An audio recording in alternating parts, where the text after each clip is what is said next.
Good morning, almost afternoon to some, and good evening to many of you. I am your humble host, Mr. David Null, also known as Hawkeye Two Feathers, and I greet you with love and the honor of the infinite creator. And I continue to pray that each and every day, that each and every one of you will continue to learn how to accept and receive the knowledge, the healing, the wisdom, and the many blessings from the universe. And with that, I greet you. Happy New Year to all y'all out there, to all of my dear friends and subscribers. I say thank you for last year, and hope and pray that each of you will get along well this year, despite of the circumstances. And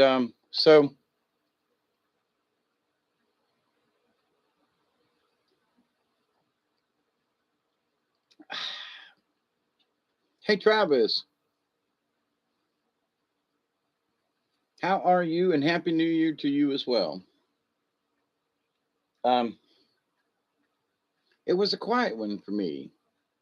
I guess it's not because I'm too old. It was foggy outside and kind of rainy, and maybe it is because I'm getting old, but um, I was just kind of like just very glad to be here this year, and just to be breathing was celebration enough. I mean, I fell asleep at about 10 o'clock for some reason. Hey, Barry.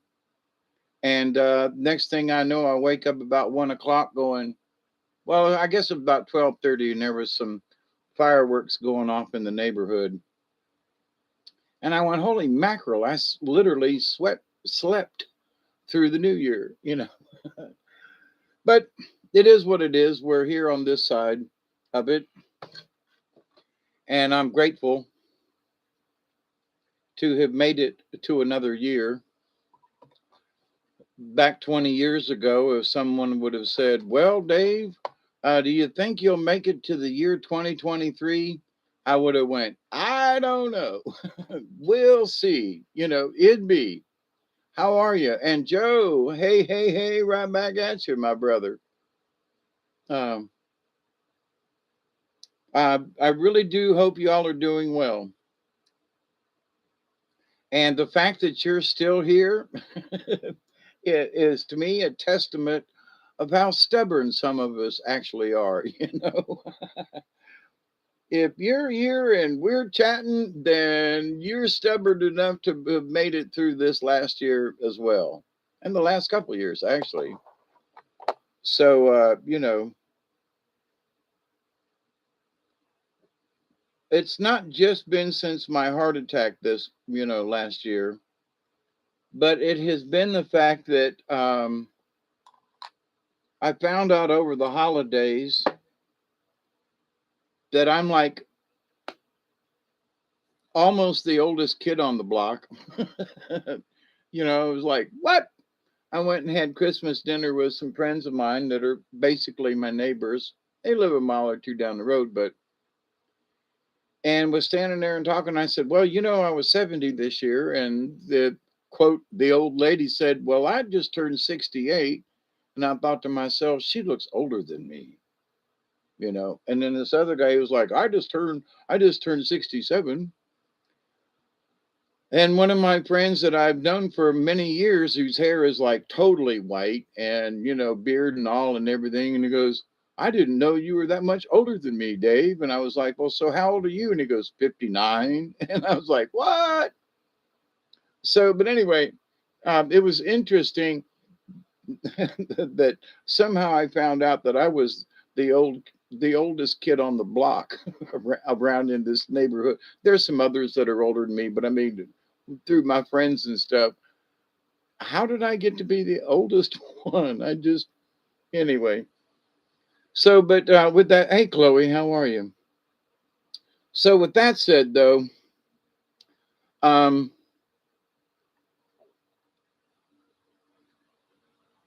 I would like to mention that, there are folks who are talking about energies and vibrations and, gates that are opening up and planetary alignments and stuff like that.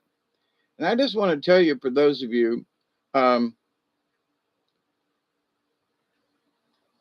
who have kept an eye on, or, paid a little bit of attention to, or however the situation, to the Schumann residence, it's been very, very quiet. And there are some folks who are claiming it's the calm before the storm. And for those of you, I'm getting my 20 ready. It, I'm a few minutes late after doing the um, Robert show tonight, and he had to duck out. You look like one of those hair metal rock stars.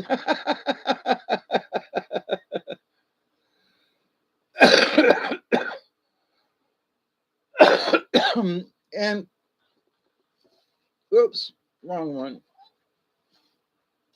And I wore this hat the other day, when I was going around and doing business, and folks were giving me like the strangest of and sometimes I wear my hair in pigtails, and recently I've just been brushing it down the middle kind of thing, and um, trying to keep from getting tangled. But look how long my hair is actually getting. I mean, it's down past the boobie that grew. My friend who is 11 years younger than me said, "What kind of medicine was that you were on?" And I said, "Spirulactone." He goes, and he takes his hand and he reaches to his chest and he goes, "That's one of the heart medications I'm on." And I was like, "Beware. In 6 months, I grew a right breast." you know. So, but anyway, it has been a very interesting year, and very trying at times with the heart attack and all these, God Almighty, all these new medicines and everything I got to be taking, and I'm not on any special diets or anything, but I got metal hair. Like, whoa, dude.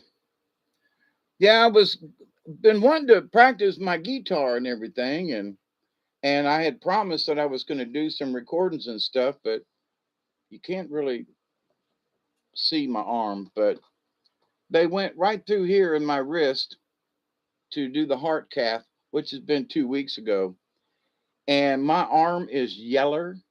I mean, like old yeller, all down in here, and it is sore. Let me tell you. So, and having spoke with some friends of mine over the holidays about heart catheterizations, a dear friend of mine who was up here for my birthday, he went through one, and they had to go through his groin, and he's been having trouble walking. Of course, he had to have stents and stuff done, but um,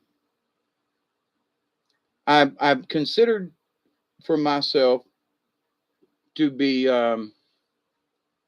very lucky for this last year, having had a heart attack and survived. And it only cost 50 grand for that week stay in the hospital.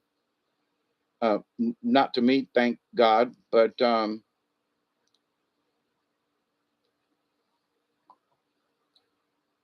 I hate being poor, but thank goodness I was poor enough to be with indigent care, so that whatever my Medicare did not cover has been covered by indigent care.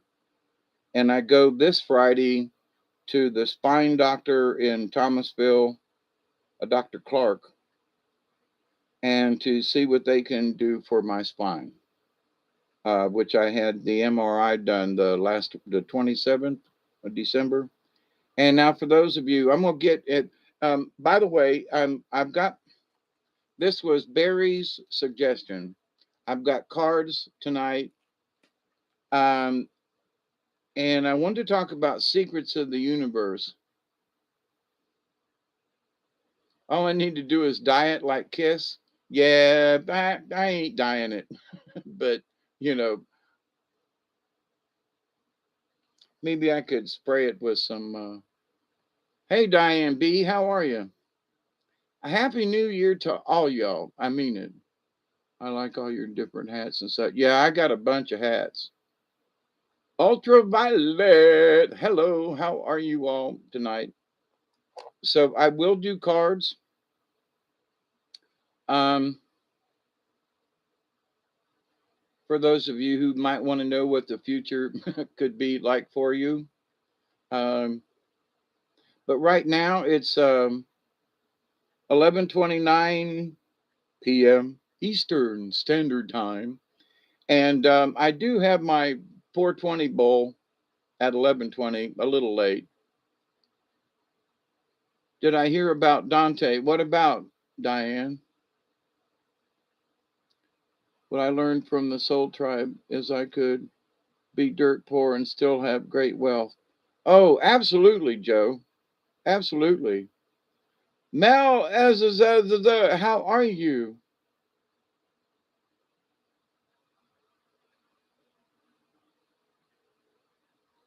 34 days till live?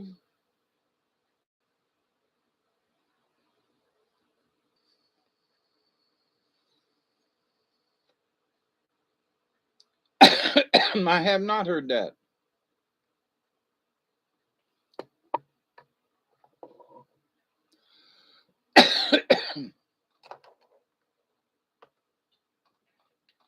Ooh, that was a good one already.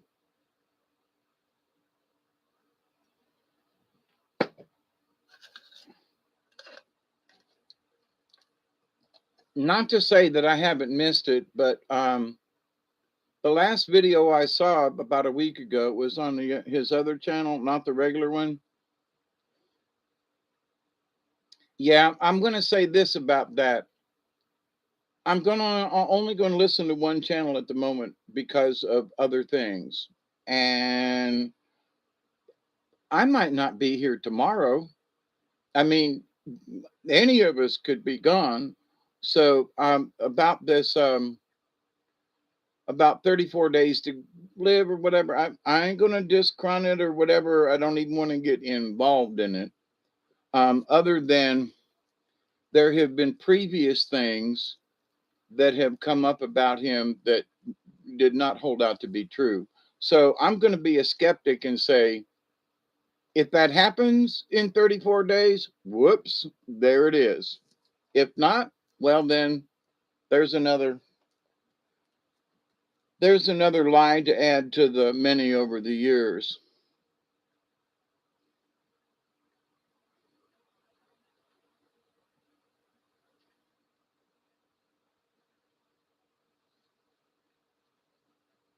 Not to say it isn't true. I'm just saying, but because of all, and I've been listening to Dante for years, a lot longer than some other people. I mean, I go back a long ways with Dante's channel, at least to 2017. Yeah, I hope it doesn't happen either. But as he stated before, and if you just pay attention to some of the news, there's one hell of a war going on over there. I mean, it just is. And it ain't just about the Russians and the Ukrainians, it's about higher spiritual beings and lower spiritual beings and aliens. And it's a lot more than just about Russia and the Ukraine. So, one of the interesting things, though, about this, and then I want to get on to secrets of the universe. And this might kind of fall into that secrecy area where we don't really, well, many of us don't know what the hell is going on, right? He said the sphere said it. Now that's interesting. That is just interesting. And I don't remember enough about the sphere, but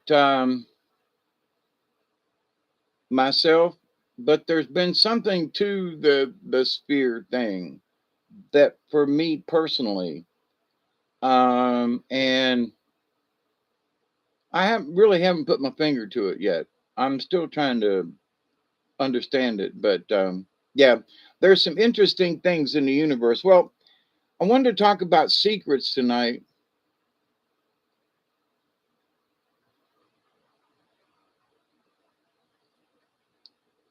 Did he publish one that I missed, Mel?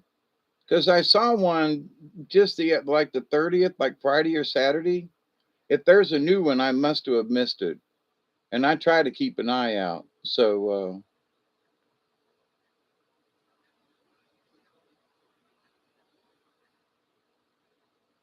oh, Mick, oh, Nick's channel.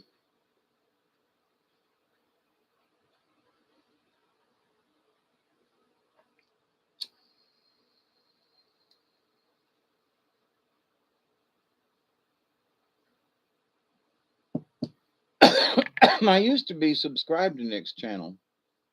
But anyway, let's pray for the best and hope for the best. Now, one of the things that my spirit guides have been hammering me about uh, for the last couple of weeks now has been about secrets. Yeah, I was trying to remember the other one too, Diane, but if I think about it, then I'll forget about this. But anyway, didn't it start with a D? Maybe anyway. So, secrets. So, with secrets of the universe, secrets of the unknown. This is his video, part 2, shorter than the other original. Yeah, I watched that one, Mel. I thought that was his last one. But anyway, so secrets of the universe. Now, let's have a discussion about what are secrets. Well, so the statement, the nature's secrets, or the secrets of Mother Nature, the secrets of the universe, secrets of the planet, secrets, unknown secret, ancient secrets, so they use the word secret a lot for a lot of things. So let's kind of diagnose and dissect what is a secret. Now I didn't look this up in the dictionary, okay? But in speaking about this, so a secret could be me and Barry talked about something on the phone tonight. Now, it was between him and I, and at the moment, it's a secret because it's unknown to any of y'all. Now, Barry's sitting back there going, what the hell are we talking about? That's a secret. But here's my point, it's unknown information. It's not that it's a secret that we won't share with you. But the unknown information was he suggested that what about doing cards tonight? You see, for as a New Year's kind of thing, soul family, everything. And I was like, hmm. And my spirit guides have been hammering me about secrets. So I had to, take 10 minutes and type it out and think about it. And how can this tie in? Well, if I do a card reading for someone, until I read what it is, the information is unknown. Therefore, depending on who's interpreting this, then it is secret information by the very fact that it's unknown. Okay, so secrets of the universe. What does that mean? It means it's unknown. But does it mean that it's secret? Like, ooh, we can't tell you. Like on now I'm making this up. That on Friday, we're all going to get together and it's a special birthday for Joe. But we can't tell Joe because it's a secret. We want the party to be a secret. So we want the information to be unknown to one particular individual. All right. So that makes it a particular type of a personal secret, right? Well, we don't want to let him know because we want to. Oh, Diane, it's okay. You can interrupt. It doesn't bother me. All right.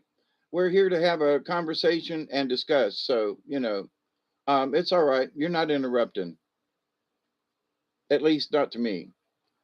Um, and I'm the boss. but anyway, so secrets, though. Um, so secrets of the universe. So, what makes the secret a secret? Well, if you don't understand something about spiritualism or whatever, sometimes the only way to understand secrets of the universe is to experience nature or to go out in the universe in some kind of vision quest or something like that and explore the universe. Maybe take um, psilocybin or ayahuasca or some whatever mind altering thing or not, and try to have a vision quest dream. All right, universe, what do you want to share with me? What secrets do you have in store for me? Well, are they secrets? Is someone trying to hide something from you? Yeah, I do love to chat with y'all. So, you know, um, just as long as I don't stray too bad from the subject matter, right? But in this business about secrets, though, so there are folks that talk about the secrets of the universe. Okay. Well, but as many of you have heard me talk about, the many experiences I've had out in nature, the 3 days that I spent on the Ocklackney River during, dog days with temperatures of 102 in the shade during the day. How I made it with less than a half a gallon of water and with no food, me and my dog, I still to this day don't know. But without that experience, okay, there are just some things I wouldn't have fully understood in my shaman's journey, okay? So people could have talked about it. I could have, played a role play thing in my head to imagine what it would be like to spend 3 days in the desert without food or water. I've been through the desert on a horse with no name. It felt good to get out of the rain. Anyway, but so with that said, though, if you have never been to the desert, then you don't know what it's like.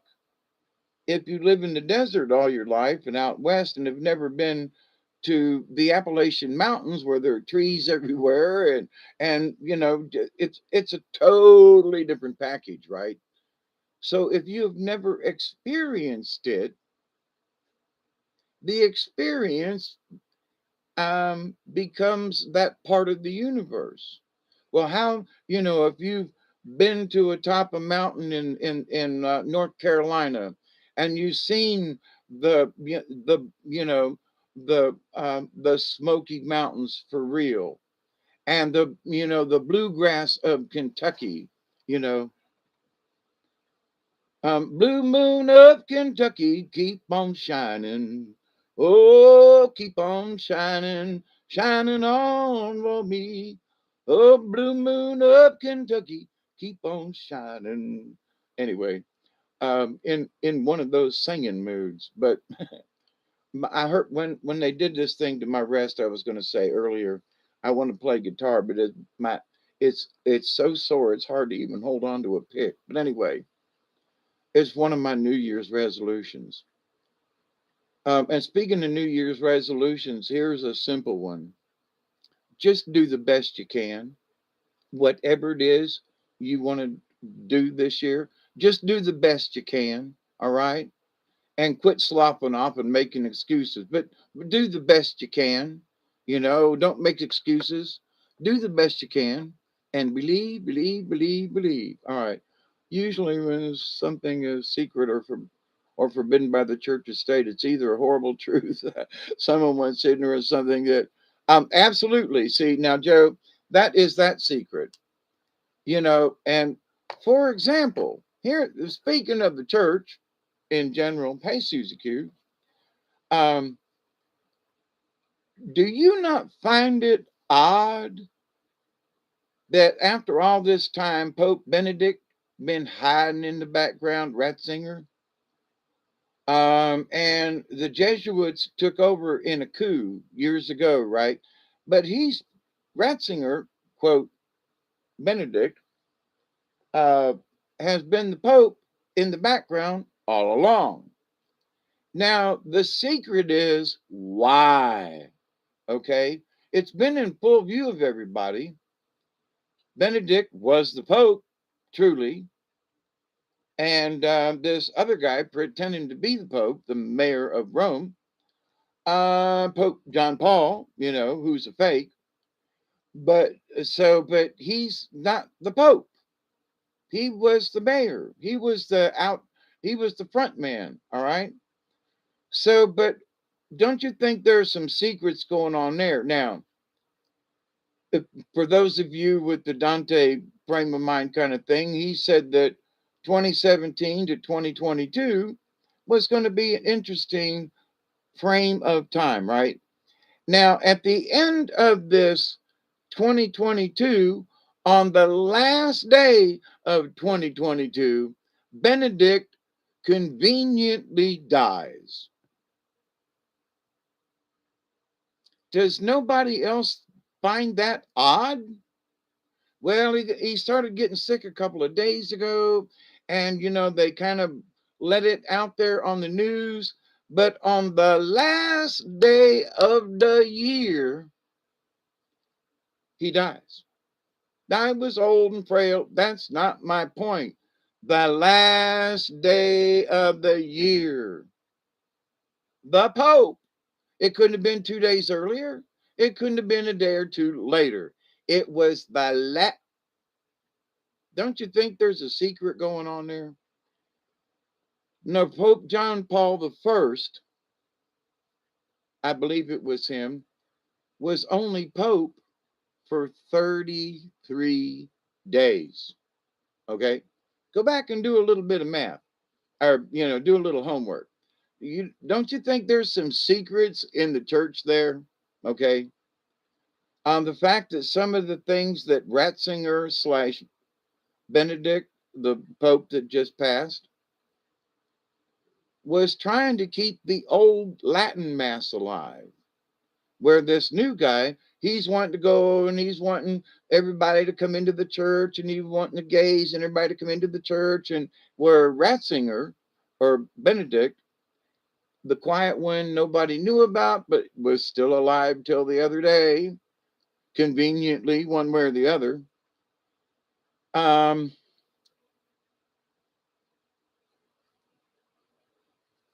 wanted to keep the old Latin Mass alive within the Catholic Church. And that was one of the things that pushed me away from the Catholic Church, besides homo priests, um, was the fact that, they'd went to this English thing, we'd moved away from all the old traditional stuff and everything. And over the last several years, the last time I went to a Catholic Mass, I said, this ain't Catholic. I don't know who y'all people are and what you're up to, but this is not a Catholic church to me. So Ratzinger, he can't be the front man because he believes in the old traditional ways. Now you gotta know that there are some secrets going on there that them folk don't want you to know. And it's right in front of us. We don't know the answers or we don't know the secrets, but you can bet your butt they're there. Have you noticed anybody anywhere in the news asking, why did he die on the last day of the year? The Pope, of all people. Did they just call up and say, okay, God, his time's up. We want his, I'm just saying, I'm highly suspicious of this. And so are my spirit guides. They're like, Hawkeye, don't you find this suspicious? And I'm like, well, hell yeah, along with all the other stuff that goes on. But yeah, Blue Jay Medicare. Wait, what? Blue Jay medicine resonates with loyalty, strength, solidarity, and patience. Blue Jay symbolism has much in common with Raven spirit. All right, so anyway, the secrets of the universe. So I do have the cards ready tonight. I will pull a card for someone if they would like one. And since Barry is the one that started this about go ahead and pull a card for the first of the year, and I'm okay with it.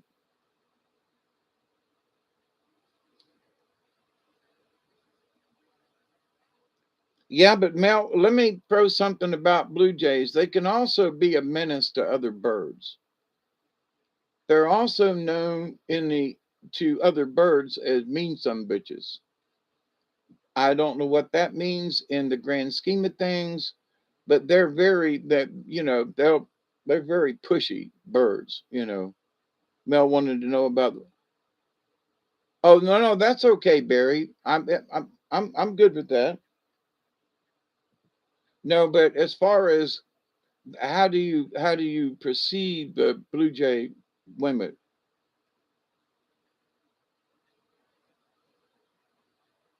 Yeah, you did say blue jay. Yeah, but they just have a tendency to, chase all the other birds off the bird feeder kind of thing. So it's the presence of the blue jay, like Anyway, so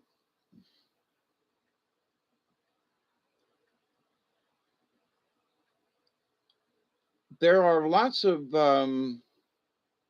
folks who discuss about the truth and the truth as truth plural of the universe. So if you get the truth, isn't that then you somehow learn a secret, you know? So whatever information seems to be hidden or otherwise unknown, okay? So, and I'm speaking of the universal terms of hidden, all right? Which there are spiritual things that are hidden. And for example, um, if for whatever reason, if you have decided to, you know, become more enlightened in whatever religion or whatever field you may be in. So even the Catholic Church believed in fasting.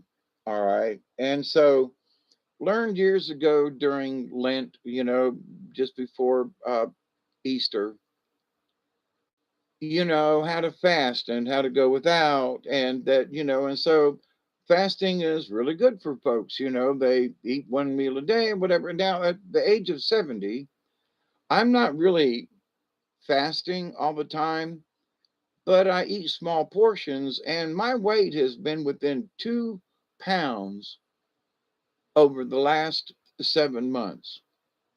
I'll find out. I'll find out on Friday when I go get weighed again by this newer doctor. But I eat what I want and I eat when I want. But I'm also very careful. So, but the thing is though, if you want to experience some kind of spiritual awakeness, it's good to clean the body out. Now, it doesn't mean you got to flush with water and all this stuff, but no, just don't eat for a lot for a couple of days and just eat a sandwich or a light meal or a salad. And, if you've got low blood sugar or something, have something to take care of that. Don't starve yourself. But you won't know until you tried it. So you can talk about it all you want. But until you've actually fasted, then you won't know what that experience is. So it's a simple process. You can do it. It's good for your weight or whatever. Um, they eat other birds' eggs. Uh huh. Yeah, they do. Like magpies. Yep. The front people. The front pope and the main pope reminds me of a fictional character who was both the tyrant king and the resistance leader. Yep, this made the people think there was hope, only to reveal the truth. See, for me, who having quit the church a long time ago, I see the current fake pope, as you probably heard me discuss over the years. He's just not there. He is the fake guy. So, I feel that the church was dying because of him. And people were leaving the church because of the current guy who's, thinks he's Pope. He's the mayor of Rome. And he's a Jesuit. What most people don't understand is the Jesuits were thrown out of the Roman Catholic Church a long time ago. And what this guy, a Jesuit, is doing in the church now, it has been suspect from day one. So the fact that the Jesuits, who are known for their shenanigans, Benedict dies on December the 31st, so conveniently at the end of 2022. Nah, I'm not suspect a bit. Not while they got a Jesuit in there who's like the SS of the Gestapo for Hitler. I mean, there were German generals who were not, they were generals and they were did some more stuff, but they were not the SS. They were not Nazis. They were just German soldiers. Well, there are the Catholic priests and so forth who are the soldiers for the church, and then there is the dirty squad, and that's the Jesuits. So who's left standing? The Jesuit, who ain't supposed to be there to begin with. Y'all understand? Anyway, enough of that. We'll see how this turns out.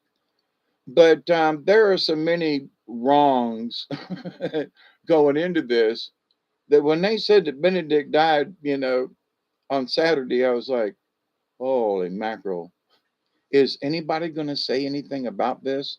And up to this moment, no one but me has said, what a coincidence. I'm just saying. I don't want to be the only one. I want somebody else to go, oh, some bitch, that sounds fishy to me. You know what I mean? So, but anyway, so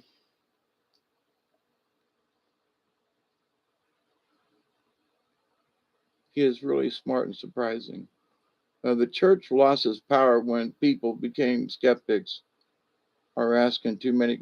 Oh no, they're not asking too many questions. They're still not asking enough, in my humble opinion, Joe. But I get what you're talking about. I quit smoking cigarettes 4 months, but I sure feel like one now. Yeah, my pack is sitting over here, and I've been wanting one. I did an hour of stories on Robert's channel before I jumped over here, and I was too busy typing and trying to get ready that I haven't smoked one. And I'm sitting here and I've taken a couple of hits off my bowl here, but I would really like one of them cigarettes. But having had a heart attack, um, and every time I pick one up, I'm just like, do you really need that? Do you really want that? Well, yeah, I do. And I'll take a couple of drags and go, I didn't really want it, and put it out. But for those of you who are younger than me, if you can at least slow down your smoking. Now, I slowed down my smoking years ago. I was 2.5 packs of cigarettes a day for a long time. And when I was on the carnival, was 3 packs a day was nothing unusual. And then you'd still bum one from somebody because you run out. But if you've never smoked, then don't. Um, and for other folks who, if you're smoking a pack and a half or 2 packs a day, at least cut back. Every time you put one in your mouth, think about your heart. And, because it's going to hurt you one way or the other. It just does. That's what cigarettes do. Yes, they do eat other birds' eggs. Yep.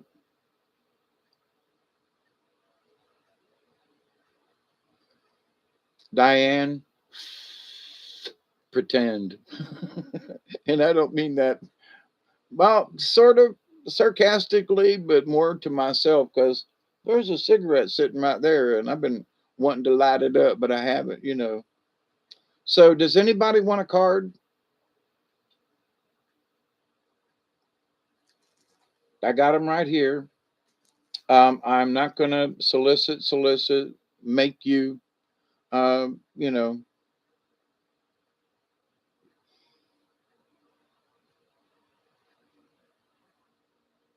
it is 12 o'clock, which means it's tomorrow. You would like one? Okay. All right, Barry, since you started this mess, of course, Susie and everybody helped keep up too. But all right, let me take a welcome y'all to tomorrow. One clock says 12 o'clock and the other says 11:50.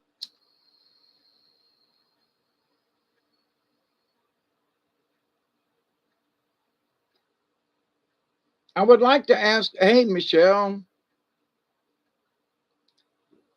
I would like to ask a question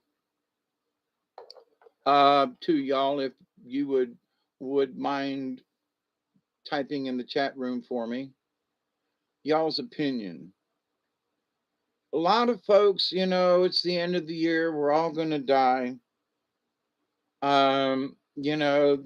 The economy's tanking, they're going to, the digital this, everything's falling apart, the supply chains, I'm just, so my question to y'all, and you can make it a simple yes or no. I personally believe that this coming year ain't going to be near as bad as last year or the year before. That's my personal opinion. Now, does that mean that there's not going to be anything that goes wrong during the year, or that we're not going to have hiccups along the way, or something bad might actually happen, or, you never know. But there are a lot of people who were just already have decided that 2023 is going to be a mucked up year, you know? And I just literally don't feel that way. Last year I was really apprehensive about 2022. Some by what Dante has said, from a lot of it from my own feelings and observations. I had high hopes that 2022 would turn out okay, and it did. Even with my personal heart attack and all the other stuff, this year turned out not bad. Um, my first wife passed away back in August, I think, or the end of July. There have been other folks that have passed away, so we've lost some people this year. Um, but I mean, all in all, I made it. So, but the future for 2023, How does that look for me? I feel pretty good for future. I don't know about y'all, but so my question would be is yes or no. Do you feel good about the future? And you can explain if you want, but good about the future or bad about the future? Is it going to be for shit? Or, like I said, I'm not saying that the whole year is going to be without bumps in the road. That's not what I mean. But all in all, we'll be able to make it through, and optimistic that good things will happen versus bad. So anyway, so um,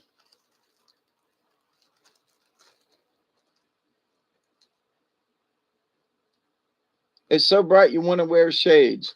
Richard, how are you? Oh, Rachel, I'm sorry. You feel good about it too, Alex?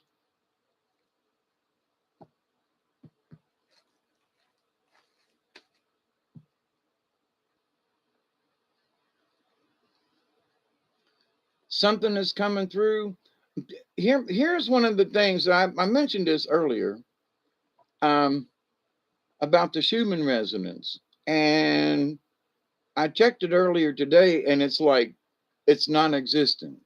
I mean, even where there should be a line across, at 7.8 or whatever, about around 8 for the natural human resonance, it ain't there. It's so quiet. So one of the things has been interesting to me is that with all the human resonance over the last several years, where it has spiked, it's been off the charts. You've heard me talk about it many times. And now there's nothing there. I mean, it's so quiet. It's like there's no static. It's just like, what? So,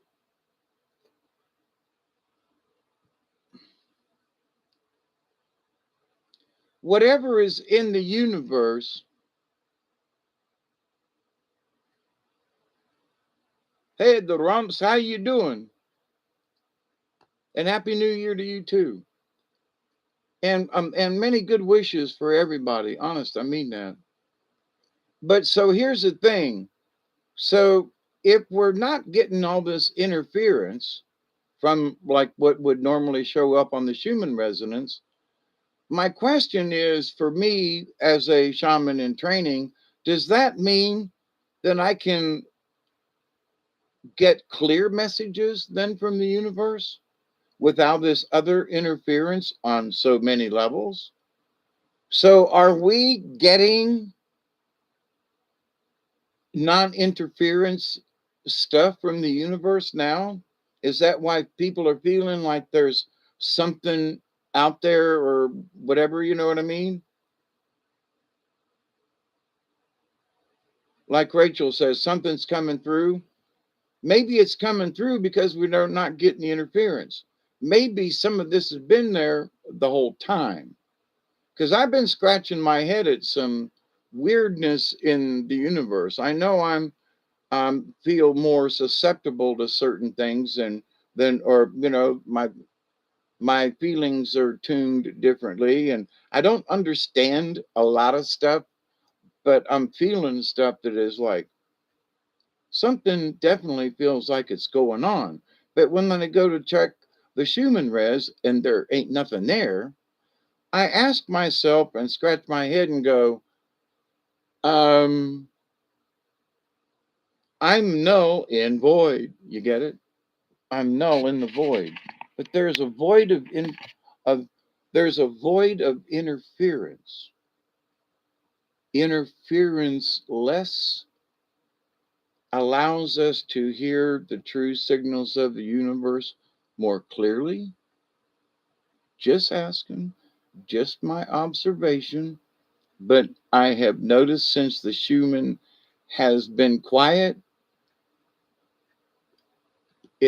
there's been weird transmissions of stuff I'm still trying to unravel. Okay, it's all good, but it's just like whoa, it's like getting a clear channel. But anyway, is a 7 universal year. It's all about self reflections, working on your spiritual path, abilities, believe, doing research. This is the perfect year to work on your spiritual abilities.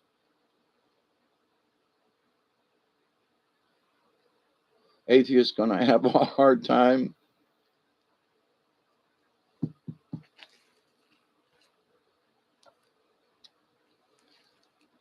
The spiritualness of the universe.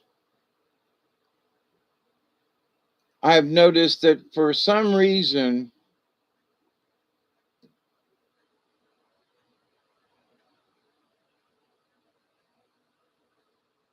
um,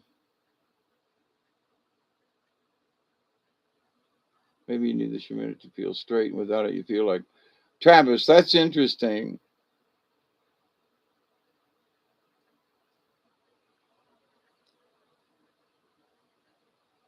Well, there are days when there are sunspots, and if you're trying to listen to a radio station on a sure enough radio, not on internet radio, there can be a lot of static, and you try to tune that puppy in, and you just can't get, it's weaving in and out. You drive a couple of miles, and you got to like fine tune. Your friend is going bonkers right now, Travis. Hey, Steve, how are you? I hope nobody's died lately in your neighborhood, Steve. Goodness gracious. The last time we heard that somebody else had passed away. I hope everything's going all right with you, brother. So, but anyway, I promised to do cards, and I'm sitting here yapping at y'all. But I find yapping at y'all to be, informative to me, and hopefully it's reciprocal to y'all. Peace out. So I'm gonna do this 20, and I don't Barry. I will have to scroll up, and that'll just confuse the. We always create static, but I feel lots of good coming in. Not sure how long it'll last.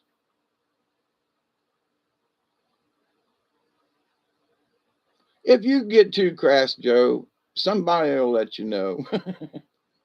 We allow a certain amount of crassness, and you know, if it's not directed at any particular person, we let it slide every once in a while. Normally, just after she goes visits her. That's bonkers right there. Yeah, uh, toys.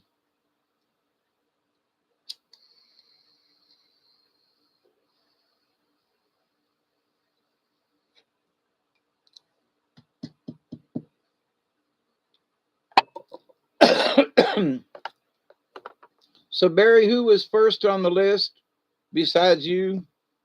And I'm going to make you wait.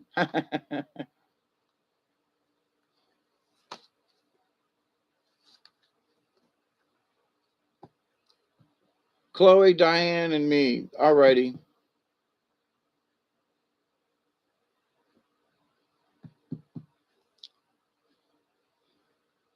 Yeah, Joe's been around.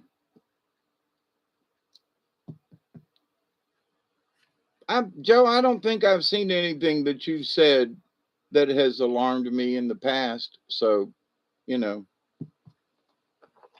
and again, unless you're picking on somebody and calling them names, yeah, we frown on that. But if you need to make a crass, um,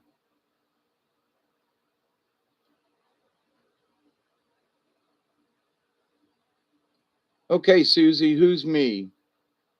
Never mind, I got it. Yes, you can. You may. Alrighty.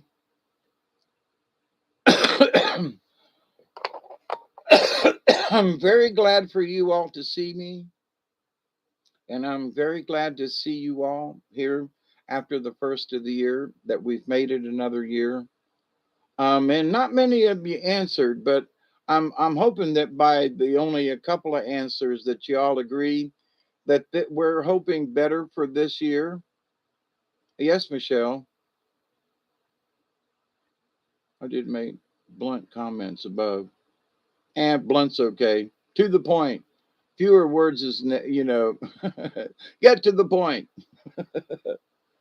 I'm good with it. I haven't seen anything that's you know I have sausage chili cooking right. Oh hush.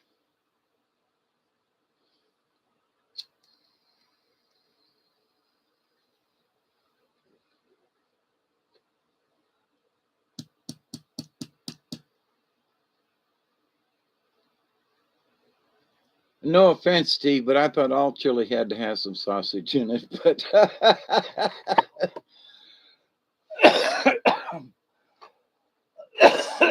different people make sausage in different ways.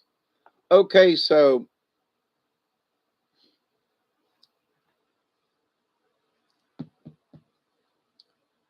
all right, so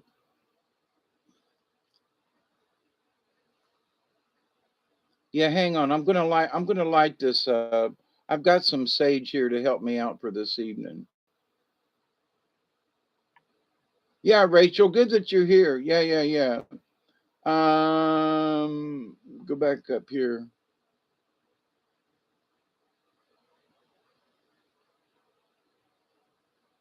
Chloe, Diane, and me. All right. All right, this is for Chloe then. Okie dokie. Um, yeah, let me light this. sage that I have here in my little aluminum pan that comes with my trilogy once a month. This a little aluminum pan, and I got this is my third one. Now I'm making weight, Diane, just because he put me up to this. Okay, so he's got to pay.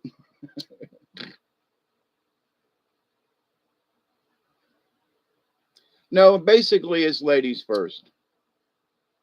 And Barry's my friend. He knows he can wait.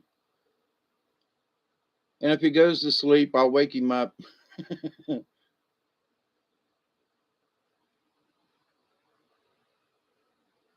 I gotta have somebody to pick on, and Barry and I, we pick on each other, so and since he called me up during the show on uh, the other channel to remind me to pull a card, put some JD in it.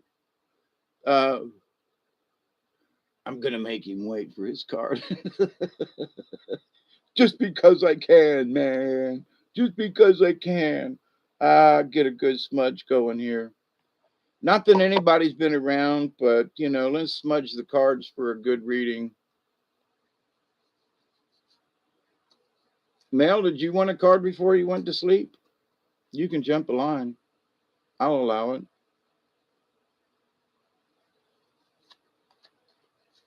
But we understand.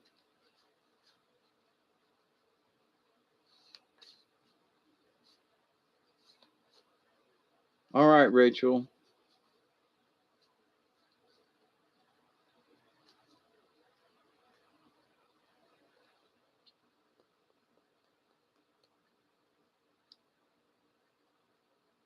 Okay, Mel.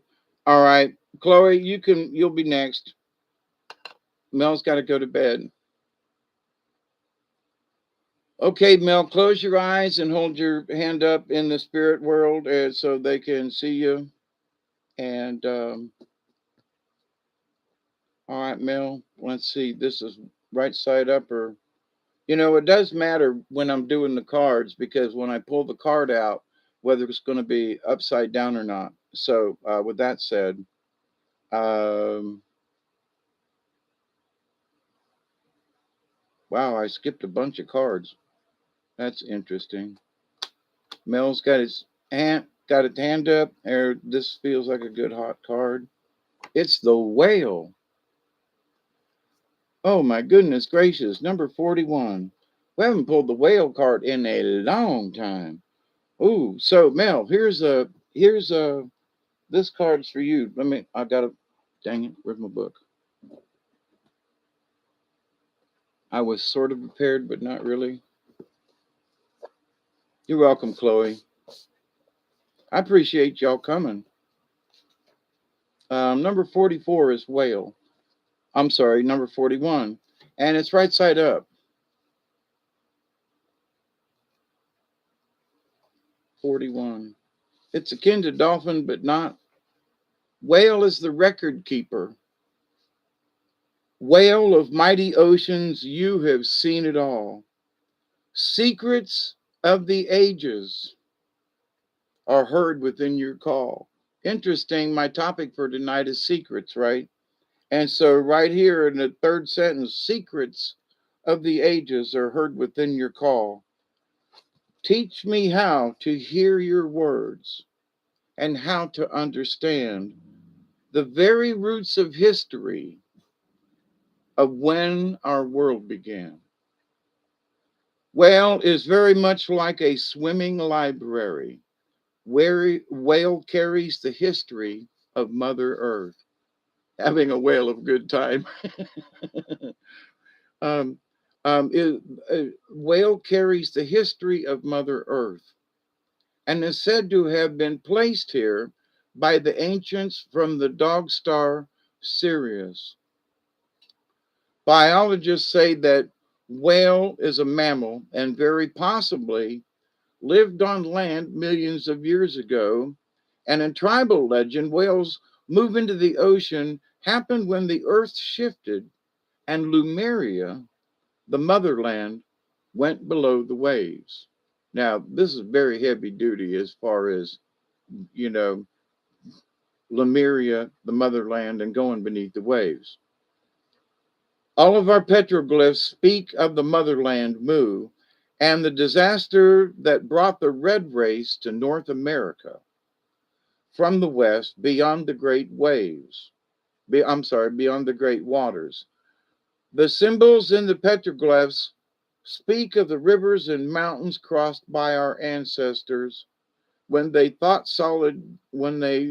sought solid ground as the water receded. Whale saw the events that led to the settling of Turtle Island, North America,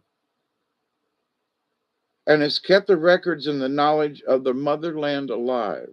It is said that Mu will rise again when the fire comes from the sky and lands in another ocean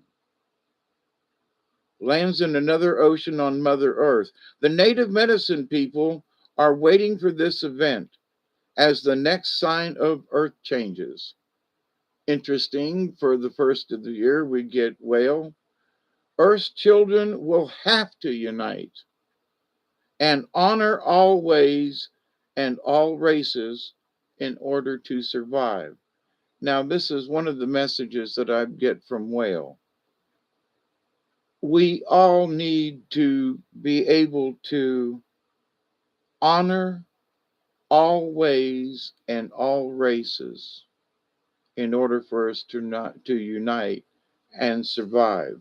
Because anything in the future, if we continue to be at odds with one another, that just ain't going to work. You know, the old adage, a house divided. We don't have to all be under the same roof, but if we're always bickering, that just doesn't work. Well, medicine people are coded in their DNA to understand that sound frequencies can bring up records and the memories of ancient knowledge. They are usually clairaudient or able to hear both very low and very high frequencies.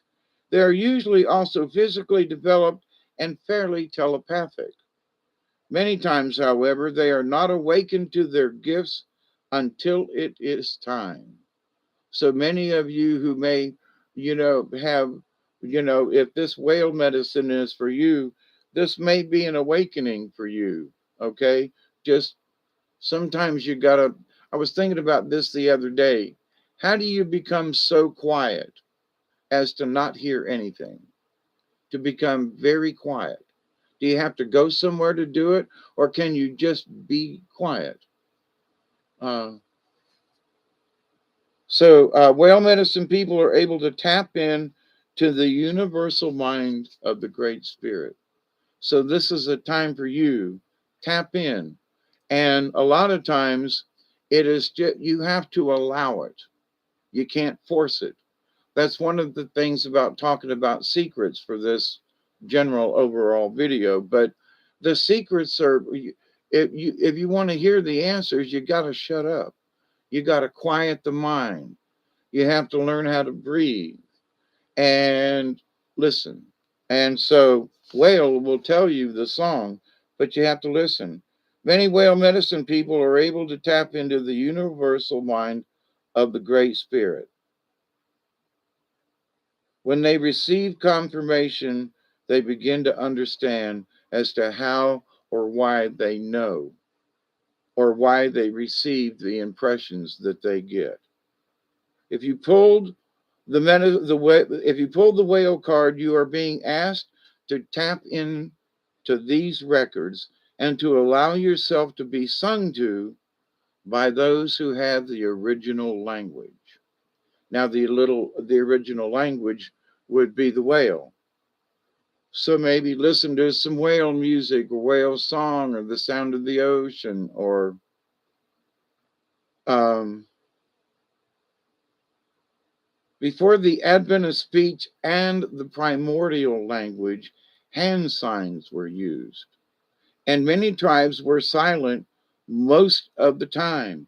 The language that was understood was the sounds of the great spirits, other creatures, the animals. So you want to tap into nature, you want to learn the secrets of the universe, listen to all of the other critters. To recall why the shaman's drum brings healing and peace is to align with whale's medicine. The drum is the universal heartbeat and aligns with all beings heart to heart.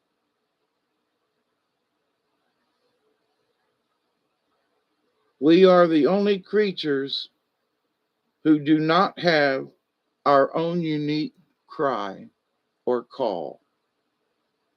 Find yours. Allow your voice to use this sound to release tension or emotion, or call information to you. Whale signals a time of finding your origins, of seeing your overall destiny as coded in your DNA, and of finding the sounds that will release those records to you. Now, this is not just for one person. This whale message is for all y'all. This is how you find out. And as part of my message that I was meditating on earlier today, it's that, how do I tell people or try to explain to people that in order to hear the universe, you've just got to stop and listen. And I know it's difficult. There's daily things going through your head. There's children. There's all kinds of stuff. So how can well, I can't necessarily answer that because everybody has their own. Oh, and Diane, they're queens of the ocean as well. But um, the whales they are. But so how do you be quiet? So maybe to be quiet is you find a sound like the whale's call or the call of the ocean or something that can help you. It ain't necessarily being quiet, but it allows you to focus. So this whale card, I think, is a really good answer to part of what I wanted to explain. So there you go. Um, there's a whale call. After all, you are the melody of the universe, and the harmony that you sing is the song of the other creatures. So if you can hear squirrels chattering outside, if you can hear the blue jay, if you can, whatever it is, whatever the animals are, sometimes listening to dogs barking late at night. There's a friend of mine who's like, they got a rooster, and he goes, man, that rooster is waking me up in the middle of the night. And he said, it pisses me off. And I was like, dude, man, really? And he goes, yeah, I hate that freaking rooster. And and I was like, man, I loved it in the middle of the night to hear a rooster crow. And you can hear them if the window's opened in the summertime, and you can hear them off in the distance. And to hear, and it's like, well, what do you mean? I said, well, because they all crow about a certain time. So it's sort of like letting you know that, you're about 3/4 of the way through the night. It ain't dawn yet, but they're kind of like warning you. It's about 3 o'clock. Hey, just let you know. And they're all talking to one another, and but anyway. So the whale card. All right. So I hope that works. The way pulling that card was just exciting, just for me, just for all y'all, because it's just such a good message. But anyway, who's next? A certain movie comment. Belle, the Freckled Princess.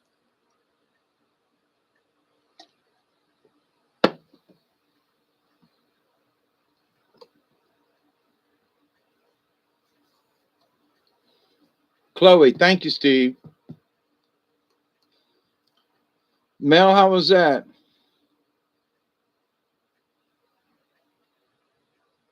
You're very welcome, Mel. I mean, it was inspiring to me, for me, but I hope that worked for you too. Listen for the sound. Yep, yep, yep, yep, yep. All right. So, and that can be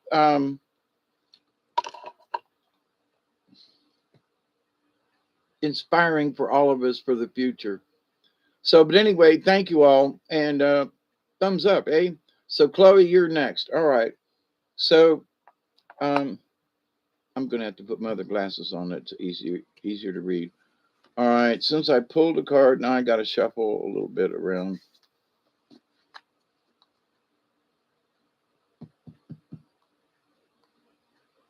All right, Chloe.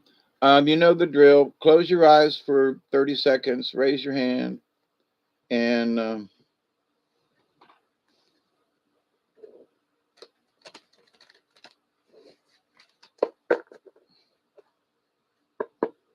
thanks to the spirit guides tonight. And thanks to Bob, our AI friend, who we haven't said hi and thank you to in a long time. Happy New Year to you too, Bob. And by the way, I want a cigarette. So you're welcome, Mel. And I mean, because it inspires me, it really does. So I hope that passes along. I'm glad it passes along. How about that?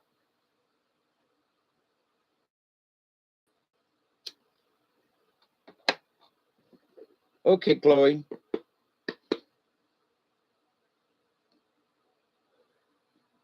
A little tobacco offering along with the sage. Chloe's got her hand up. Thank you to the spirits tonight who are hanging out with me to.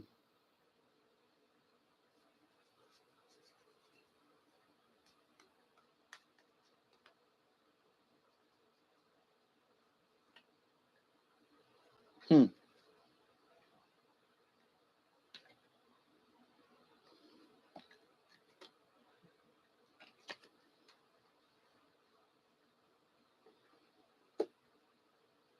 Oops.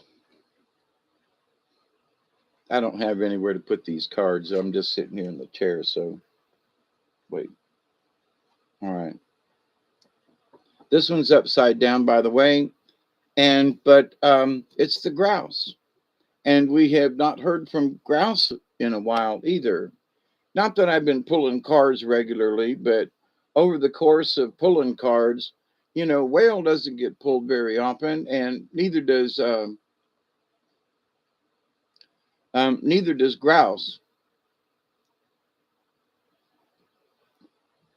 So, Chloe, and in a way, as y'all probably know, these cards are kind of sort of for everybody. In that, there's good medicine and messages in it. Um, thank you, Mel, and blessings to you, and sleep well.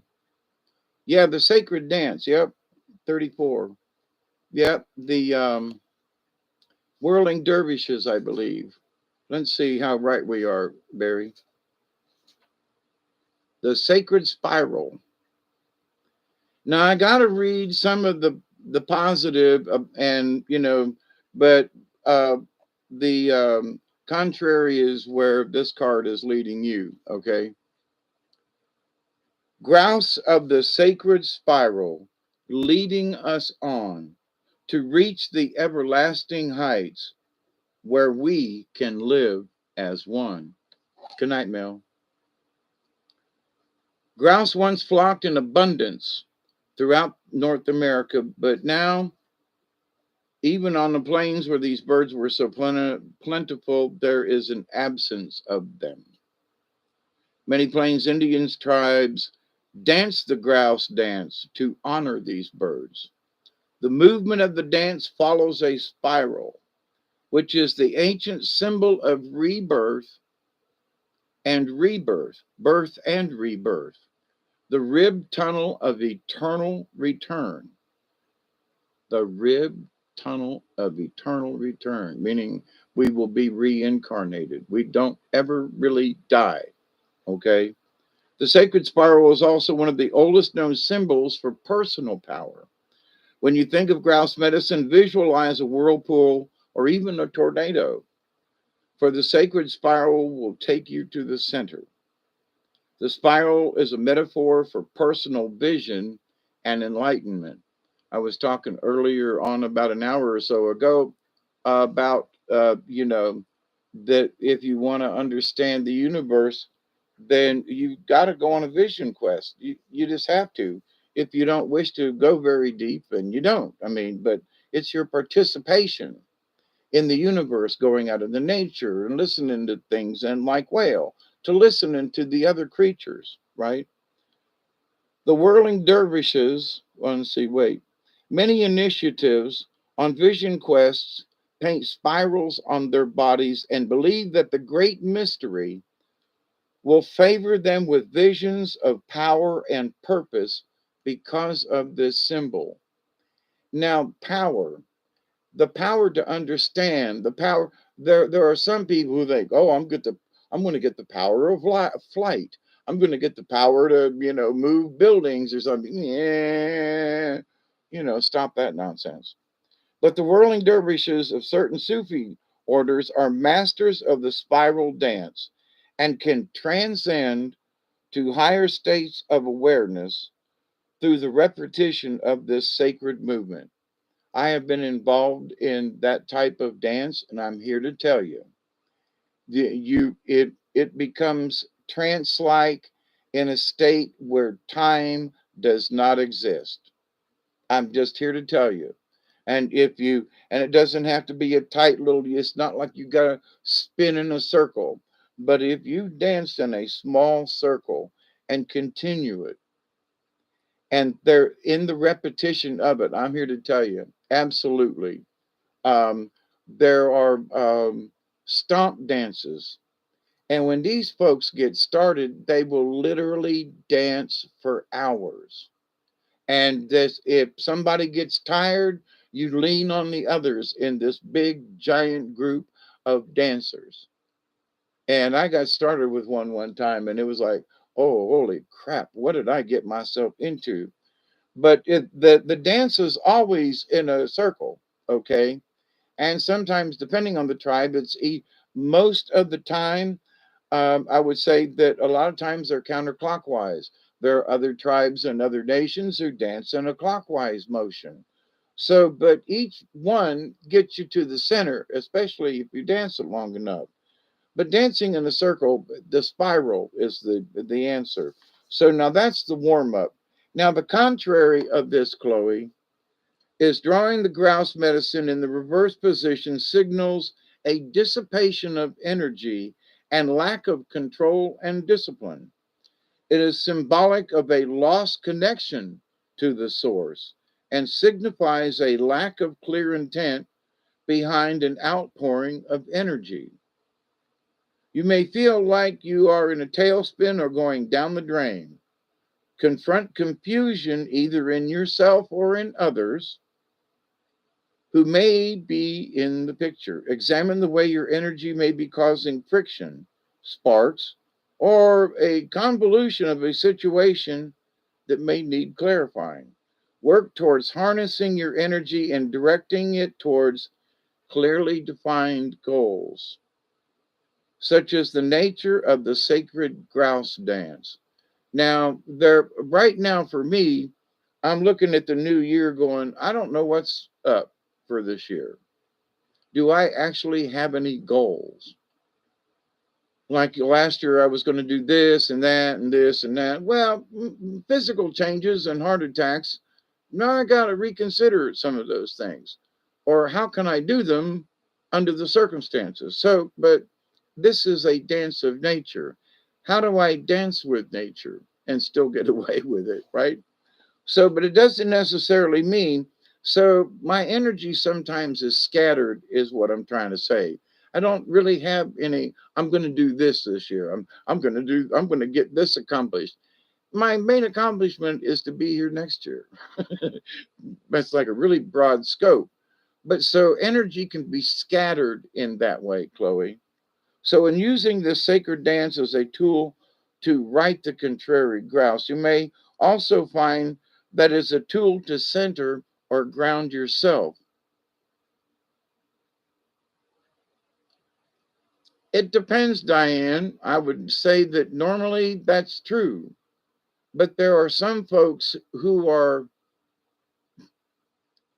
I'm a Heyoki, so my energy has a tendency where other people are dancing clockwise, I'm going the other way around. So I don't know. I don't necessarily mean that. I think that there are times when I go backwards that the energy's actually going up. It's not going down. So there are situations, I just want to say, but normally you're right, Diane. In grounding, you are once again connecting to Mother Earth and balancing out the spinning in your head. If you have become so involved with an idea or problem that you are no longer seeing it clearly, you may feel dizzy or lacking in concentration. Now, there's a lot of folks that are kind of lacking in concentration right now, like, there's something coming in, but I don't know what. So it's there, but they don't know. They do, but they don't. This is a sign that you have entered the thought universe and are not connected to physical reality. Now, I don't know if I would agree with that, but it says that you need grounding. Well, we always need grounding, and sometimes we're not aware of it, but we need to go out and put our good old hands and feet on the ground. Dancing or walking will put you back in touch with your earth and your body. Grouse may then teach you how to notice the energy flows that put you in harmony and balance with body, mind, and spirit. Again, that's just good information for all y'all, but upside down grouse for you, Chloe. Who's next?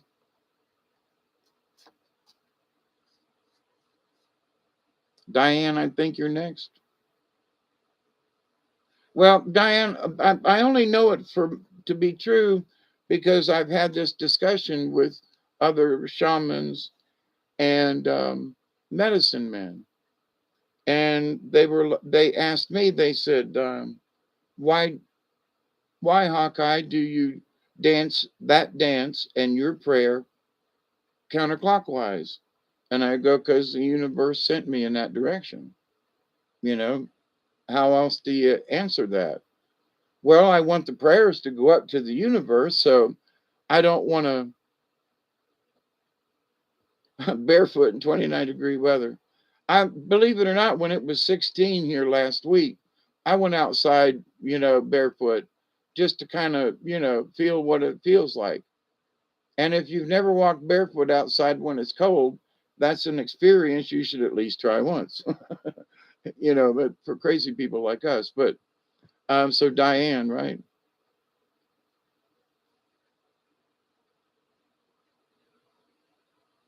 All right, so Diane, you're next. Okay, so close your eyes and hold your hand up and let the spirit guys know where you are. And I got to say, out of all the cards over the years, to pull the whale and the grouse early on this year, dance the spiral, bring energy to you and get rid of the old too. What was taught to me and has sort of held true. So, that um, you get rid of the negative with the left hand, get rid of whatever, and you receive with the right hand. So you shake hands with someone, you're receiving good energy, you're sending good energy. And if you did it with your left, that'd be like backwards. But anyway, so Diane, here we go.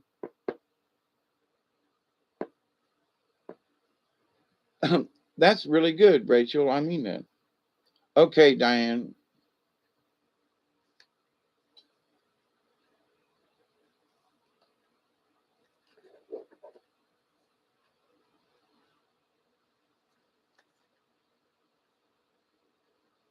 Hmm.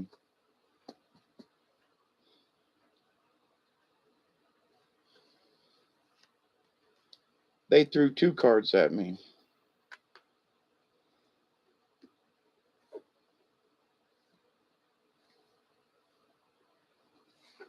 One's upside down.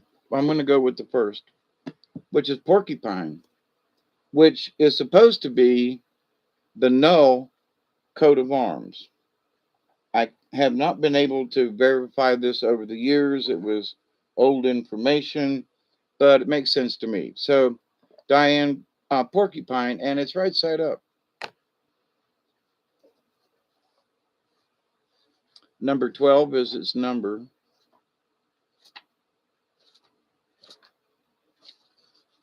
And oops, I went too far. Porcupine is sort of like skunk in that its reputation. You're known by the reputation. Innocence, Diane. How about this one? Porcupine remind me of innocence again. With every man a brother, each woman a friend. The south of the medicine wheel is the place of a childlike innocence and humility. It is the home of the playfulness and the power and the position of porcupine on the medicine wheel of life. Porcupine has many special qualities and a very powerful medicine, the power of faith and trust. In fact, in the description tonight of this video, I said, believe, believe, believe, believe, have faith. So the power of faith contains within it the ability to move mountains. The power of trust in life involves trusting that the Great Spirit has a divine plan. You got to trust it. Your task is to find the pathway that is most beneficial to you. So Great Spirit has a plan, but where we fit into it is that's our duty and our job, right? Trust can open doorways to the creation of space. The space thus created allows others to open their hearts to you and to share their gifts of love and companionship. Now, that's some heavy duty right there. Innocence. If you were to observe the porcupine, you would immediately notice its quills. These quills are only used when trust has been broken. These quills have been broken between porcupine and another creature. Much like otter, porcupine is a gentle, loving creature and non-aggressive. When fear is not present, it is possible to feed a porcupine by hand and never get stuck. Through understanding the basics of nature, the basic nature of this animal, you may come to understand your own need for trust and faith, and for becoming like a child again. In today's society, this is a needed reminder to honor the wonder of life and the appreciation of each new day as an adventure of discovery. Now, there you go. Each new day is an adventure of discovery. Now, there's a little story here about how the porcupine meet, comes across this hollow log, and she's choosing how to play with it and everything. And Bear comes along, and she's like, "Mr. Bear, come over here and play with this hollow log with me." And the gruff old bear, porcupine, "Don't you know that I'm too old to play? You're in my way. I'm looking for honey. Go away," he says, right? "Why, Bear, you're never too old to play," says the porcupine. "If you forget what it is like to be a cub, you'll always be impatient and gruff as you are now." Bear began to think about it, what Porcupine had said, and maybe she's right. All the other creatures had run away from the bear in fright. Even the other bears had turned up their noses when he growled at them. And here's this little porcupine was certainly trusting him for him not to eat her. She even offered to be his friend. The old bear looked at the porcupine and began to feel something move inside him. He started to remember the games he had played as a cub. Joy started to live in him again. Joy started to live in him again. Little porcupine, you have reminded me that in becoming strong and seeking answers, I got caught in trying to be an intellectual. I became afraid of what others would think if I dropped my mask of gruffness. I was afraid they wouldn't take me seriously anymore. You have taught me that in being a fuddy duddy, I was causing others not to care for me. Thank you. I'd love to play with you and this old log. There is a stag on the null coat of arms. I fed and pet her. Oh, that's cool. I meant family crest. Okay. I thought you meant I was a stag. That's funny. And so it was the bear became childlike again and learned the innocence of porcupine. In choosing the porcupine card, you have given yourself a gentle reminder not to get caught in the chaos of the adult world, where fear and greed and suffering are commonplace. The medicine in this card is that of relief from seriousness and severity. Open your heart to those things that give you joy as a child. Remember the preciousness of fantasy and imagination, and the making of some game or toy from nothing but scraps. Honor the playfulness of spirit that lets everyone win and have fun. So there you go, Miss Diane. The medicine of innocence from the porcupine. So I forgot who's next. Is it Susie?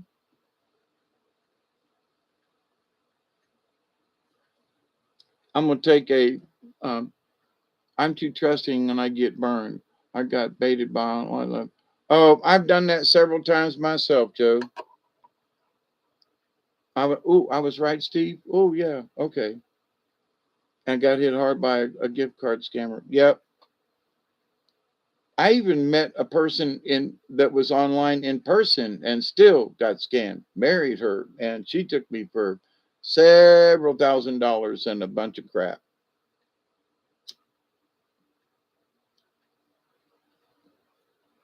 And found out later she was being um, hunted by the Texas um, Attorney General, Assistant Attorney General. Very appropriate card as I decided I would have a good year of joy. There you go.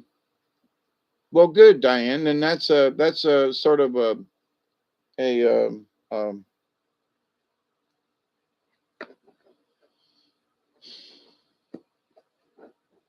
positive reinforcement. There you go. I lost $3,000 and even gave away my oh shame. Did you learn anything, Joe? Don't forget the upside down card for Diane. I lost it, and they're telling me it was fake to me, but it was armadillo, and armadillo means come out of your shell, basically. The um, it was just sort of a glimpse, like but on some upside down cards, knowing what an upside down armadillo means, if you're focusing on the positive, which is the innocence of joy and that kind of thing, then why should you have that upside down card, which was to remind you, don't stay locked up. Well, if you stay in and focus on innocence and joy, But anyway, that was my call, Steve. But the other card was armadillo upside down right there. So, but anyway, and that's a quick synopsis of that. You once thought an Egyptian prince wanted to marry you?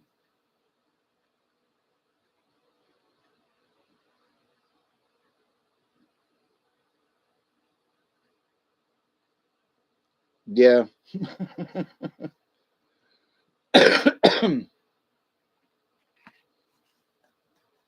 But do you see why I personally made that like, yeah, okay, I know what that means.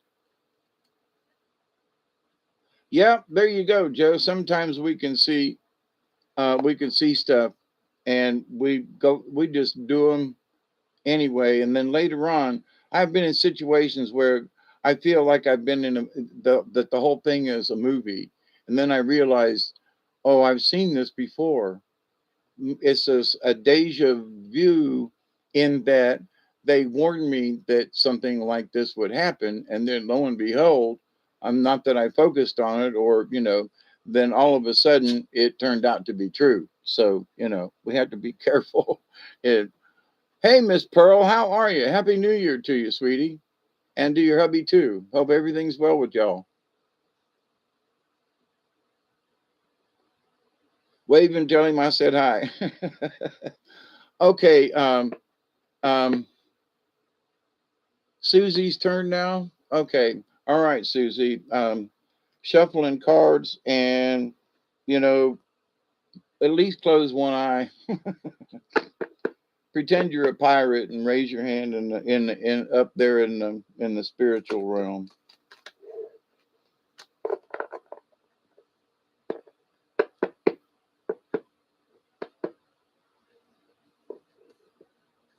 Not that that did any good, but okie doke.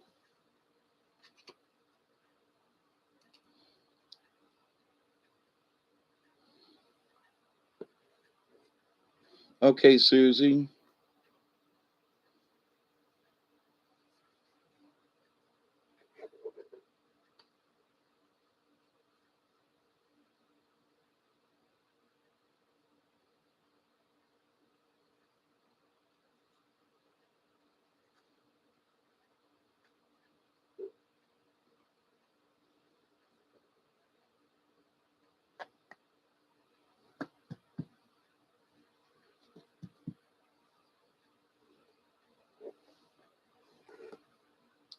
Well, one of my favorite cards,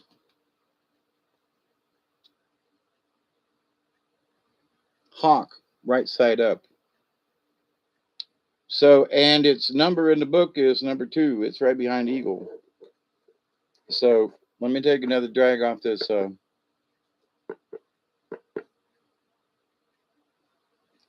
So, Susie gets Hawk tonight. Hang on a sec.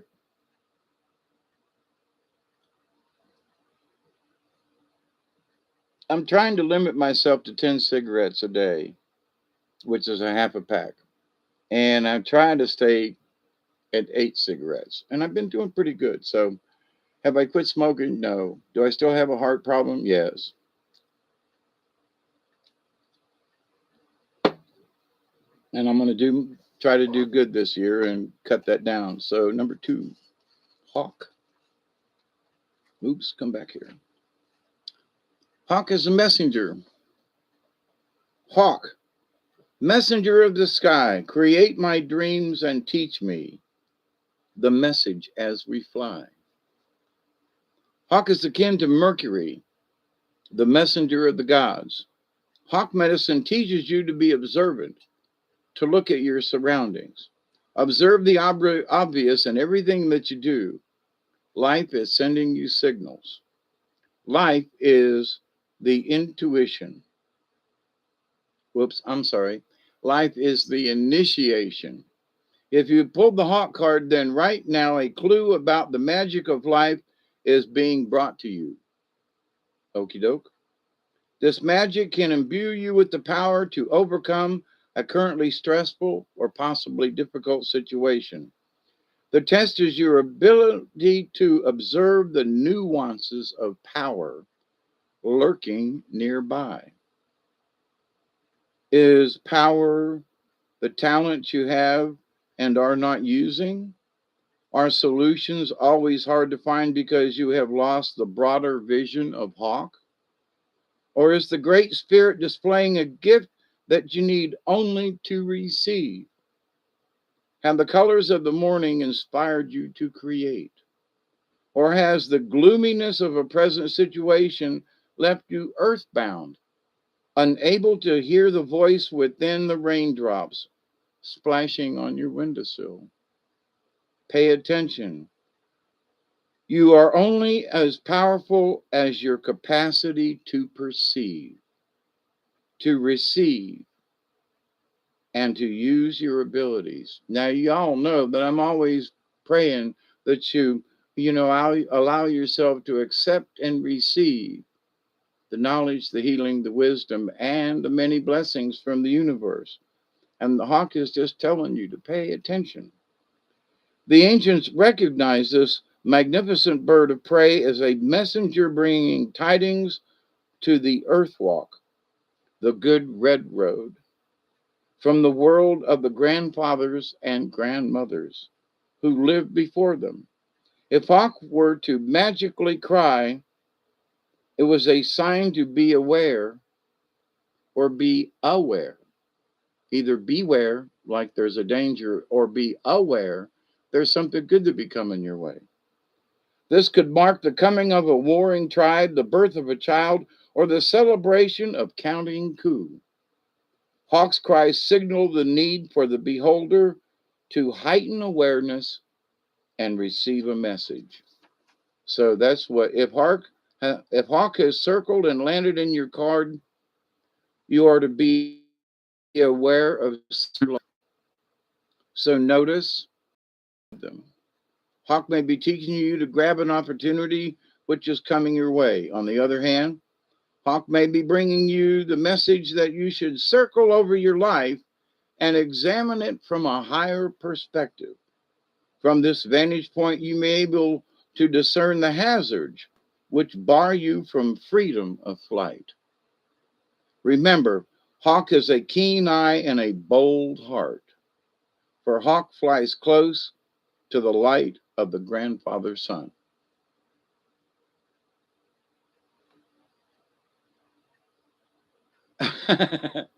There you go. Thank you, Diane. Hawkeye is a messenger for us, right? When we can't sleep, or at night when we can't sleep. Anyway, maybe so. I've thought about that over the years, but I had Hawkeye before I really understood this and before I got these books and started doing the cards. So, but there is a synchronicity, in this realm of things.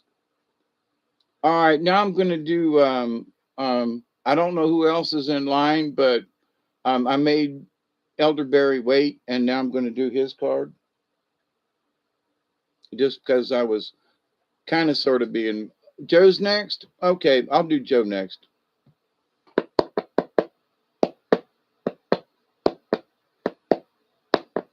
You're welcome, Susie. Now that's funny. Last month I dreamed I was Falcon the Birdman, messenger, a teacher, a resistance fighter, leader of men. I just remembered this. Never got your. Oh, that's just cool.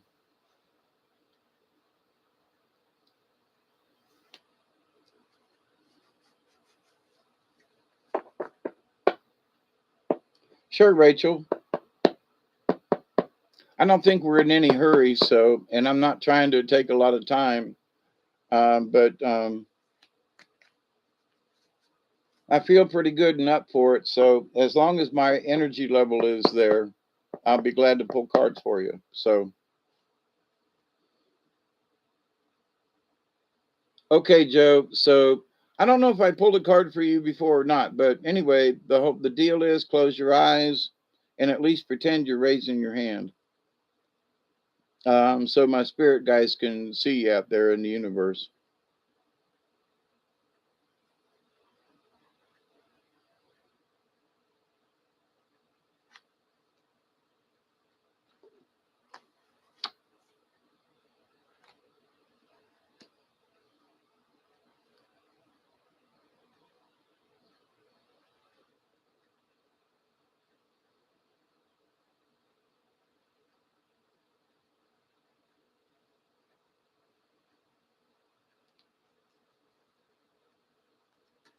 Ooh. All right. So as I was pulling cards, I got they kind of slipped by as reinforcing cards. And there was the grouse and whale as a um and I they were just like reinforcing cards. So since we've already done those two cards, but the main card for you is buffalo, and haven't pulled the buffalo card in a while neither. I don't remember. And buffalo's a good card. Barry, I know you're patient, and thank you. And it's number 19, and it was heads up. So buffalo's number 19.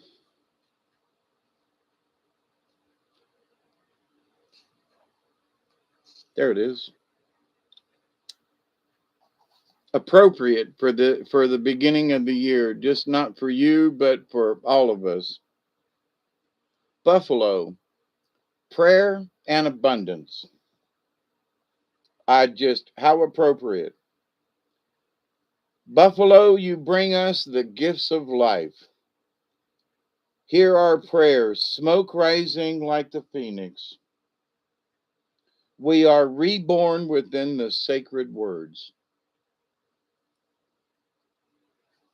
In the Lakota traditions, it was the white buffalo calf woman who brought the sacred pipe to the people and taught them to pray. If you have listened to Robert's channel, Milky Way Messenger, we have talked about buffalo and the white buffalo calf woman. The bowl of the pipe was the receptacle that held the tobacco, an herb with male and female medicine. All right. The stem of the pipe represents the male entering the female and seeding life. In the coming together of male and female, the connection to the divine energy of the Great Spirit was made. As the pipe was loaded with tobacco, every family in nature was asked to enter into the pipe and to share its medicine as prayer and praise to the heavens. The smoke was considered to be visual prayer and was very, it says it is very sacred and cleansing. All animals are sacred, but in many traditions, white buffalo is the most sacred. The appearance of white buffalo is a sign that prayers are being heard, that the sacred pipe is being honored, and that the promises of prophecy are being fulfilled. White buffalo signals a time of abundance and plenty. Buffalo was the major source of sustenance for the Plains Indians. It gave meat for food, hides for clothing, warmth and soft buffalo robes for long winters, and hooves for glue. The medicine of buffalo is prayer, gratitude, and praise for that which has been received. They want me to repeat this line again. It is very important. The medicine of buffalo is prayer, gratitude, and praise for that which has been received. In many traditions, buffalo is the giveaway. In other words, it was here simply to help the Indians to survive. Buffalo medicine is also knowing that abundance is present when all relations are honored as sacred. When all relations are honored as sacred, and when gratitude is expressed to every living part of creation. So you say thank you to the universe, and you mean it, to all of my relations. It means all the rocks and the birds and the animals. It means the earth. It means the sky. It means the stars. To all our relations, to anything I may have been or may be related to in the future, past, present, and the future. All relations, everything. So that's why, to me, the law of one, there only needs to be one rule in the universe, and that's to do no harm. So if you understand this, and buffalo is that medicine, and to say thank you for what we have already received. Well, I don't know, I could still use with some more, but here's the thing, you're still here. Be thankful for that which you have received. Because of its desire to give the gifts that its body provided, and because of its willingness to be used on earth for the highest good before entering the hunting grounds of spirit, buffalo did not readily stampede. To use buffalo medicine is to smoke the pipe in a sacred manner and to give praise for the richness of life to be shared. If you've drawn the buffalo card, you may be asked to use your energy in prayer. You may be also called upon to be an instrument of someone else's answer to a prayer.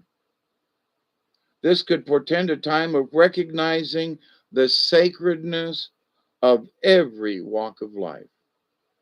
The sacredness of every walk of life, albeit different from your own. To honor another's pathway, even if it brings you sadness, is a part of the message that Buffalo brings. This may be a time of reconnection to the meaning of life and the value of peace. Most assuredly, this time will bring serenity amidst chaos if you pray in earnest for enlightenment and the power of calmness. Now, that right there is just heavy. And give praise for the gifts that you already have. So, Joe, there you go. I'll keep singing that gratitude. Absolutely.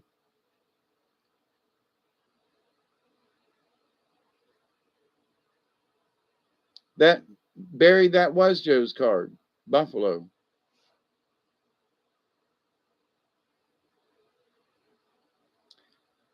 Barry's next now, Steve. And then you and, oh, drat.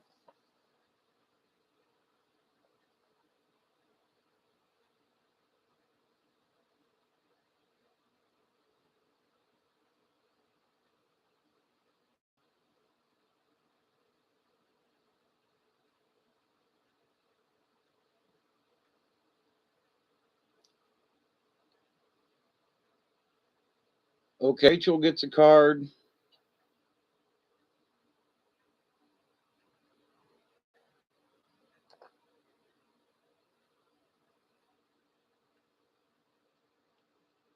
Barry, Diane's already got a card.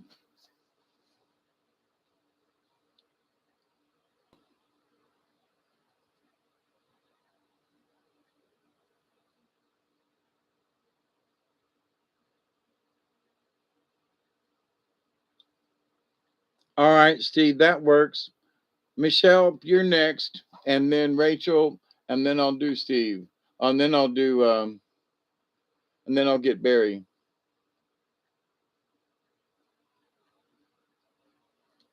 Some of these cards, I mean, the Buffalo card, that all these cards have, especially like the whale, Hawk is a good one too. I love you too, Michelle, no problem. So let me shuffle these cards for you, but all of these cards tonight have been like right on, especially for the first of the year. Like, wow, what just good energy messages, I mean, for individuals, but generally for all of us. Thank you guys and gals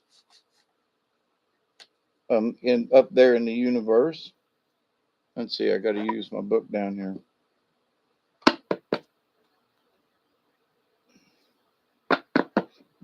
Yeah, for some reason they want me to split these in half, and so some of them are going upside down or right side up, depending. Is that good? All right. Okay, Michelle, close them eyes and raise that hand.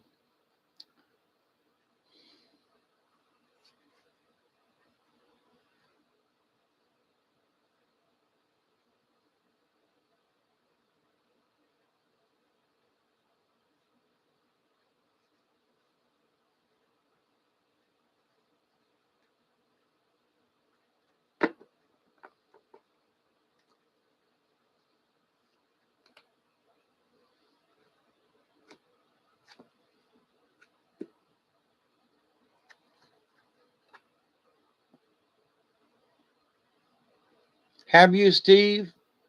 Yeah, and and sometimes for me it's reinforcement.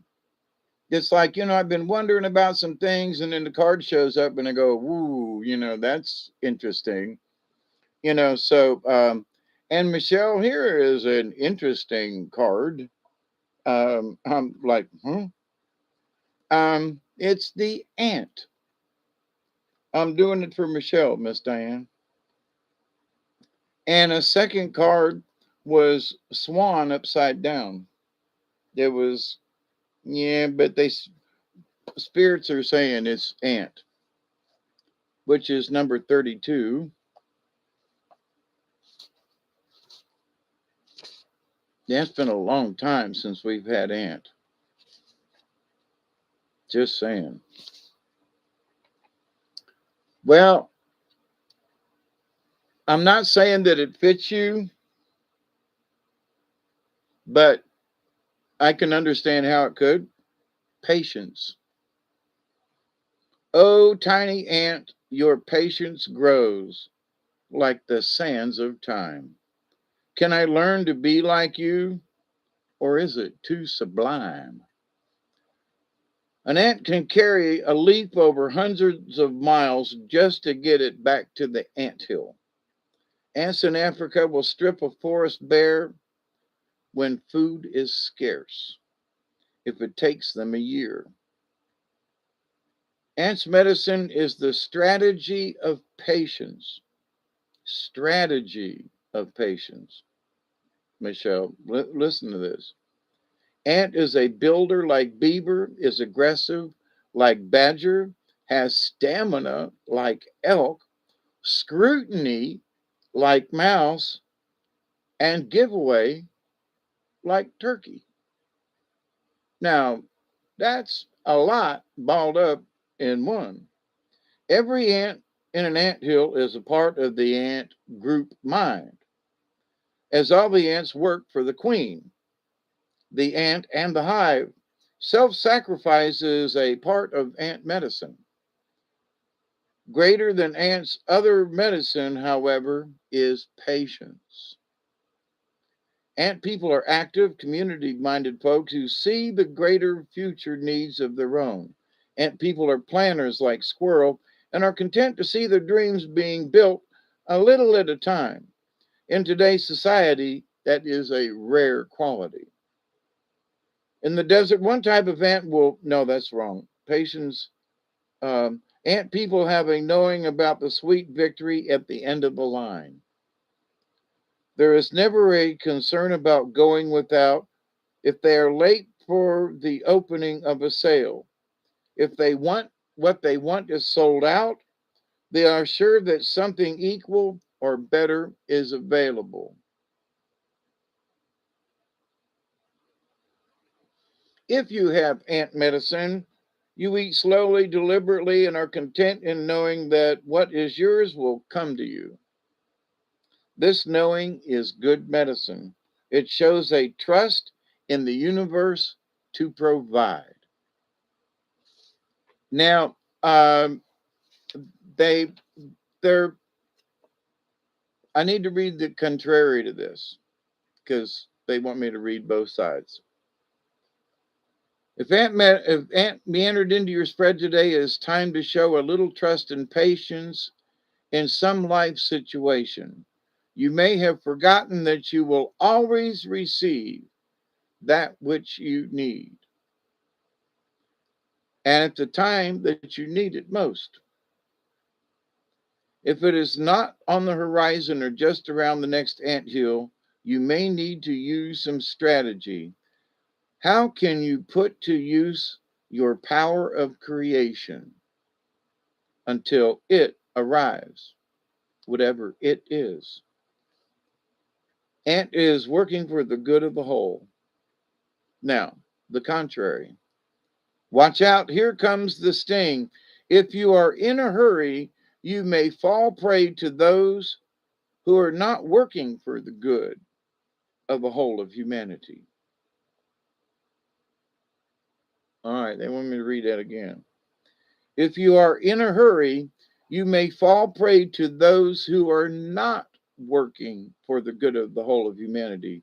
These individuals who make greed a way of life prey on the fear and urgency of those who have forgotten natural and tribal law. It's easy money. If this warning applies to you, become aware of users and con artists. Warning, warning. If the contrary position, and also teaches you to trust natural law. If you do, harmony always follows. Your silly impatience will bring Coyote to aid you in sabotaging your plans for the future. If you allow your panic to outweigh your rational sensibilities. And sometimes things just get on our nerves, or people or situations get on our nerves so badly that it just, common sense is just not there.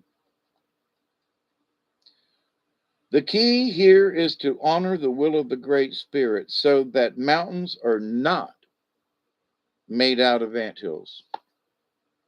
Now, the other one, interesting card. Yeah, the ant card, for those of you who followed me for a while, ant has not been like, oh, and the other one was swan, number 39. And it was a lesser of the two cards. Ooh, I went right to it. Wow. Okay, Michelle, this is card 2. Yep, we were just talking about scammers too. How about that for a synchronicity, hey Joe? Anytime I pulled a card like with Robert on Milky Way, the cards always seem to have fit what we were talking about. So Swan is grace. Swan, the power of woman entering sacred space, touching future yet to come, bringing eternal grace. He wasn't with me tonight, Michelle. He had to go out on call, and I read 3 stories, and his that feed may still be going. Look, it's 20 after, actually 1:21, and I've been reading for over an hour, and I want to take a short break. I got Swan set up here. Now, Swan was upside down.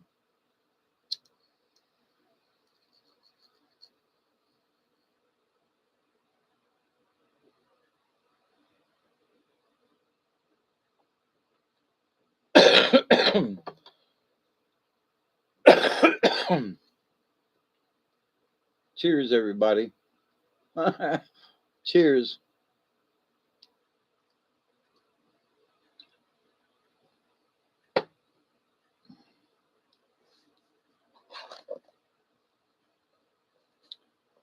Little Swan, it's about grace. Little Swan flew through the dream time, looking for the future. She rested for a moment in the coolness of the pond, looking for a way to find the entry point to the future. This was a moment of confusion for Swan, as she knew that she had happened into the dream time by accident. This was her first flight alone, and she was a bit concerned by the dream time landscape. Now, the dream time. Now, let's just stop for a second. I'll take another puff. But so, dream time, astral projection, out there in the astral world, or in the dream time if you're actually dreaming.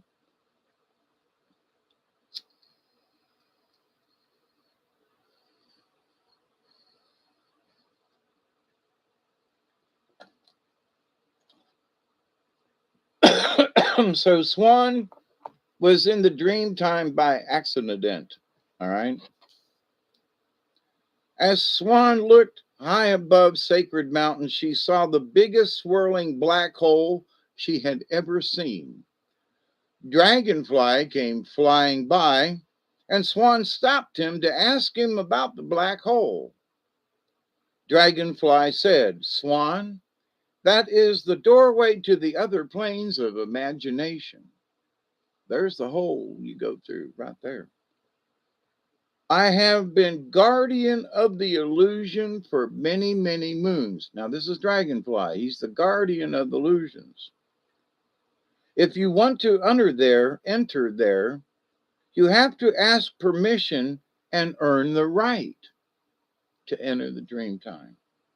Swan was not so sure that she wanted to enter the black hole. She asked Dragonfly what was necessary for her to earn entry.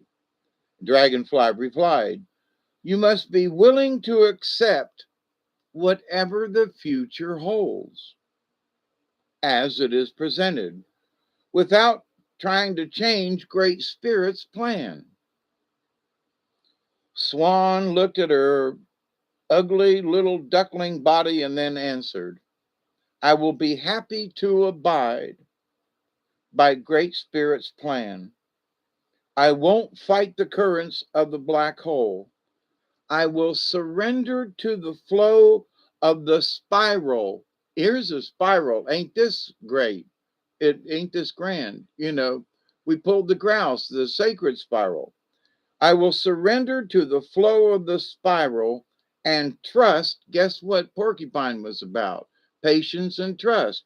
Ain't this strange? They all working together here for us. "And trust what I am shown." Dragonfly was very happy with Swan's answer and began to spin the magic to break the pond's illusion. Suddenly, Swan was engulfed by a whirlpool in the center of the pond.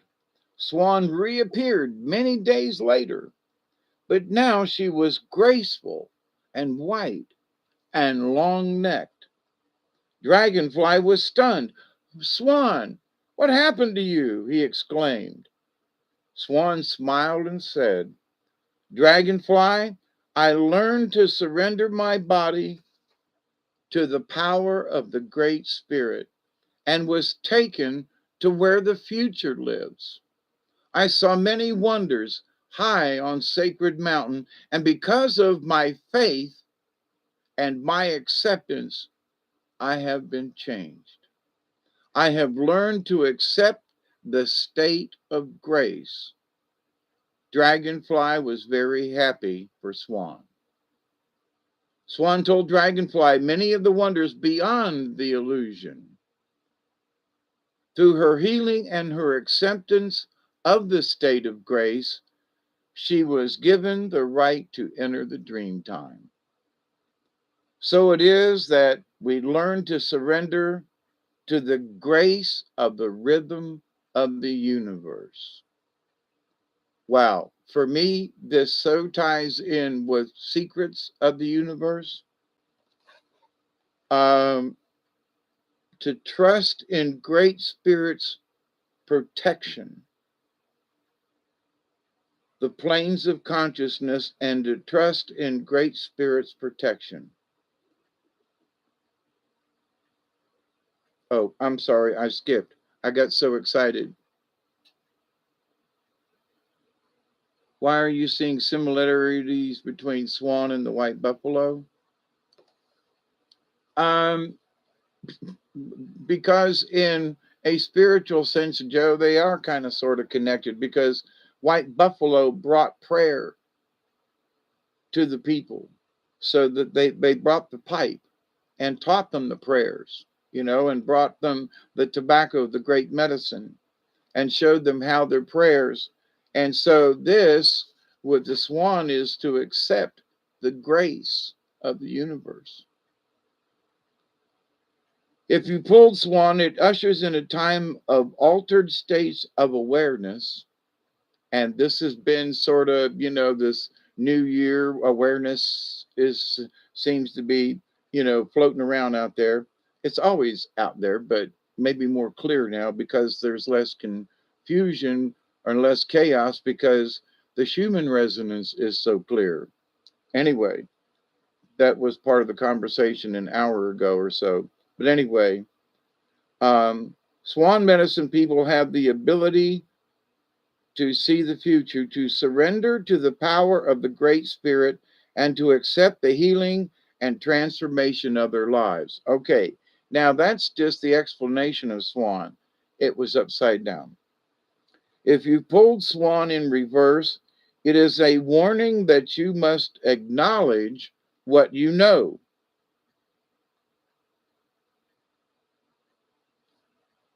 So, Michelle, this card's for you in that it is a warning that you must acknowledge what you know, whatever that means. So, stop denying your feelings and klutzing up. You may be bumping into furniture or forgetting what you are saying in mid sentence. If so, that is a sign that you are not grounded. Jump in place and hold the top of your head as you do so. In any case, Swan Reverse says that you need to pay some attention to your body. It can seem as if you are flying without a pilot's license. If you are not aware of when you take off or land, not recognizing the shift from left brain to right brain is common when you are evolving spiritually. They want me to read that again. Not recognizing the shift from left brain to right brain is common when you are evolving spiritually. This is all part of developing the intuitive side of your nature and is a sign that you are not being conscious of your entry into other levels of awareness. In other words, the beginning of Swan is she found herself in the dream time by accident. Okay. So you may not be aware that you're in the dream time or in another plane of thought or existence or something, you know, and it's not that you're stupid or nothing, it's that you just haven't learned that it's there yet. If you haven't experienced it, if you've never been in really cold water, then you don't know what it's like to get hypothermia.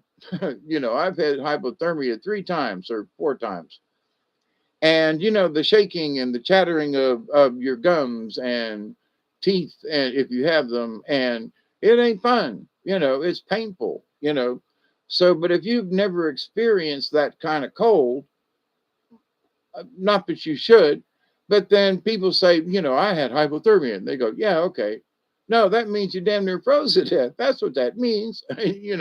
um and if you've ever had that really intense cold, um but to experience it is and surviving it and saying, man, I damn near froze to death, that experience is spiritual. Whether it's a good or a bad thing, you're going to learn something from it. You're going to remember it. And not that I mean for people to go out and get hypothermia, that ain't it, but it's the experience of things. And that does absolutely relate to the major topic of tonight about secrets. So, what is a secret? It's the unknown. It's something that you haven't experienced or you don't know. So, but anyway, Swan upside down is just to say, um, in the development of higher mind, you are embarking on new territory that has rules or universal laws of their own. In the world of spirit, you need to pay close attention to the unseen. This is a whole nother level of conversation here. And it's really heavy and deep, Miss Michelle. It's not negative, okay? Um, Sometimes this shift is lost among your normal activities until you feel spaced out. At these moments, it is time to reconnect with Mother Earth. The solution to contrary swine is, if this is happening, Notice your roundings and touch the earth with your feet, hands, or both, or just go roll in the grass if you can. you know, anyway, number two, they've got three things listed. Focus on one reality or the other. If you are being called to visit the dream time, stop what you are doing and be still. Now, this goes for all y'all, okay? Uh, this this card does relate, but if you're having issues with grounding or whatever, and if you find yourself being called to the dream time, this is for any of y'all. Stop what you're doing and be still. I mentioned this earlier, if y'all were here earlier, in that I said that in order to hear the universe, you have got to just stop. You've got to be able to just listen, you know. Difficult, Oshkosh, I know. But you can find a way to just go outside and brush the snow away and touch the ground. I've seen pictures. But you connect with the birds and the things when you take walks. You know, you can ground with, touching a tree. So, but anyway, it says focus on one reality or the other. But see, Nate pulls you out of it. And that's one of the things that is difficult. You're in one reality with him, and your mind at times is in another. Come the 25th of this month, I had experienced the extreme cold as I walked just to get around others. My genie had died 7 years ago.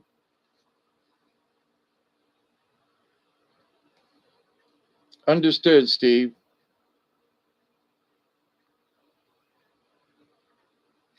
So here's the main of Swan upside down. Now, this was not the main card, all right? But it seemed like they really wanted me to talk about this card to you because it does fit with the other one. Um,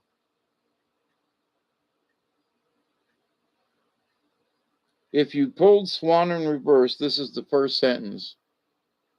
It is a warning that you must acknowledge what you know. That right there is a powerful statement.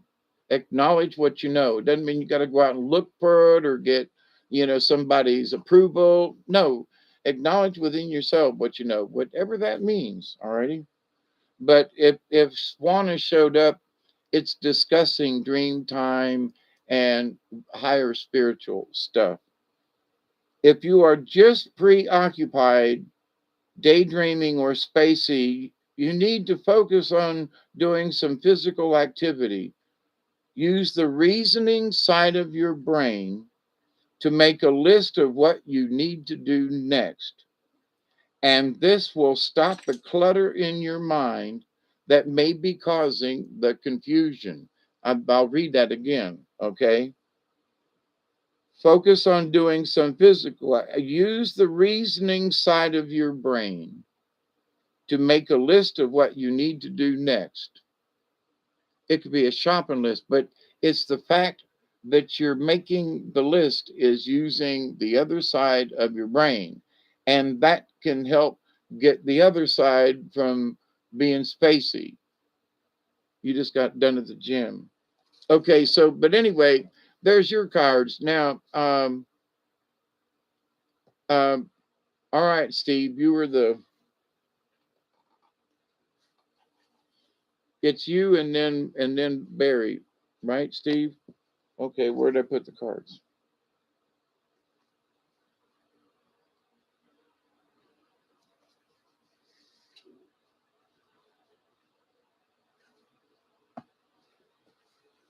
There's some really good coffee time, and when you get back, I'll do yours. Rachel's next. I thought I already did Rachel. Miss Rachel, didn't I do you?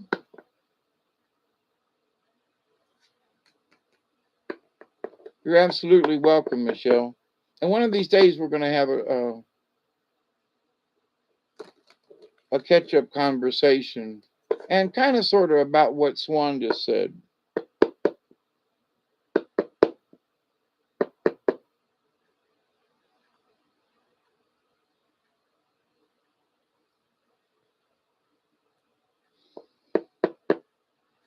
Well, Steve, Barry, if you're going to be here then before you go get coffee, I'll go ahead and pull your card, or do you want me to wait? Go get coffee, Barry, and I'm going to do Steve's. Okay? Go get coffee, Barry. Go on, shoot, go get coffee, and I'm gonna do. I didn't do a card for you. Oh, then it's Rachel's turn.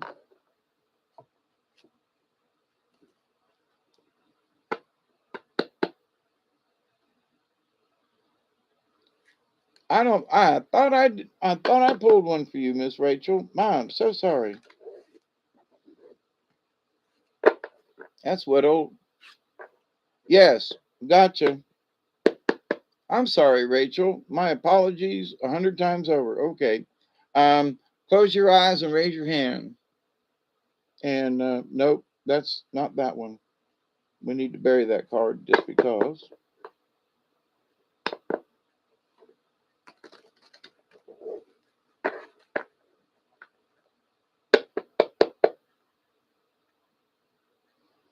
Shuffle, shuffle, shuffle.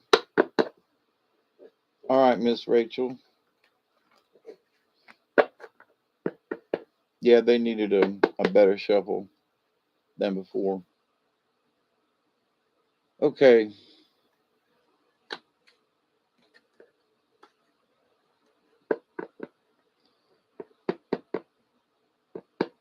I pulled a card just as a feel, and it's the ant card, but it's a reinforcing card for all of us and for patience for the next card.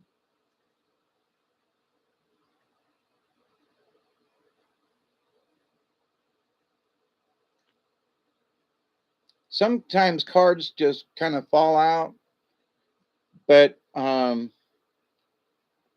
it's like not your it's like not your card, but it's part of the message. It's hard for me to explain it.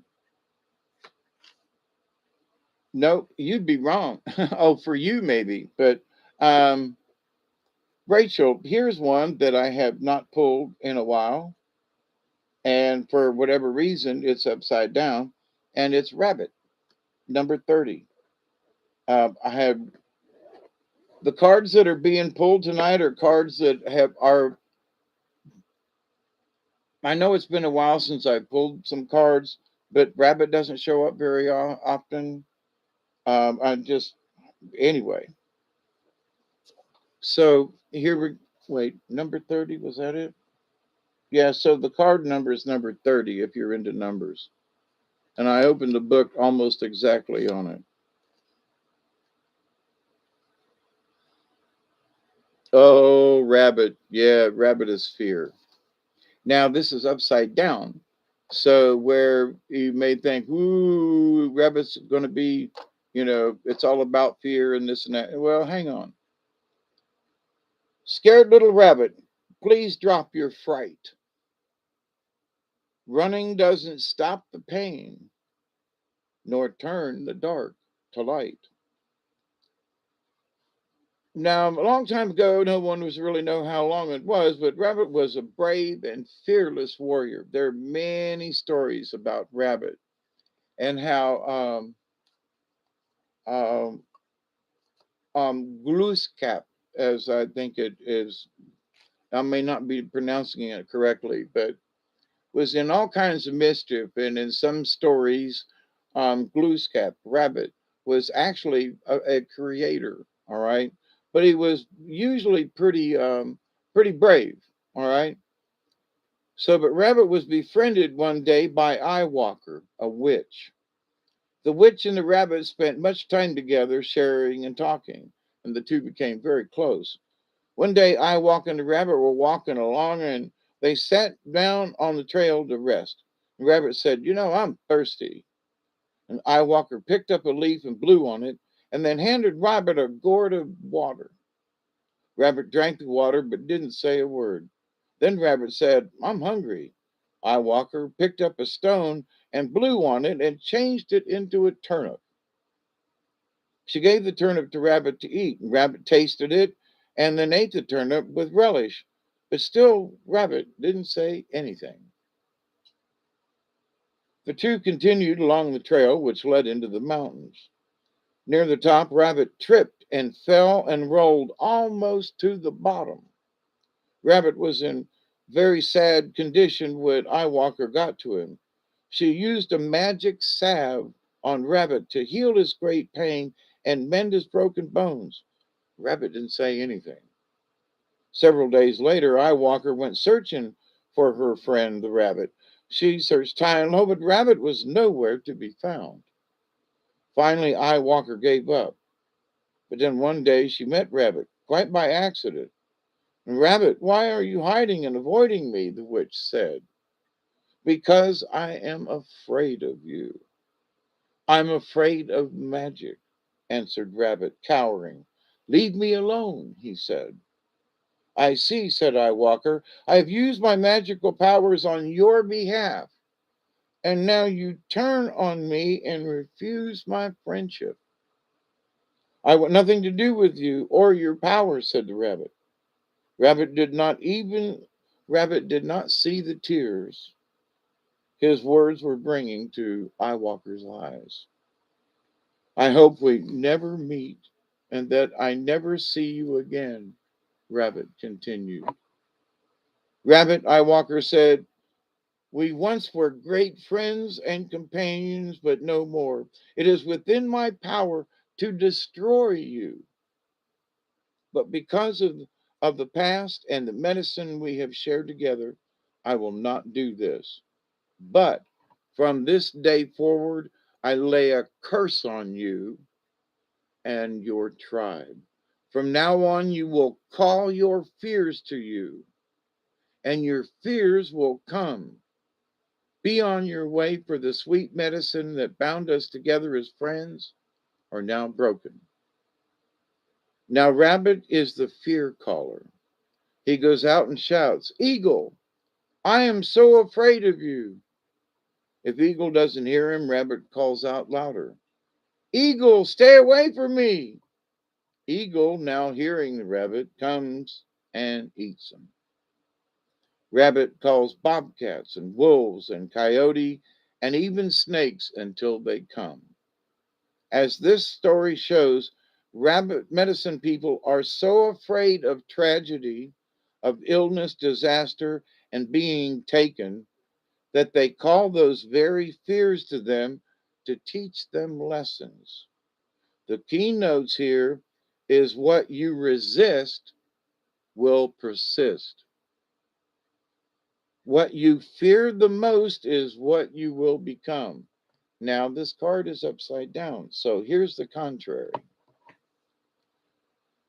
The paralyzed feeling which Rabbit experiences when being stalked is Rabbit in the contrary position. In other words, you're froze. If you have tried to resolve a situation in your life and you are unable to, you may be feeling frozen in motion. This could indicate a time to wait for the forces of the universe to start moving again.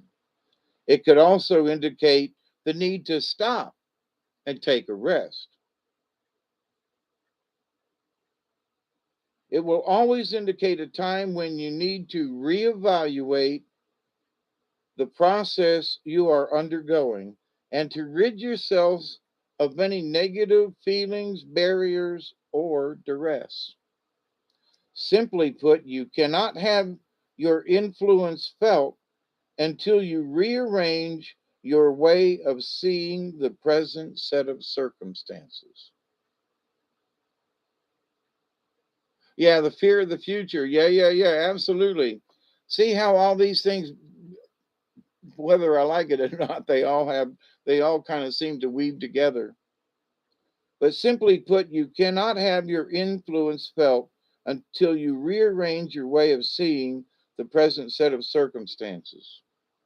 There is always a way out of any situation because the universal forces does move on. It is the way in which you handle problems that allows you to succeed. That's a good medicine right there. It is the way in which you handle problems that allow you to succeed. Take a hint from Rabbit.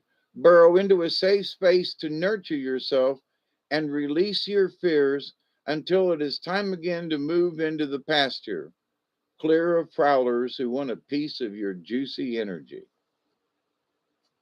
So there you go with that one, Rachel. Does it fit?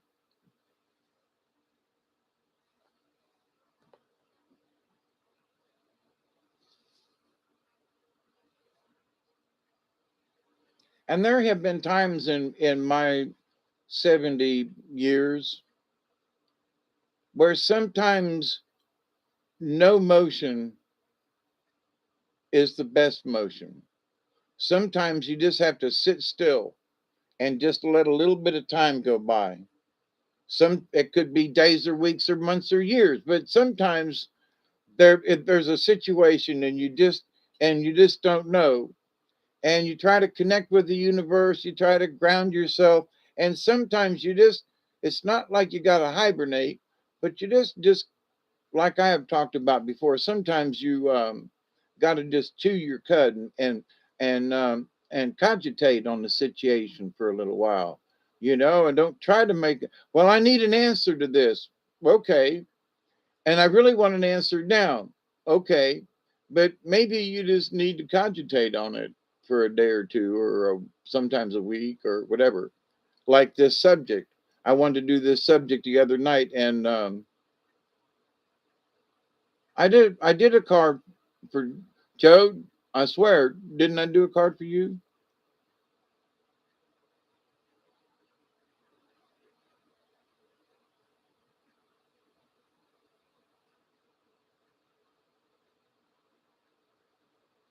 You're welcome, Rachel. Let's see.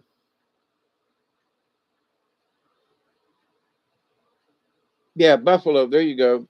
All right, Barry. Did you get coffee? Barry, do you have your coffee? That's what I want to know. All right. Did you get your coffee? I gotta say that this has been an enlightening show for me. Um, in that my subject for tonight that the spirits have been wanting me to discuss have been about secrets. And today you fixed the fence, very grounding. Cool beans. Um, what did I do with the cards? Over here.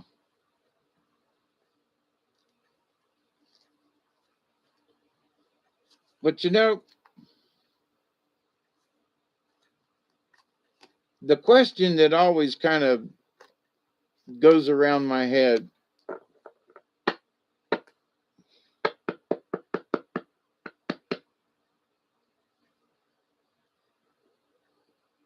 for folks and subjects that I think of,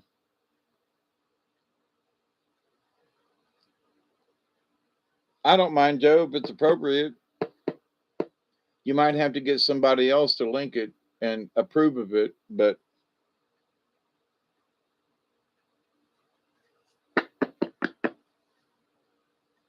all right, Barry, this one's for you. The cards just said it's Barry's turn, so there was my decision.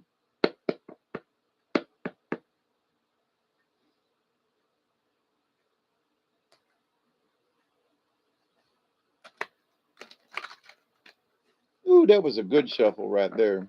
All right.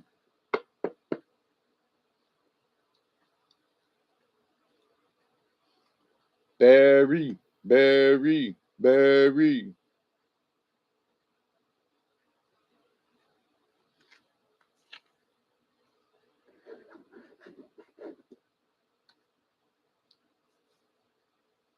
Interesting. A card just flew by my fingers, and it was, guess what? It was the um, Swan upside down. And I just shuffled these cards really well. And it was um, Swan upside down. So to me, that's a reinforcement to you, Barry. All right. About the grace and about what the upside down. And I'm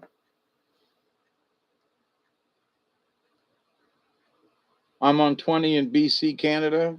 Oh, really? All the way up yonder.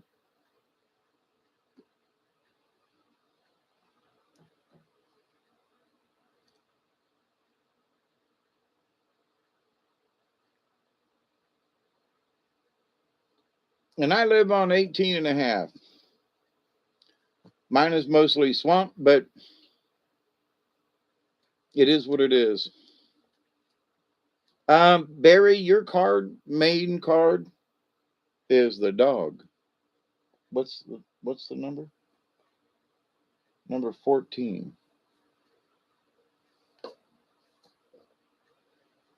Number 14. I think it's loyalty or something like that. And I know you got dogs that run around you. Loyalty. I was right.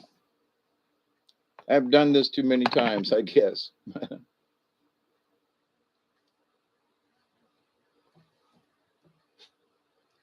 And the loyalty that your dog ate one of your chickens.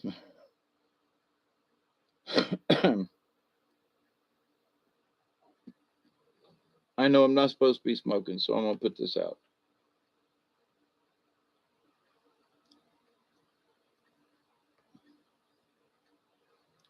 See what a good boy I am? I really wanted that cigarette, but I put it out.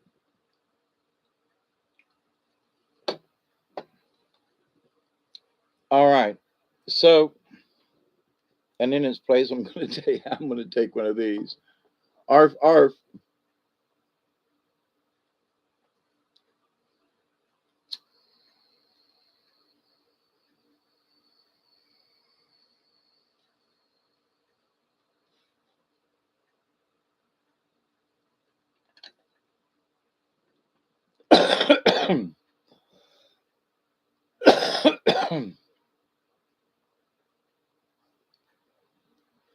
Dog, you are so noble until the bitter end. Your medicine is the teaching of true and loyal friends. Habits die hard. Yes, they do. You know, but being 70, son of a bitch. All of the Southwest and the Plain Indian tribes had dogs. These noble animals would often give warning signals of approaching danger.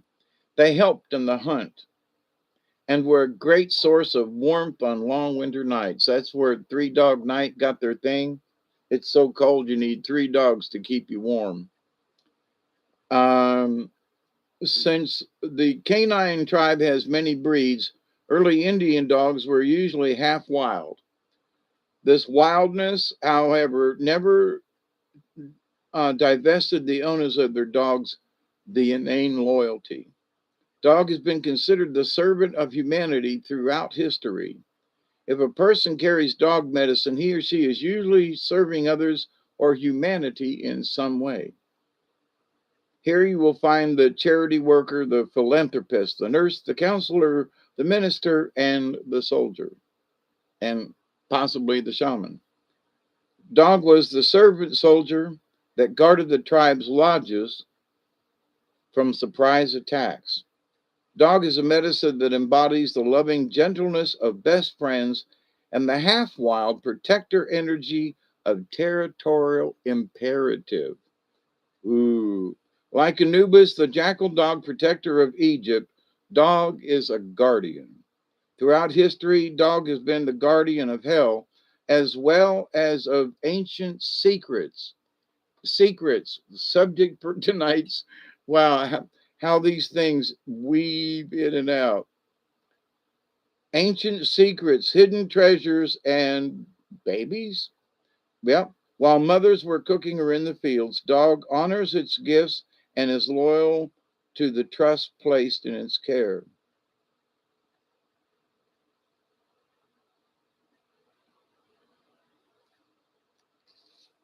So dog is loyalty. Now the card was upside down. So I'm going to go straight to the contrary. You get the idea of dog. And now this is the straight up before I get to contrary. Dog medicine asks you to look at how readily your sense of loyalty is countermanded by your need for approval. Now that's interesting. Barry, I don't think you need approval. I think you have it. If you have pulled the dog card, there are several questions you need to consider. But see, yours is upside down. In the contrary position, dog may be telling you that you have become critical or mean due to the company you are keeping. The reversal of this medicine could also imply that it is time to stop cowering with fear and time to begin to tackle the adversary and get your back looked at. You're that's an adversary of confidence. The key is to realize that these are not external enemies, but thought forms in your own mind which tell you that you are not worthy of loyalty, either to be yourself or to others.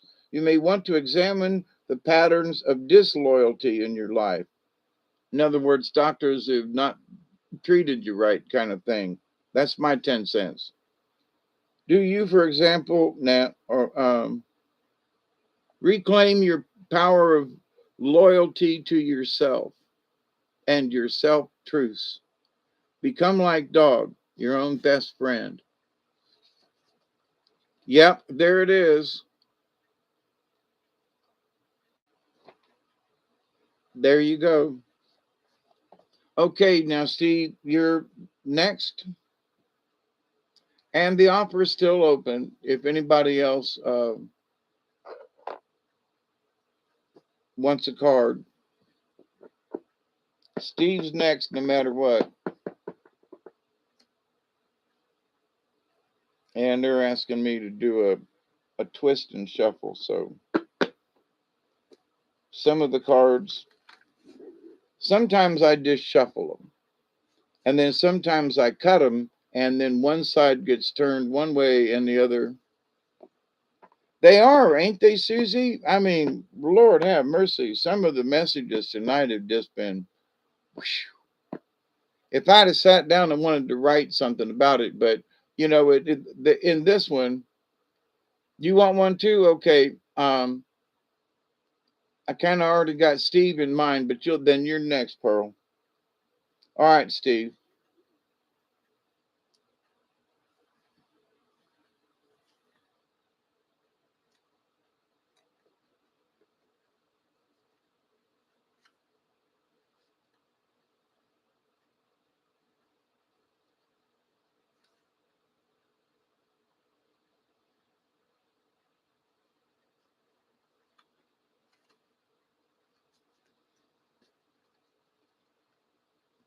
Well, we got a reinforcement, Steve, on the rabbit card, which is don't call fear. But, you know, I don't know what that means. But anyway, it was in a positive side.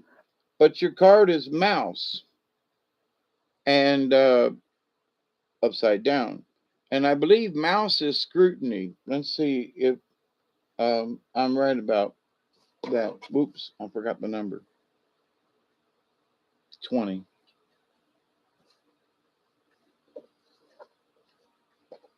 All right, Joe, we love you. Sleep well. 20.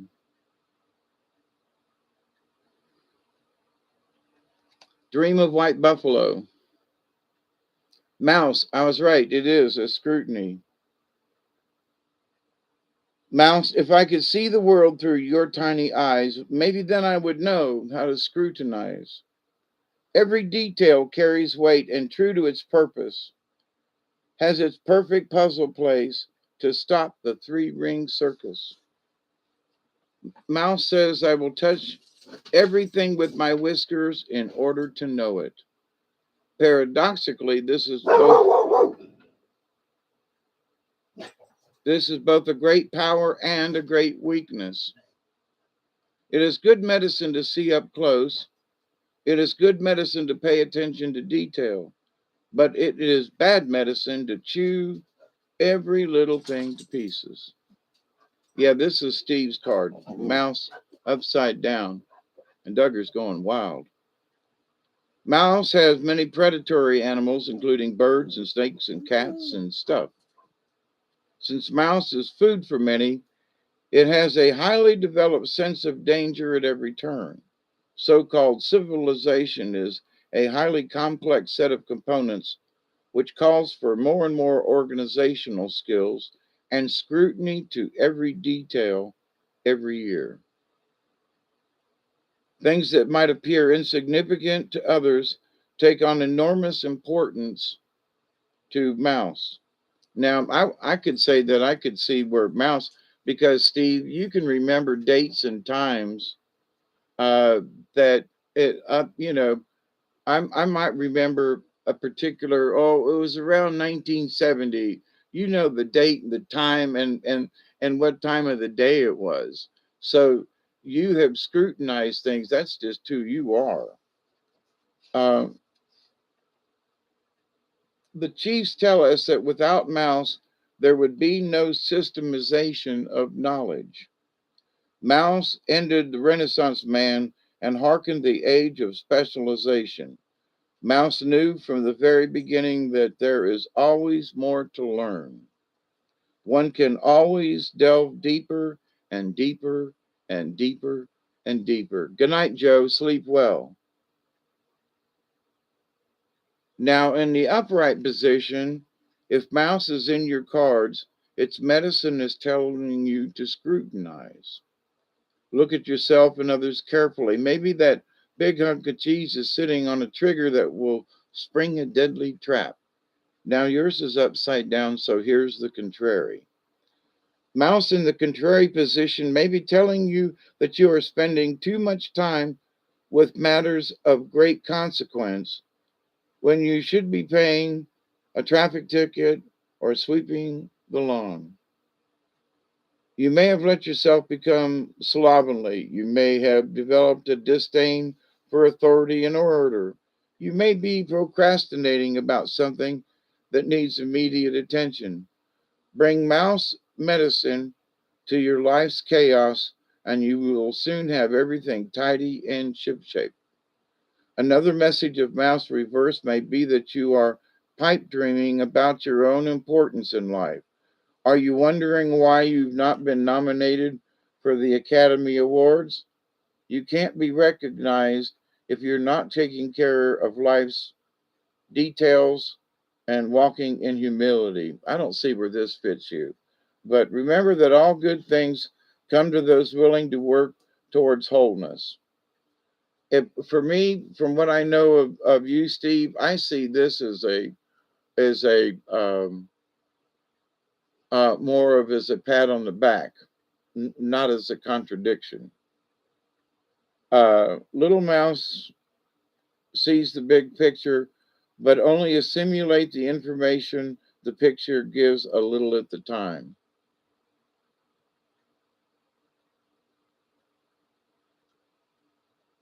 That you should quit putting off repairing your roof, that could very well be, you know. Little Mouse can conquer any task by using its scrutiny. And sometimes scrutiny comes in a bunch of ways. I mean, it really does. Slow down and write the contrary medicine. Stop chasing your tail or being confused by the maze and start observing the details of your present pathway. All right, now, last but not least, and I think I'm gonna quit with Miss Pearl simply because I've been here for almost 3 hours. And Steve, do we need to take up donations? I need a new roof too, at least on this side of the house. You're next, Pearl.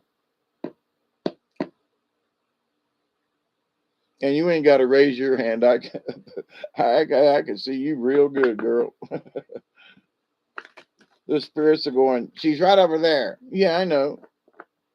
that, that to me is funny, Pearl, the way they put that.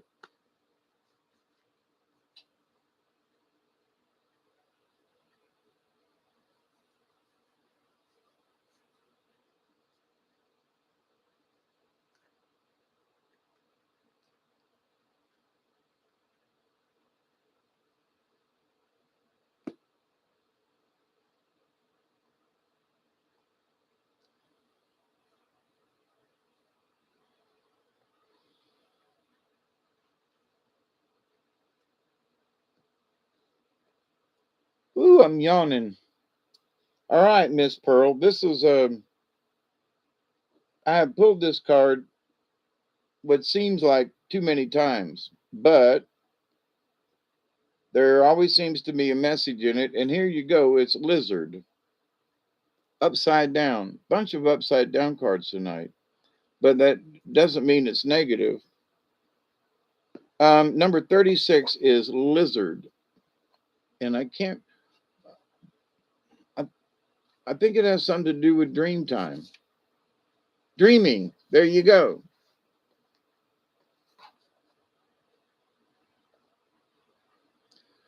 Dreaming. Lizard, will you dream with me? Travel across the stars. Beyond the place of time and space, there live visions from afar. Now, here's the story about lizard and the snake, right? So, lizard's underneath the rock shading himself, and a snake crawled by looking for a nice place to coil up. And snake watched lizard for a while as lizard's eyeballs went side to side beneath his enormous eyelids. Snake hissed to get lizard's attention, and slowly lizard's dreaming eyes opened and he saw snake. Woo, snake, you scared me. What do you want? The lizard cried. Snake spit his answer. Lizard, you are always getting the best shadow spots in the heat of the day. This is the only big rock for miles. Why don't you share your shade with me? Lizard thought for a moment, then agreed. Snake, you can share my shade, but you have to go to the other side of the rock and you must promise not to interrupt me. Snake was getting annoyed and he hissed, well, how could I bother you, Lizard? All you're doing is sleeping. Lizard smiled knowingly and said, oh, Snake, you are such a silly serpent. I'm not sleeping, I'm dreaming. Snake wanted to know the difference. So Lizard explained, dreaming is going into the future. Snake, I go to where the future lives. You see, that is why I know you won't eat me today. I dreamed you, and I know you are full of a mouse. Snake was shocked. Why, Lizard, you're right. I wondered why you said you would share your rock with me. Lizard laughed and said, Snake, he said, you're looking for shade, and I'm looking for shadows. Shadow is where the dreams live. Lizard medicine is the shadow side of reality where your dreams are reviewed before you decide to manifest them physically.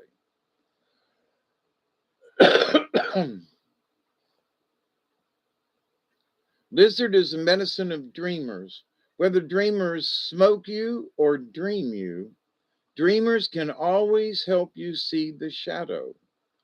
This shadow can be your fears or your hopes or the very thing you are resisting, but it is always following you around like an obedient dog. If Blizzard dreamed of space in your cards today, it may be time to look and see what is following along behind you. Is it your fears? Your future trying to catch up with you? Or is it the part of you that wants to ignore your weaknesses and or your humanness? Now that's the upright. This was upside down for you, Miss Pearl. If lizard is turned up in the contrary position, you may be having a nightmare. That's interesting. This is a sign of inner conflict. Look to the nightmare for for a clue to the nature of this conflict. What are the feelings your nightmare may be causing? Breathe through these feelings and let the sensations flow out of your body. See the truth in what your nightmare is suggesting. It could be the simple message that you are confronting your fears and therefore do not need to experience nightmares in your day to day life. Another message of lizard reversed is that you may need more sleep or more dream time. It could also imply that you have a lack of dreams for your future. Well, that's interesting. Imagination is the door to all new ideas and creations. As you examine the dreaming process, you will find that the subconscious is processing all of the recorded messages it holds. I've talked about this in the past about the conscious and the subconscious and the time in between, which is the dream time. It is the conscious and the subconscious together. Um, as you examine the dreaming process, you will find that the subconscious is processing all of the recorded messages it holds concerning the events you experience during the day. Your brain records everything, whether you understand it, remember it, or not. These messages can be suppressed feelings bringing inner conflict, or they can be new ideas or goals or other dimensions of awareness. They could be future events, warning signals, or desires and hopes. In one sense, Contrary Lizard is insisting that you look to your imagination for new experiences. That's I would, of all this that I've read, this to me fits you, Pearl, is insisting that you look to your imagination for new experiences. This is necessary when life becomes dull or full of boredom. I don't know if you're bored or not, but on the other hand, Contrary Lizard may also apply to those who dream too much, refusing to see the dreams as tools to manifest that same vision in their lives. All levels of awareness are accessible through dreams. Remember, life is not always as it seems. Are you the dreamer or are you the dream? That's a heavy one right there now. Are you the dreamer or are you being dreamed? Are you part of somebody else's dream? I mean, there you go. Now, is that everybody, Miss Pearl? How Miss Pearl, does that fit in any way? That was a strange one right there. All the cards are linked together for me at least. Oh man, I mean, talking about the secrets of the universe and the dream time, and that is part of the whole 3 hours. It is now, um, for this discussion about secrets and secrets. It was on point. Oh golly. For some reason it didn't. I was like, wow, Miss Pearl, really? I mean, but okie dokie. So we're batting 1,000 tonight. And as far as just a general overall topic, I couldn't have asked for better cards to pull to try to get my point across. And and these messages then are personal to you as well. That just makes it, and y'all can blame or thank Elderberry for talking me into doing cards tonight. So it has been Elderberry, and I just wanted to talk about secrets and stuff. And I'm gonna finish smoking this cigarette. And what time is it? It's 2:10. Is that right? We're coming up on a 20. Ooh, 218. Ooh. It is time for a 20. All right. Do y'all see how long my hair is getting? And it looks like I've had curlers in it, don't it? The way it's wavy. But anyway, um, I know I talk about myself too much, you know.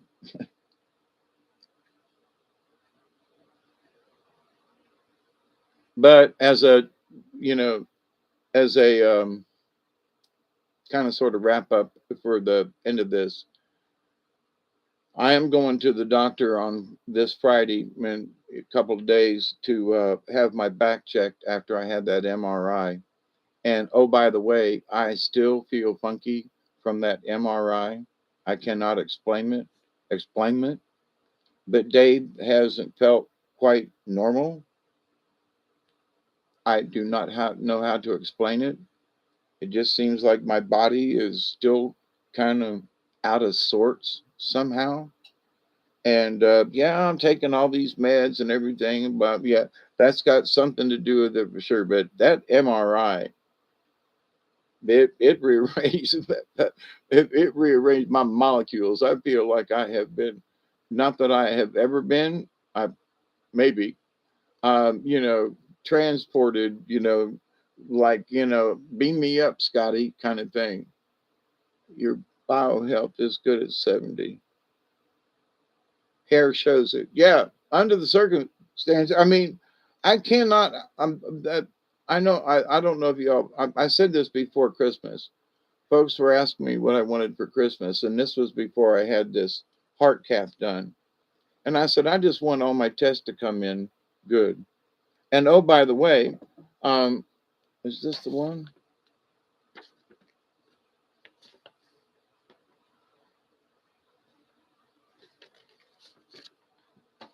Hang on, I just got notification today. Let me read this to y'all just because. This letter is in reference to your recent colonoscopy. We found 14 polyps and removed them completely, as is appropriate medical care. No cancer was found. The polyps were an adenoma, a polyp that has the potential to progress to cancer over time if left in place. Again, no cancer was found and the polyp was removed completely. Current guidelines recommend a repeat colonoscopy in 1 year due to the tendency for new polyps to develop. Please contact our office to schedule, but it says again, large letters, no cancer was found and the polyp was removed. So, you know, as far as my health and all the tests and everything and all the pains and agonies that I went through, cheers. Here's to being healthy at 70. You know,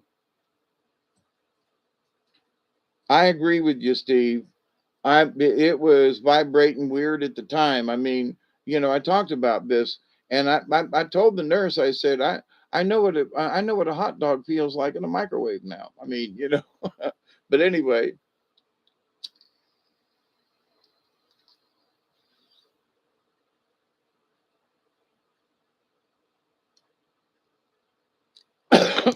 yeah, my BMI is good. Um, for the last for the last 6 months, going to the doctor, and they all ask my weight and everything. You're welcome, Diane. Honestly, y'all are welcome. I consider it my privilege to be here, and you know, it is my job, it is my duty, is my honor, and you know, to be here and have the energy to be able to, you know, convey secrets from the universe. You know what I mean? I've had a clean bill of health for 13 years at the age of 67. Yeah, you know, and the best thing at our collective ages, because I know there's many of us out here that are getting up there in age, I might still be the eldest on the block. God almighty, it's hard for me to realize that. But, to accept that I'm an elder, I mean, like, seriously, elder, you're old, kid, you know.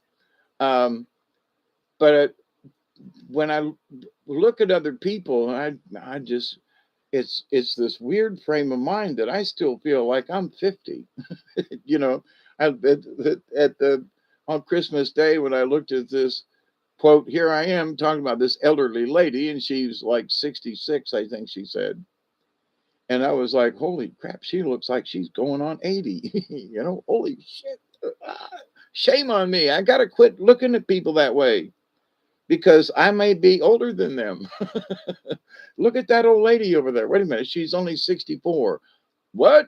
You know, my friend that I've known for many years, he's white haired everywhere. Well, I don't know about everywhere, but, his chin and his head, I mean, completely white.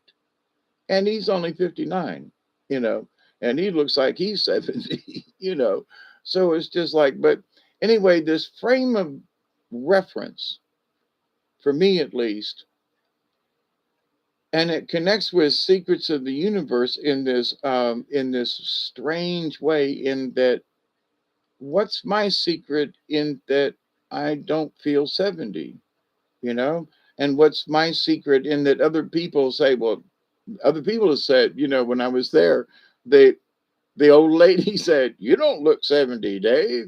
You look like you're about 62 years old, and I thought I was older than you. That's what she said.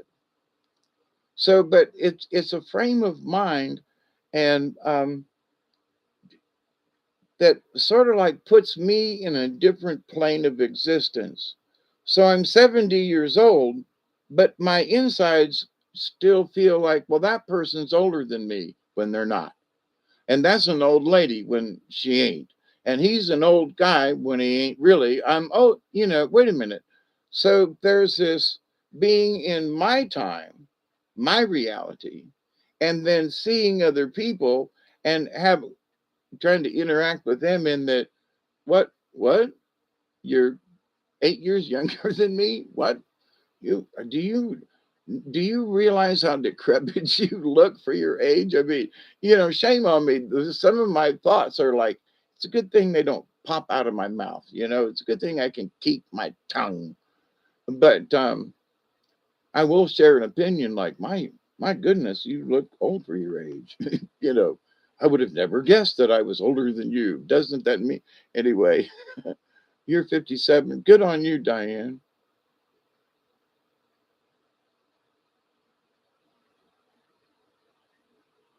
Yeah, but here's one thing about the MRI thing, Miss Diane, and everybody, is that I called the doctor again today when I got some information I got to fill out. And I said, look, I'm supposed to see you on Friday. I said, it says here that I'm supposed to bring discs of my, and I said, Colquitt County Hospital says all you need is this password or my patient ID number. And, she goes, oh, yeah, it's a promise share or something. I'm going to have to ask what she said when I get there on Friday.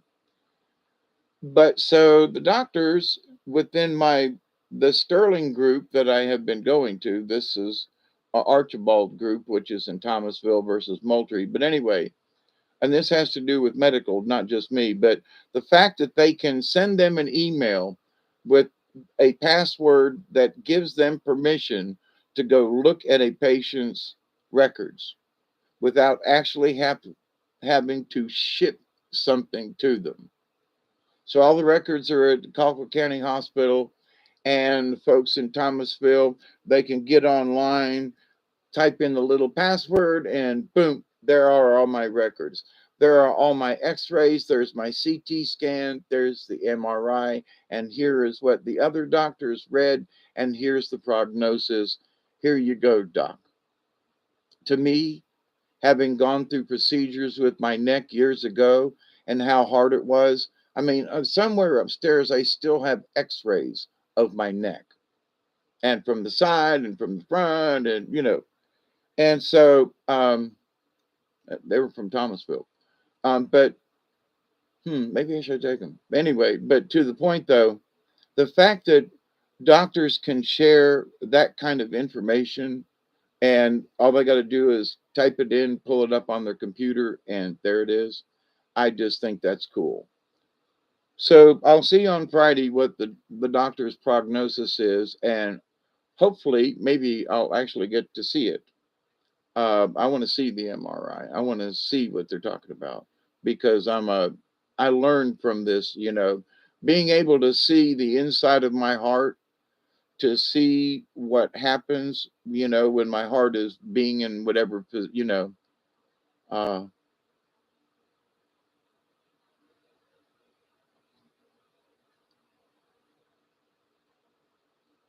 yeah, the thing about the age thing,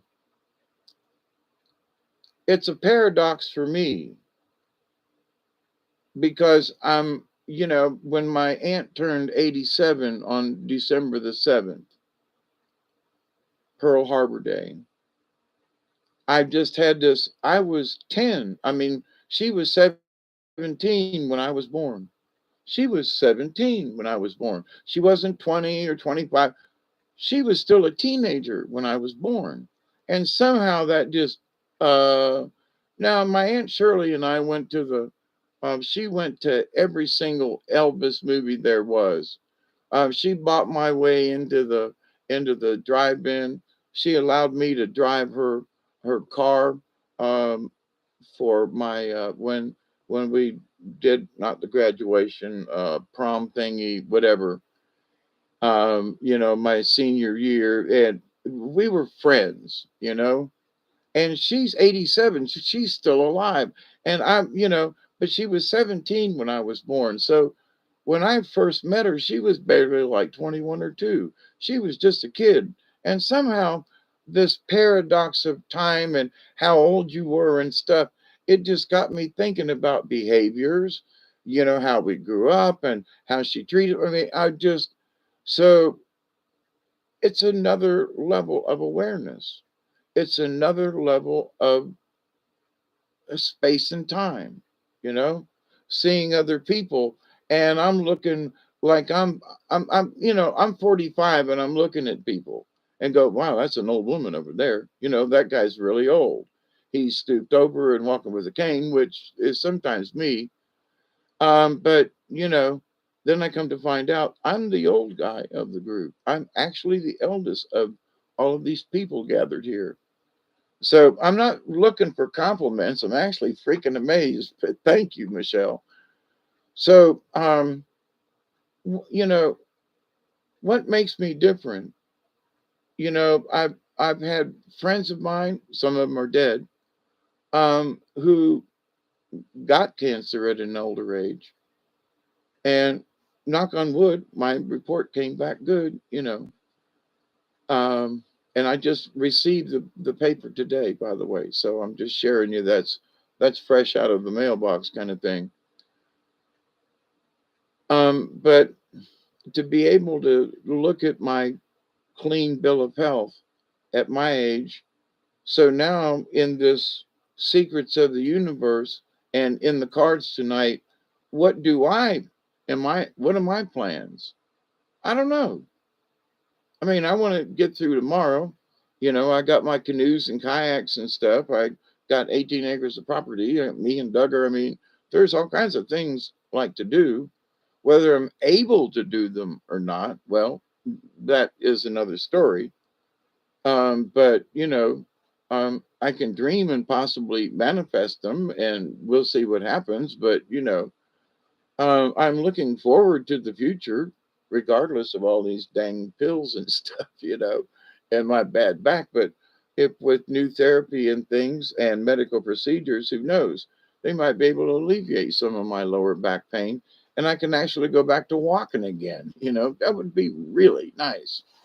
So it would make my latter years more enjoyable than to just live in pain for the rest of it. So I'm not trying to complain, but at the same time, what do you expect for the future? Less pain, if that's possible. Less pain without a lot of difficulty, you know. If it requires y'all got to go in there and shave some bone off or something, I'm good with that, you know.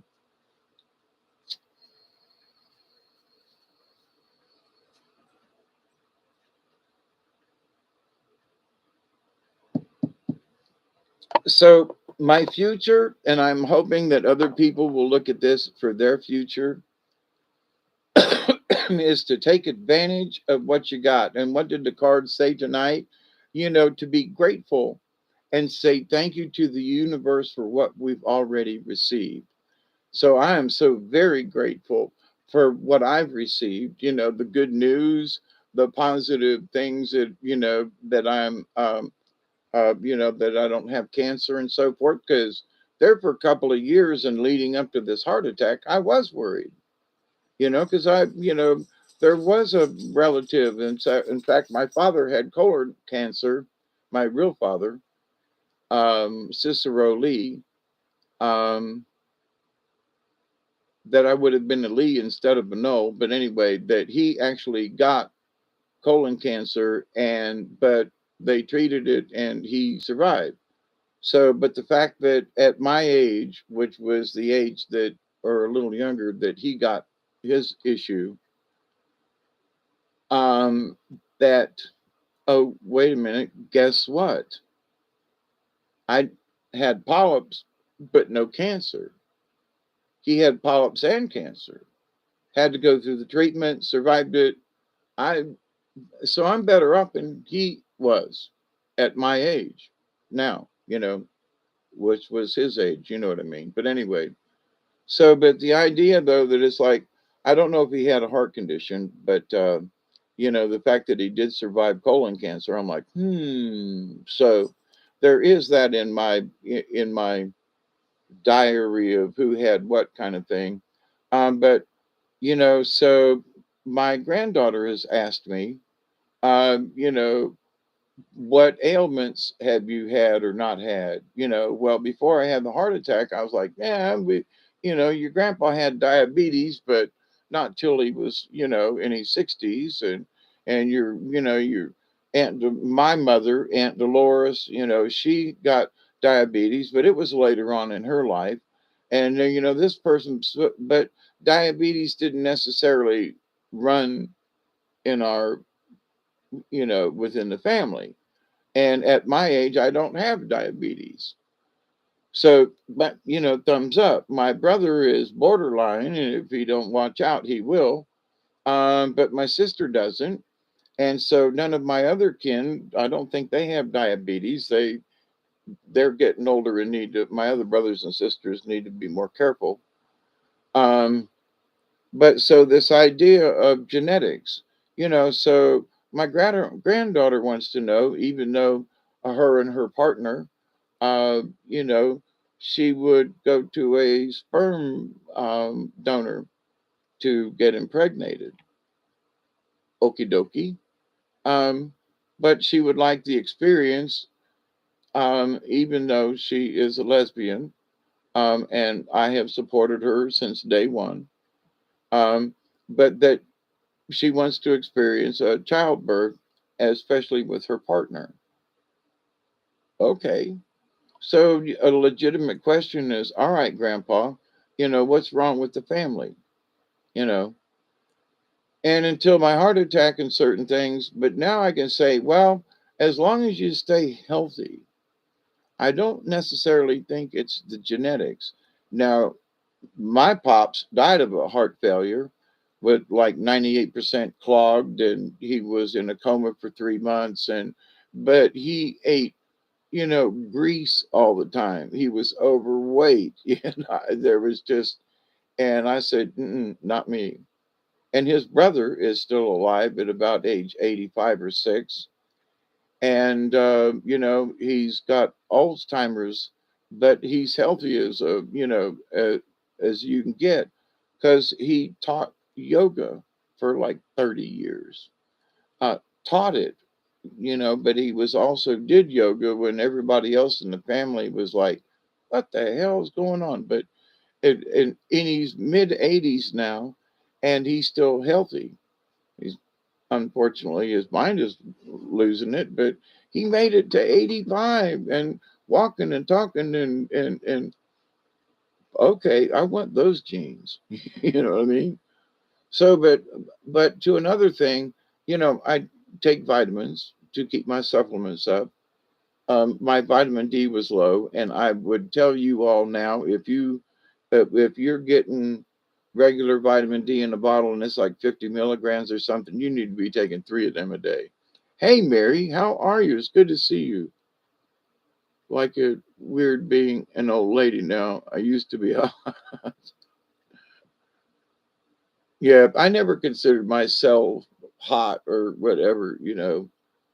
I was thinking the other day, I said, here's all these people, wanting to change sexes. And I thought to myself, well, I can't get a date as an old man. What if I shaved my beard and mustache and became a lesbian? Would that get me a date?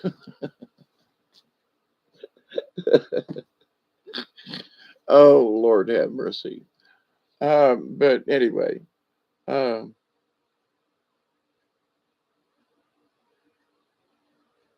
I went from 350 down to 210. Yeah, that's always a good thing. Yep. My heaviest weight was 255.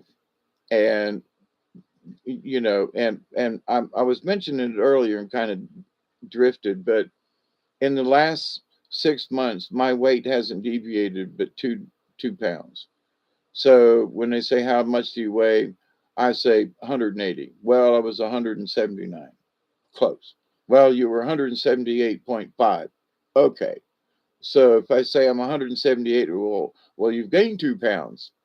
Actually, I was 180, but but I've been within 2 pounds for the last 6 months. So, and like I said, I eat what I want, but I'm cautious with what I eat. I just don't eat too much. Where before I used to eat 2 or 3 platefuls of stuff and go back for dessert, and so I think what has changed my life was I quit eating too much. I just realized that I was eating too much, that the body does not need that much food. So they were like, well, you need to weigh yourself every day, Mr. Null. And I was like, no, I'm not doing that. No, I'm not weighing myself every day because I don't fluctuate but a pound or so. Because whatever I eat, I'm going to poop out. So if I eat a pound of food today, then I'm going to poop a pound of food out when I go to the toilet. So if I keep this ratio going where I don't overeat and my colon don't get locked up and whatever, then I can maintain a healthy weight. I can maintain a healthy lifestyle. My body gets what it needs without overeating or overdoing it. So friends of mine who are like, "Ooh, blue green algae, you got to have this." If you don't eat this stuff, you're not going to live a long, healthy life. Well, here I am at 70 and I'm pretty damn healthy, other than those things that I did to cause my heart failure over, too much drinking, smoking, and whatever earlier on. And I've calmed down, but, holy crap, it was my fault, not some. And all the ibuprofen that I took killed my kidneys and, gave me heart problems. And so I created my own health problems. As much as I was trying to stay healthy, I still created, because of the drugs I was taking over the counter and whatever, not enough warnings on them bottles, my friends. But so, how do you be healthy? Watch what you eat and don't overeat. You know, exercise. As bad as my back feels, I still walk up the driveway back with Duggar. You know, I was talking with Elderberry on the phone today when I walked up the driveway to get the mail, and I told him, I said, I'm walking up here and it hurts like hell, but and I got to do it. I'd stop, walk a little bit, and I'd stop and take a good breath, and It was more my back that was bothering me than a shortness of breath or my heart, but to the point, up to the driveway and check the mail and walk back down and around the yard a little bit, and so if that's all you end up doing, but walk around and do something.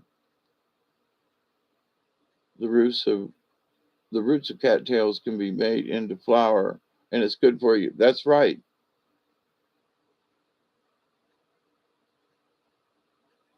Oh, I got ice cream in the freezer. When I shut up here, that'll be good on my throat for me talking for the last 4 hours. How you been doing, Miss Mary? I hope everything's good in your end of the world. I don't get to see you all enough.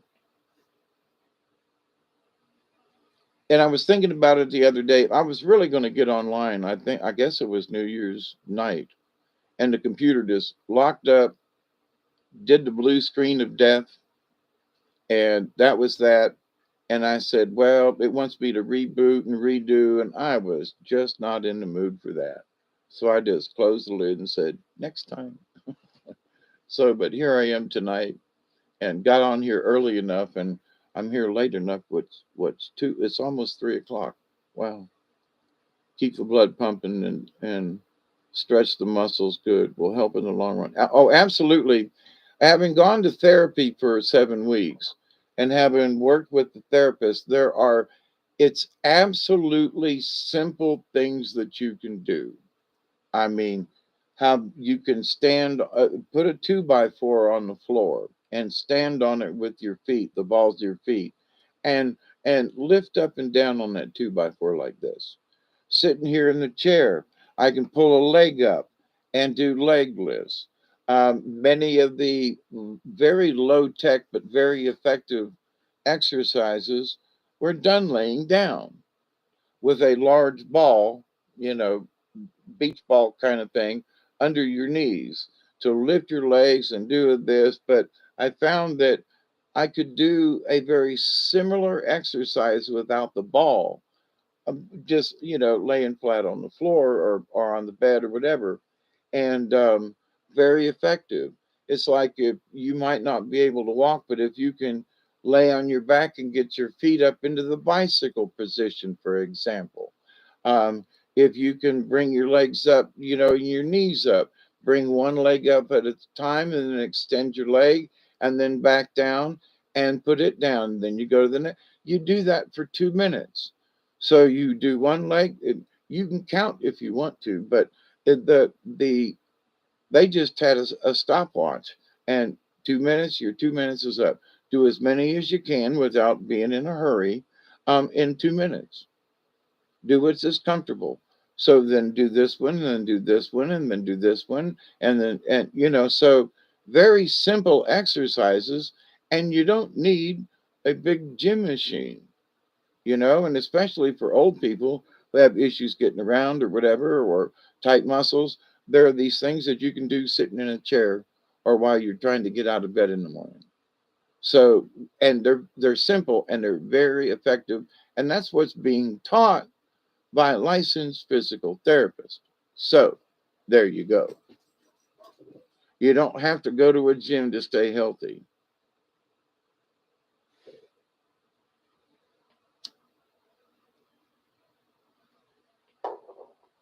So, how do you stay healthy? Well, watch what you put in you. You are what you eat, kind of thing.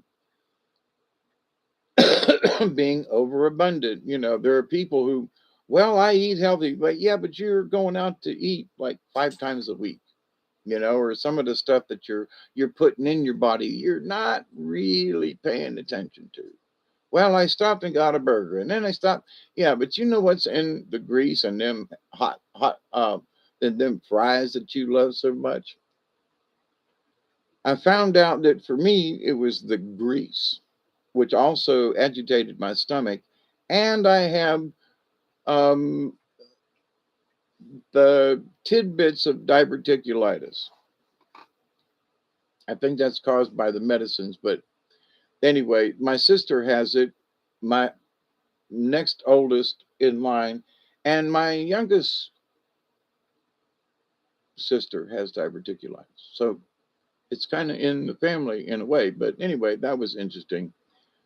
But if you watch what you eat, stay away from grease, stay away from oils. The oils that they use on French fries and stuff. Having grown up making French fries and the corn dogs and stuff, and the oils that we use making candy apples and popcorn. Why did our popcorn taste so good? It was the oils that we used when you made the popcorn because it absorbed the oil when you're making it, not just the butter flavoring, but the oil that is popped in. And I have a huge popcorn popper. I know how to make popcorn, you know, and trust me, it's the oil. And if you can stand it, the best popcorn is with peanut oil. You know, don't use it corn oil; it'll burn. It's not hot enough. Coconut oil is used a lot, but because you can fry at higher temperatures. But I've tasted, French fries from these different places, and I can taste the oil. I go, man, I want a French fry, but not with that on it. Whatever it is, it ain't good, you know. So, but I love French fries, but if they're cooked in a good oil. So, but anyway, and peanut oil. I cook everything in peanut oil. I'm sorry, olive oil. But if I'm going to deep fry something, sure enough, fry it, then it isn't with peanut oil. I got probably 2 gallons of peanut oil. It don't go bad. I mean, over many years, yeah, but I mean, if you keep it sealed, you know. And if times get rough, you can use these oils. Somebody said, "How come you got all?" You know, I bought another bottle of olive oil the other day, and I said, "Well, because I kind of sort of finished one." Yeah, but you got 4 on the shelf. Yeah, but if the lights ever go out and the batteries go dead and my solar don't work and stuff like that, I can make oil lamps. There's a method in my madness, okay? But you can cook with it. It's good for you. Something else, if you're into salads or whatever, vinegar and oil. As for your, because the vinegar, especially red wine vinegar, is good for you. It was miserable, but I changed my habits.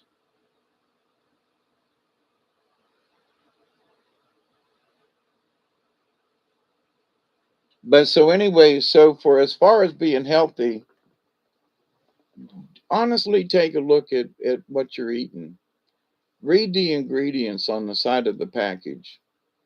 And there are certain things, if there are folks that say, well, I love to eat this stuff, but it upsets my stomach.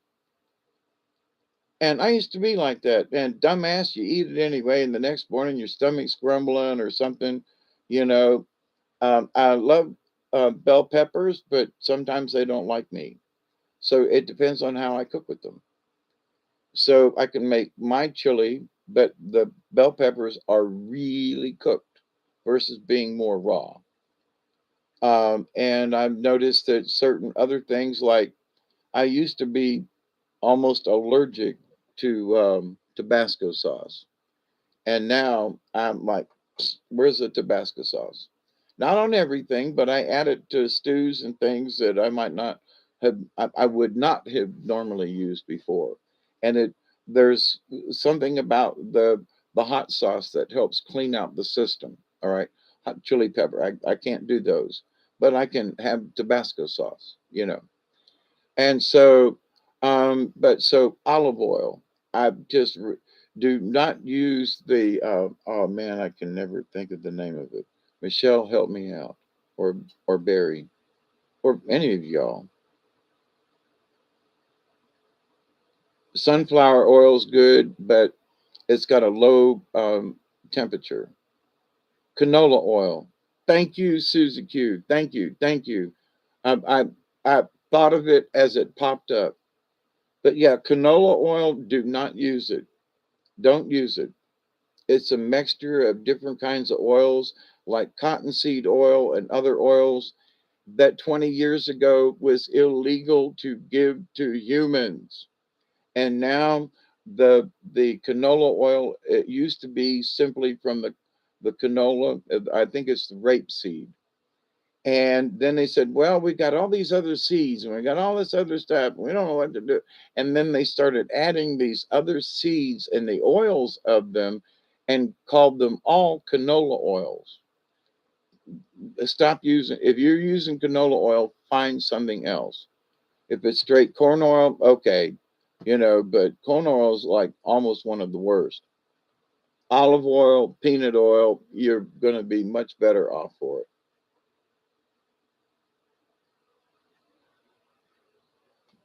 Another thing is if you've got to fry something that bad,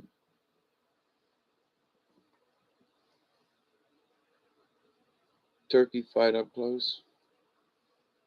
Yeah, yeah. Hey, Miss Spitfire. Yeah, I'm going on 4 hours, Lady Spitfire. I guess I missed the card reading.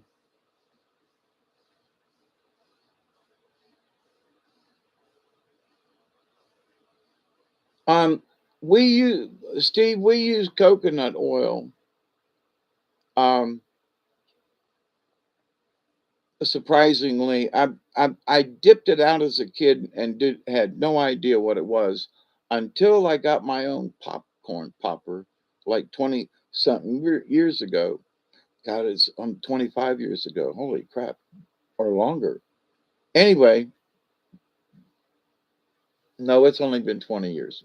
But anyway, um, I I talked to my old Carney friends and called them up and I said, what kind of oil did you use in the popper? And they said coconut oil. And I went, what? And we got it in great big 5 gallon metal tins. And there was a pump on it. And, you opened up the little hole where you would otherwise pour it out. And you inserted this little hand pump. And we put a cup under it, little tin cup. And it had it was a measuring cup. It had marks on it. And you filled it up with this much oil, which was yay much in the cup and poured it into the hopper at the top that has a rotary thing that keeps the oil moving, and it also keeps the popcorn moving so it doesn't just stay in one spot. And then the fire underneath it. Now theirs was propane and mine's electric, but that's the only difference between the heaters that were on the popcorn machines from back then and now. But so you waited until the color changes in the oil, and then you add the popcorn. If you add the popcorn too soon, the popcorn will absorb the oil, too much oil into the popcorn, and it'll almost taste soggy.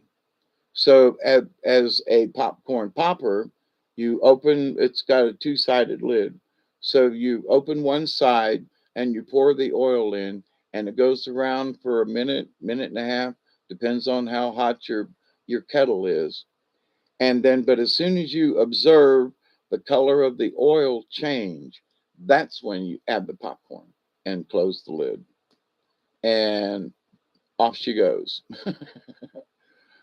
So um, I know how to make popcorn.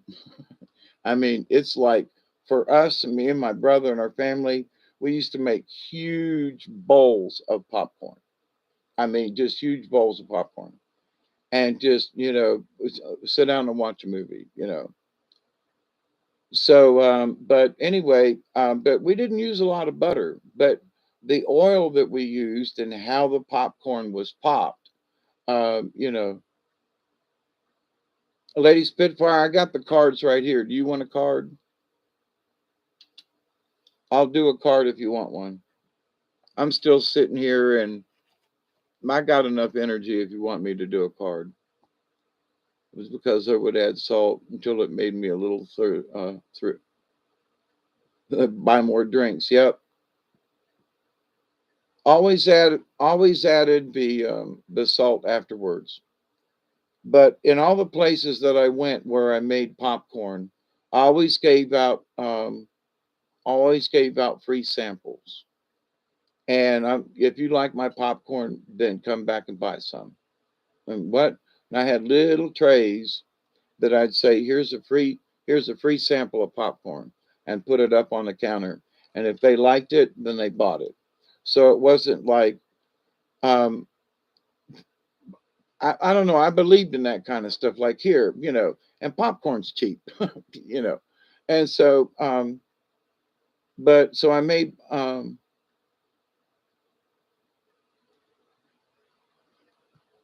you know what the bear asked the rabbit? Rabbit came through the woods and caught the bear taking a poop. And the bear looked at the rabbit and said, Rabbit, does poop stick to your fur? And the rabbit said, why? No, Mr. Bear, why? And the bear scooped him up and wiped his butt with him, with the rabbit, that is. So, okay, Lady Spitfire, give me a second. Let me sit up and get in my position. Get in position here. All right, close your eyes and raise your hand. You know the drill. I think you know the drill. And you should go back and listen to this show, Lady Spitfire. The cards that I pulled tonight have been very good for all of us, not just those folks who got them. It's been a very interesting night of card pulling and subject. So, but here's your card, Lady Spitfire. Let's see what we got. So, okay, they say they see your hand raised there. All right, what do we got here? That's interesting. Not if it's a polar bear. I've told my bear story, but I'm gonna tell it again. Simply because it's a bear story, but it's the truth. So years ago, my last wife, I had been wanting to go back to Arkansas and float the Buffalo River. So I chose this overnight spot on the Buffalo, contacted the outfitters ahead of time, paid for it with a credit card kind of thing, and reserved the canoe and the time. And of course, the river is free, but they put you on it and they get you off and bring you and your gear back, right? So, oh, I got your card right here, by the way. It's Crow. It's upside down, number 24. I'll get to it here in a second. So we get on the river. It's absolutely beautiful. It's higher than normal, but I don't know that. It was just a lovely trip, other than my wife. And so we find this lovely place on the beach with this long beach. And uh, the beach is not very wide, and the mountain literally goes up at a really pretty steep angle, you know.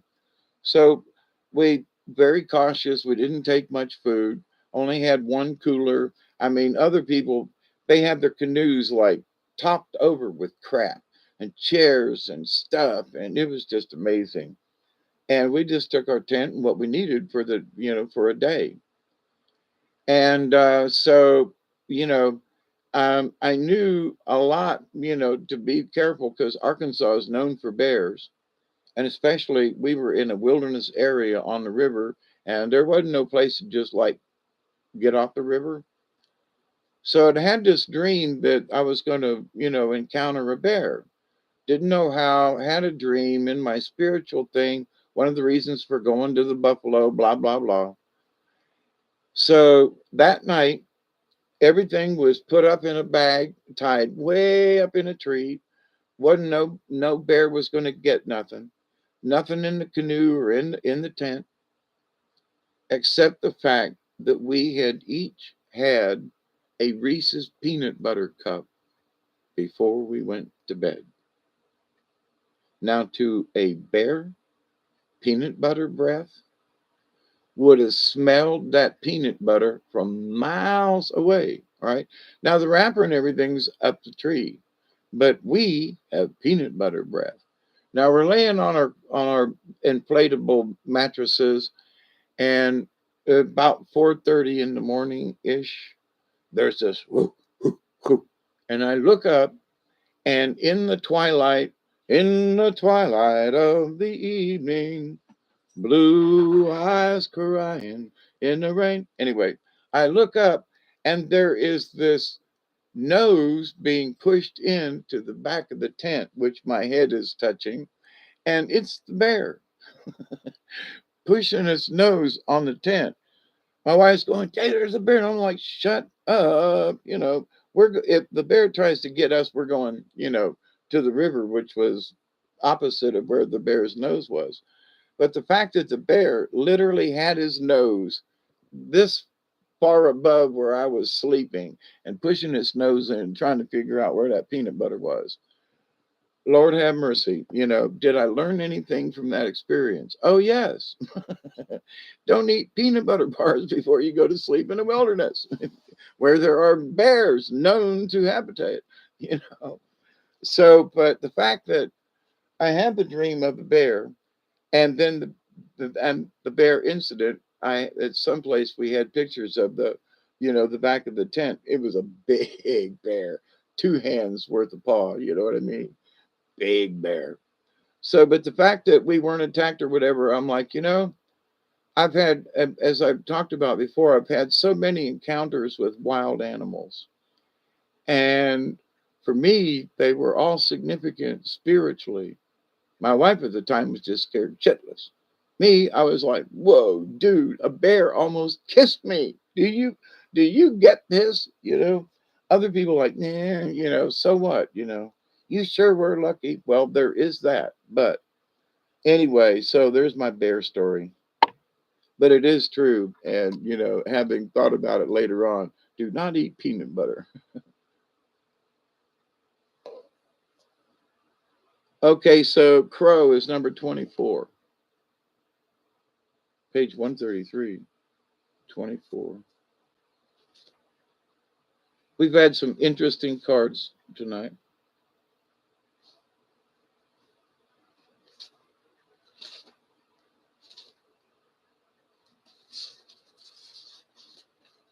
Oh, it really is 133. Well, that was weird. Crow is law.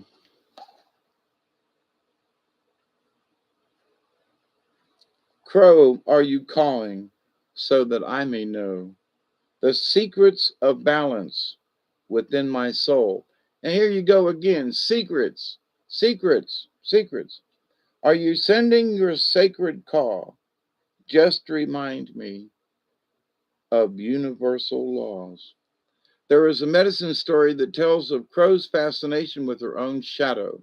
She kept looking at it, scratching at it, pecking at it, until her shadow woke up and became alive. Then Crow's shadow ate her. Crow is dead Crow now. Yeah, Mary, if you want a card, let me know. Dead Crow is the left-handed guardian. If you look deeply into Crow's eye, not eyes, you will have found the gateway to the supernatural.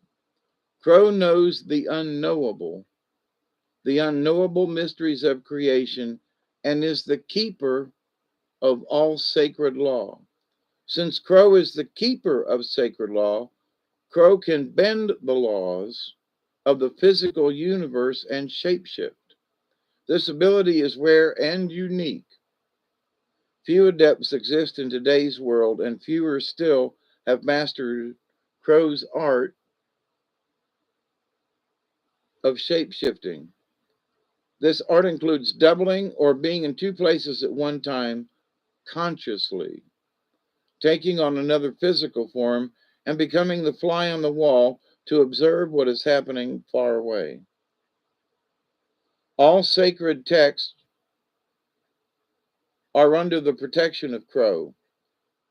Creator's Book of Laws or Book of Seals is bound in crow feathers. Crow feathers tell of spirit made flesh. Crow is also the protector of the Ogala, or the sacred records. Interesting that the first card we pulled tonight was the whale card. and it was talking about how whale knows, all of the history of the records, basically. So, if you followed over the last 4 hours, these cards have been intertwined with stuff. The Europeans that came to Turtle Island were named the boat people by Slow Turtle. Even the knowledge of alchemy possessed by certain boat people, that'd be all them foreigners, none had ever seen the powerful shape shifting of the shamans who utilized crow medicine. The sacred law belts or wampum belts beaded by native women long before the boat people came contain knowledge of the Great Spirit's laws, kept in the black lodges, the lodges of women. The law which states that all things are born of women is signified by crow. Now, crow, there's more about this, but it's always about the contrary. Human law is not the same as sacred law. More so than any other medicine, Crow sees that the physical world and even the spiritual world, as humanity interprets them, are an illusion. They want me to read that again. More than any other medicine, Crow sees that the physical world and even the spiritual world, as humanity interprets them, okay, that's the key here. As humanity interprets them, are an illusion. There are billions of worlds. There are an infinitude of creatures. Great Spirit is within all. If an individual obeys Crow's perfect laws as given by the Creator, then at death he or she dies a good medicine death, going on to the next incarnation with a clear memory of his or her past. That's what I'm hoping for. I want to die a good medicine death. That after all these years, and what do I want? I want to do good and just die a good medicine death. If crow medicine appears in your card, now this is right side up, appears in your cards, you must pause and reflect on how you see the laws of the Great Spirit in relationship to the laws of humanity. Crow medicine signifies first-hand knowledge of a higher order of right and wrong than that indicated by the laws created in a human culture. Now, the contrary. So, are you an outlaw today? This is one of the varied messages of Crow reversed. The rebel in you has given a yell, that rebel yell, Miss Lady, and all hell is about to break loose. A word to the wise at this point: make sure that if you are stepping on toes, you have some backup. The catalyst for a barroom brawl is usually the person with two black eyes. That is what is meant to eat crow. If you do not plan to go to such extremes, crow reversed may indicate that you are merely cheating a little on your diet, or covertly watching the neighbors have a spat, or thinking promises are made to be broken. In any of these situations, the only loser is you. If you are lying to yourself on any level, you have lost the power of crow. If you have lied to yourself on any level,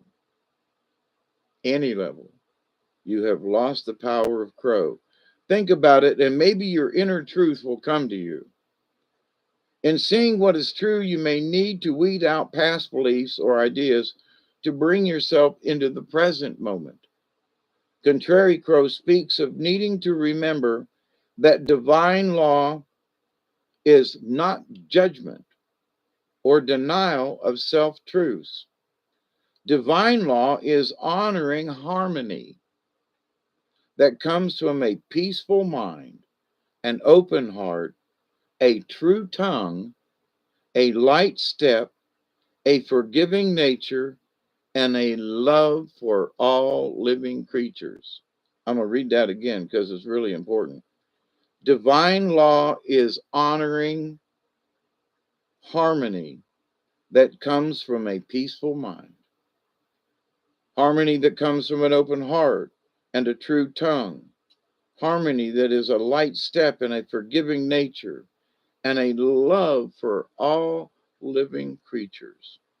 Honor the past as your teacher, honor the present as your creation, and honor the future as your inspiration. Refusing to honor the shifts in your reality can cause emotional pain. An implosion of energy is apparent when rebellion surfaces. Contrary Crow speaks of broken law. The laws of expansion is broken by suppression. This may apply to a situation, an old habit, a person you have given your authority to, or your own laws. It is always your own creation, so call on Crow and shift that creation to your new reality. Um, the law of expansion is broken by suppression. So, how can you expand your mind if you become one sided on a subject? Or, some people say they're open minded, but when you get right down to it, they're closed minded about certain things. And they've got a reason for it, but that's not the point. You got to be open whether you like it or not. You have to, as one of the other cards earlier said, you know, we have to accept all people and their walks on this planet, whether we like it or not. Whether it makes us sad or they tick us off, we can learn from somebody else, observing somebody else's path. But we have to honor their path, whether we like it or not. And that's a hard thing sometimes for people to accept. So there you go, Lady Spitfire. Mary, give me a second. Let me get a sip and I'll do you.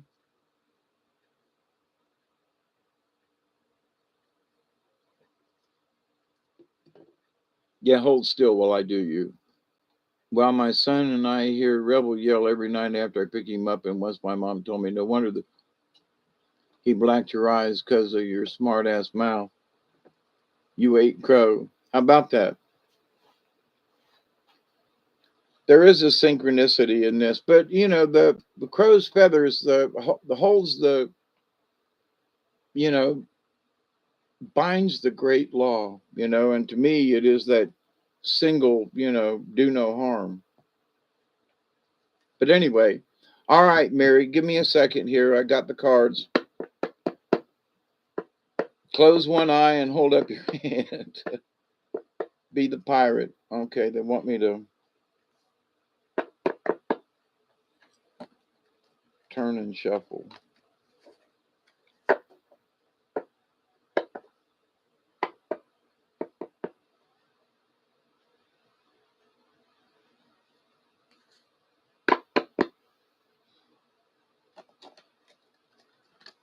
I don't have a set pattern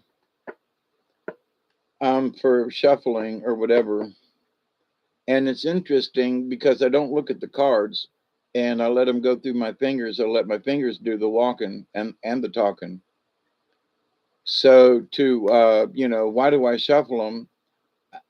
It doesn't matter what order they're in because I'm feeling for the card, with my fingertips, with them facing down. And but going through the cards though, um, I can shuffle them and turn them right side up or right side down. Now that matters. That card meant for me just speak my truth. I can't help it. It comes out smart ass ish. You know, I used to do the same thing, sweetie. And let me tell you,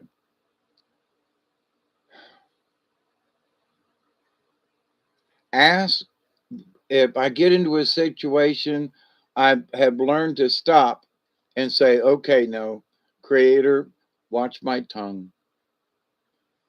God, a little internal prayer. Give me the right words to say.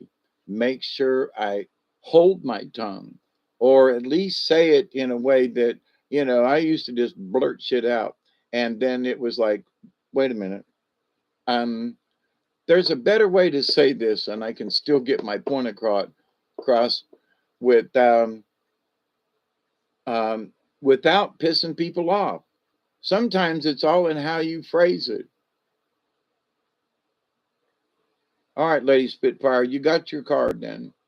All right, now, Mary, yours is. Whoops, I thought it was elk. It's not, it's moose. We haven't pulled the moose card in a while. But again, it's upside down. Wow. So number 11, I went right to the page. Whoa, that's always weird to me. I picked the cards and then I opened to the page. Creepy. Moose, help me honor the gifts I can give and recognize my worthiness as long as I live. Moose and squirrel. Yeah. Um, yeah. Boris and Natasha. Moose, number 11, is self esteem. Moose is found in the north of the medicine wheel, as is buffalo. Here we go, because we had buffalo card earlier. I think Joe got buffalo card. North represents the place of wisdom. Self esteem is the medicine of moose because it represents the power of recognizing that wisdom has been used in a situation and that recognition or a pat on the back is deserved. Moose is the largest member of the deer family and has great strength. The call of the male moose is an awesome thing to hear on a musky spring night, or any other night as far as that goes. His pride is his maleness. The bellows of a male moose can be viewed as a positive force since it represents his willingness to tell the world about his feelings, because he's calling in the females. The tell the world trait contains a joyfulness which only comes with a sense of accomplishment. There is no greater joy than a job well done. This trait is therefore not a seeking of approval, but rather an enjoyment of sharing because the spontaneous explosion of joy that comes from the deepest part of one's being. Now, that's one hell of a loaded sentence to me. This trait in having a job well done is not seeking of approval, but rather an enjoyment of sharing because the spontaneous explosion of joy, what a way to explain this, that comes from the deepest part of one's being. So, in other words, just doing a good job. If you've planted a garden and you've tilled it and everything looks good and you stand back, and for me, nobody else might see the garden, but you did a good job. You can see it, you can take a picture, and, so it is that spontaneous explosion of joy. The wisdom woven throughout the scenario is that creation constantly brings forth new ideas and further creation. Moose is telling us that joy should be shouted with pride. The wisdom in doing this shouting is that the joy is catching. In a sense, the bellowing is a way for all of us to lighten up and gives ourselves or each other a well done. Now the card was upside down. So, moose medicine is often found, this is still right side up, is often found in elders who have walked the good red road and who have seen many things in their earth walk. Their joy lies in being the teachers of the children and in being the first ones to give encouragement. That's positive. This is not to say that moose medicine people do not use their medicine to warn people as well as to give praise, because they do. Moose medicine people know what to say, when to say it, and to whom. If moose is upside down when you draw it, you're being reminded that ego can ruin your sense of accomplishment. Remember that others have the same potential that you have, and do not become careless in your appreciation of their gifts.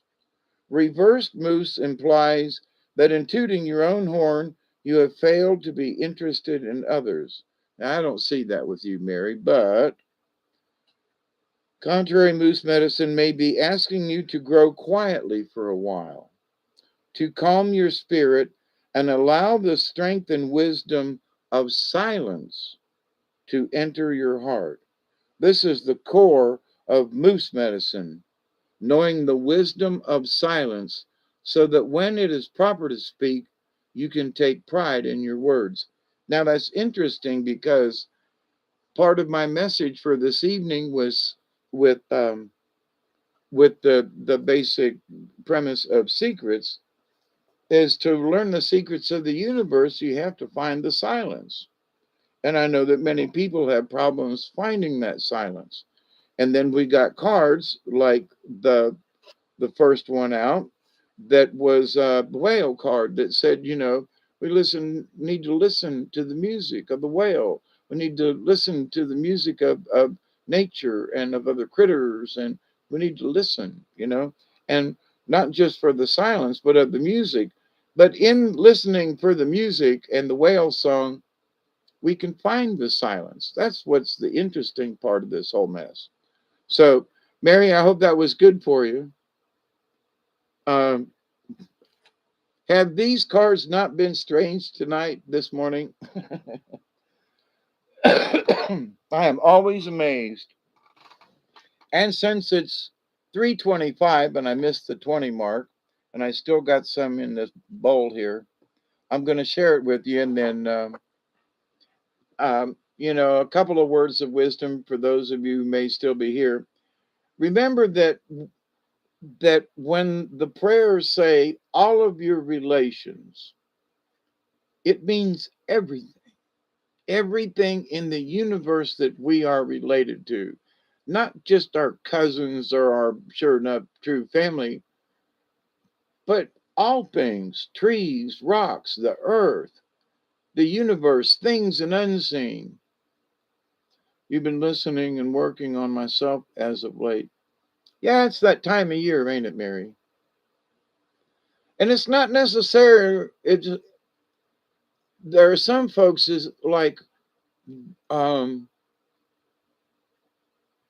it's hard for them to take a critique. And sometimes the message is that there's some little something within us sometimes that just needs a little tweaking. It's not that we're really far off the path, but there are things that sometimes with, like I'm always trying to do better. So there are some folks that were like, well, I don't see anything wrong. Well, but there are things in my understanding and my portrayal of things and maybe internal anger at other things. And that what it needs is like overall, if somebody's giving me a score, they might say, well, in this, you got a 95. And you might pat yourself on the back and go, oh, that's really great. But after a while, you go, it's not that you have to get 100, but it's that, especially if you're on a shaman journey kind of thing, a spiritualness, then you want to know what what is that little bit you might be missing. How can I tweak this? And there are times when I can speak to people, and I know I sound forceful. I've got that kind of voice, right? So, and there are certain things I just know in my heart that's true. But, I got to be careful how I present it to other folks because it's too strong for them. And I know what I know, and I'm sorry, but all hell could break loose, but you ain't going to change my mind, right, on some of these things. It's in me. I have experienced them. You just can't take those experiences away from me. 3 days, dog days in August in the swamp with no food or water. I still don't know how I made it through. The spirit walk and what happened while I was there. Holy mackerel. That was my walk to the mountain, if you will. But to the point, I don't, necessarily, ascribe to people, oh, look, go find a river and go down it somewhere and stay for 3 days and don't take nothing with you and see if you can make it. No, but if anything like that does happen to you, you can have that experience of nature and that, oh my God, I made it. I survived. Oh my God. This a lot of spiritualness goes with that. So, but how can you understand it if you don't experience it? So, somebody said, wow, have you tasted that new ice cream? And I'm like, no, what does it taste like? Well, it's a cross between, it's sort of minty, but it's got a something, and there's a little chocolatey in it, but it's so until you taste that ice cream cone yourself, you don't know what it tastes like because your flavor and how you taste it is slightly different than everybody else's, even though you trust your best friend to tell you how good this ice cream is. You still got to experience it, you know, to have the experience of it. Do you know what chocolate tastes like? Oh, yeah, buddy. Do you know what mint chocolate tastes like? Oh, yeah, mint chocolate. I just finished off some milk chocolate ice cream. But so if you've not had mint chocolate ice cream, then you don't know what it's like. No offense. If you've always had orange sherbet or vanilla, or strawberry or something, well, I don't like that. Well, okay, but have you ever tasted it? Well, no, I just don't really like mint. Well, but have you ever tasted it? No. Well, then you don't know. At least have a couple of spoonfuls and then make a judgment. But there are those folks who are so close-minded. Well, I don't like mint, so I don't want to. Okay, doke. I will respect you, but in the grand scheme of things, no filter, yeah. But in the grand scheme of things, there are things spiritually that people block because, well, but that just can't be true. Well, maybe it is. Well, I just know I prayed about it, but that just, well, but yeah, but then what did God tell you? Well, I had this thing, but I just don't think it's.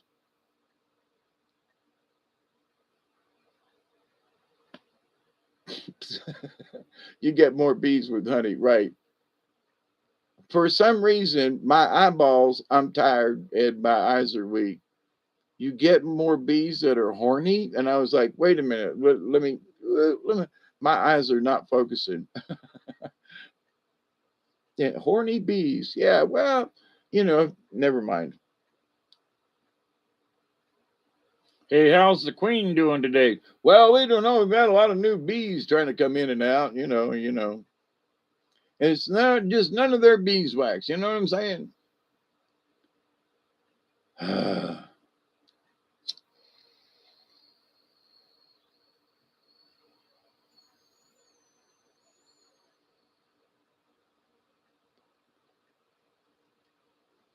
But anyway, it's been 14 hours and 14 minutes. My left eye was like, I got to read that again. Let me get these eyes to focus. I'm like, nah, that can't be what it says. That must be a misprint. But anyway, it is absolutely good to see you all in here tonight. There are 18 likes so far, and there at one time there were actually 20 people in here at one time. And so I know I've done a lot of card readings for folks tonight and this morning, and it's 3:33 a.m. Um, just looking at the numbers and quinky dinkies. But I'm so glad that that we're all here, and that folks that were here earlier, that we could share. Um, because we met. I just we made it through another year. Was it tough for some? Yes, in some ways it was tough as hell. You know, certain people died. Family members, and other people got sick. My brother up in Ohio, he had to get surgery right away. And, we contacted me the other day, and he's got problems with his back almost in the exact same place that I have problems that I'm going to see. Oh, I look great. Thank you, Mary. Thank you. Thank you. Thank you. Thank you. Thank you. Blessings to all you. And I appreciate y'all too. I really do. I love that y'all come and hang out with me a little while. And I'm very grateful that my spirits, and the great creator and the spirits helped me to pull cards that seem to benefit every one of y'all tonight. Seemed to be right on the numbers. Not that I'm trying to be correct, but everybody else got something out of the cards tonight as well, which seems to happen every time I do card readings. So I'm grateful for the inspiration from my spirit guides to have these conversations. And I'm glad you all come and hang out, and we can have these kinds of conversations, because the secrets of the universe, we just have to let them in. But our life experiences is what teaches us these things. So the cards tell us, the animals speak to us when we listen to nature. Nature gives us warnings or whatever. And so this idea that somehow, a lot of people feel a disconnect. And it's just so simple to just take a deep breath and believe, believe, believe, believe. The breath that you're breathing are atoms that are billions of years old. Billions of years old. We may be breathing in stardust and atoms and molecules that literally came from the center of the universe, and that we're breathing them and walking in them. And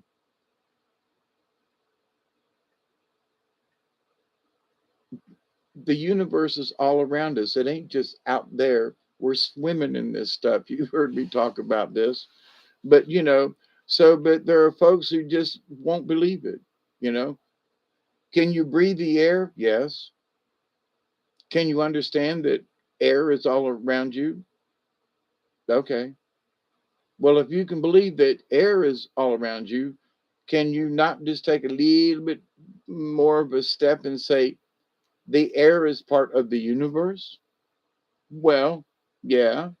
All right. So if air is all around you and air is part of the universe, then isn't the universe all around you?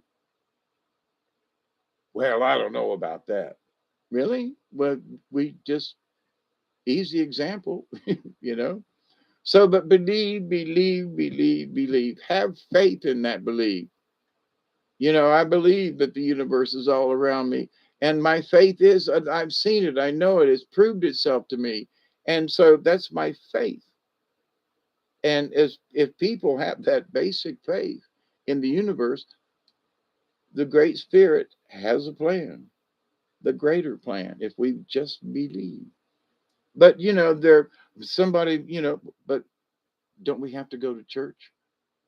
No, just go outside. Well, you can sit in your chair and look out the window. You don't actually have to go anywhere.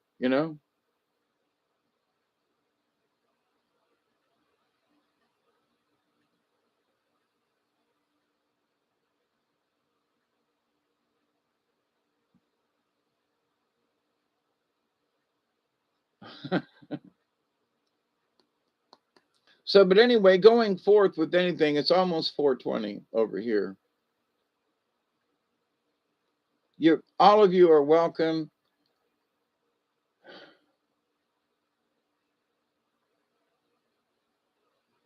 when I do a show like this, which is more often than not like this, and talking with y'all, and and being truthful, and back when I did theater, and or I did a puppet show or something, I got people to laugh, I got people to think, and being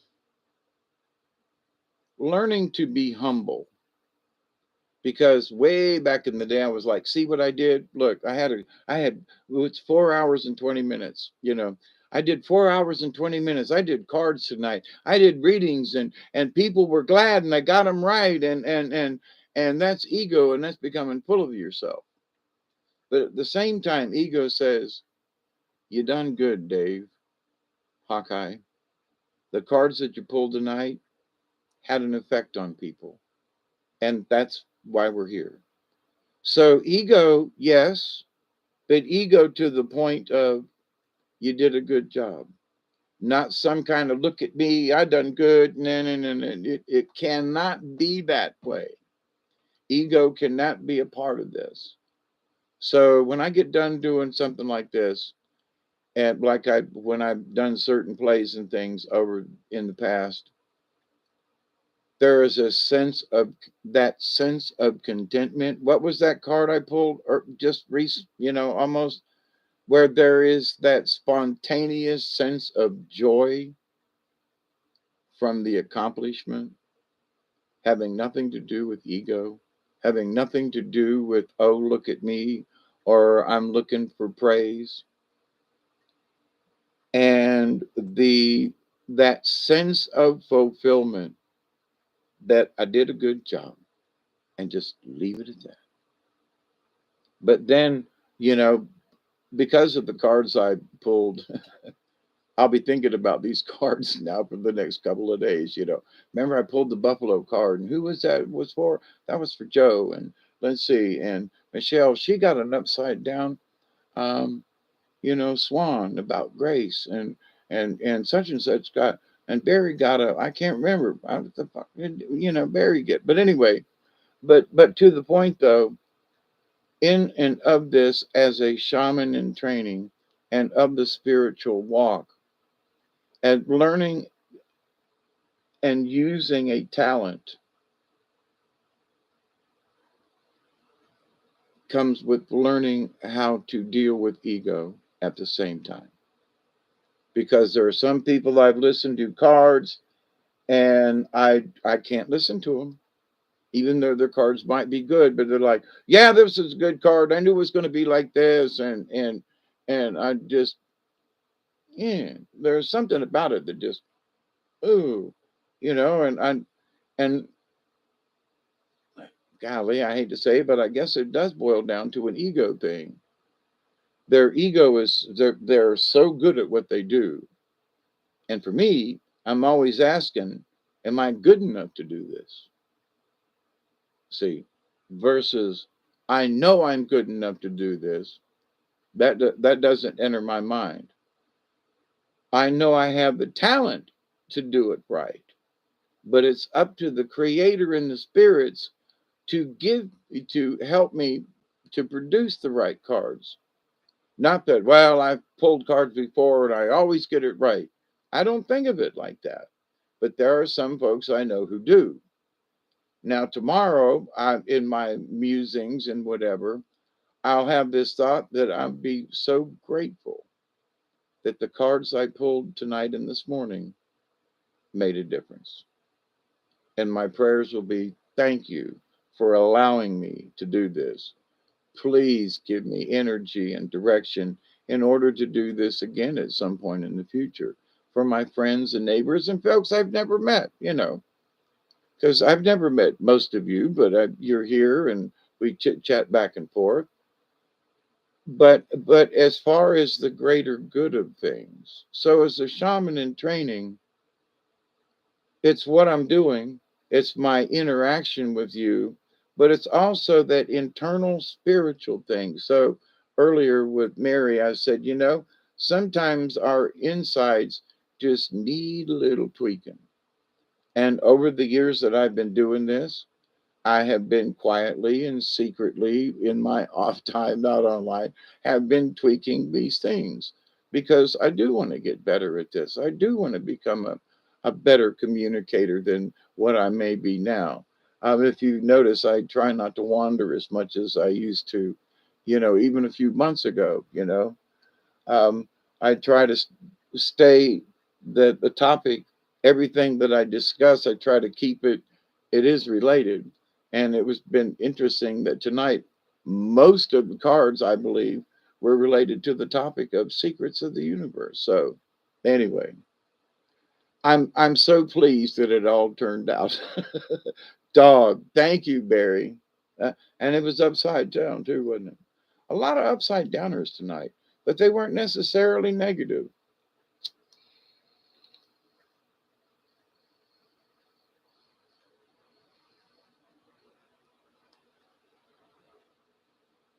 And two of mine, Hawk and Porcupine. So that was interesting. And Swan pulled itself as I was shuffling through the cards. But what was your other card, Michelle? Swan was the second. But so anyway, it has been absolutely a blast hanging out with you all tonight and this morning. I'm glad that we've all survived another year. Um, my continued prayers are absolutely, I don't know, there's going to be some rough times for people this coming year. There's going to be some things um, that are still coming out from the end of last year that's got some momentum. Nancy Pelosi won't be the Speaker of the House. That in and of itself is going to be interesting. Okay, how things are going to work out, we don't know. But the fact that she ain't there, that's like one of the instigators of of stuff, you know.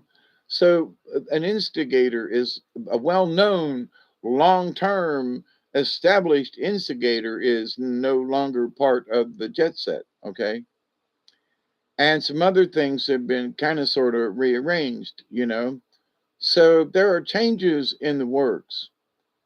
And one of the things that I found very interesting is that, within the gay community, for example, the, the, the, um, um, the gay men and the lesbian women are, a lot of them are sick and tired of this drag stuff and trans and they are just sick of it because it makes the true people in relationships within gay relationships, men and women, that it just has a tendency to make them look bad.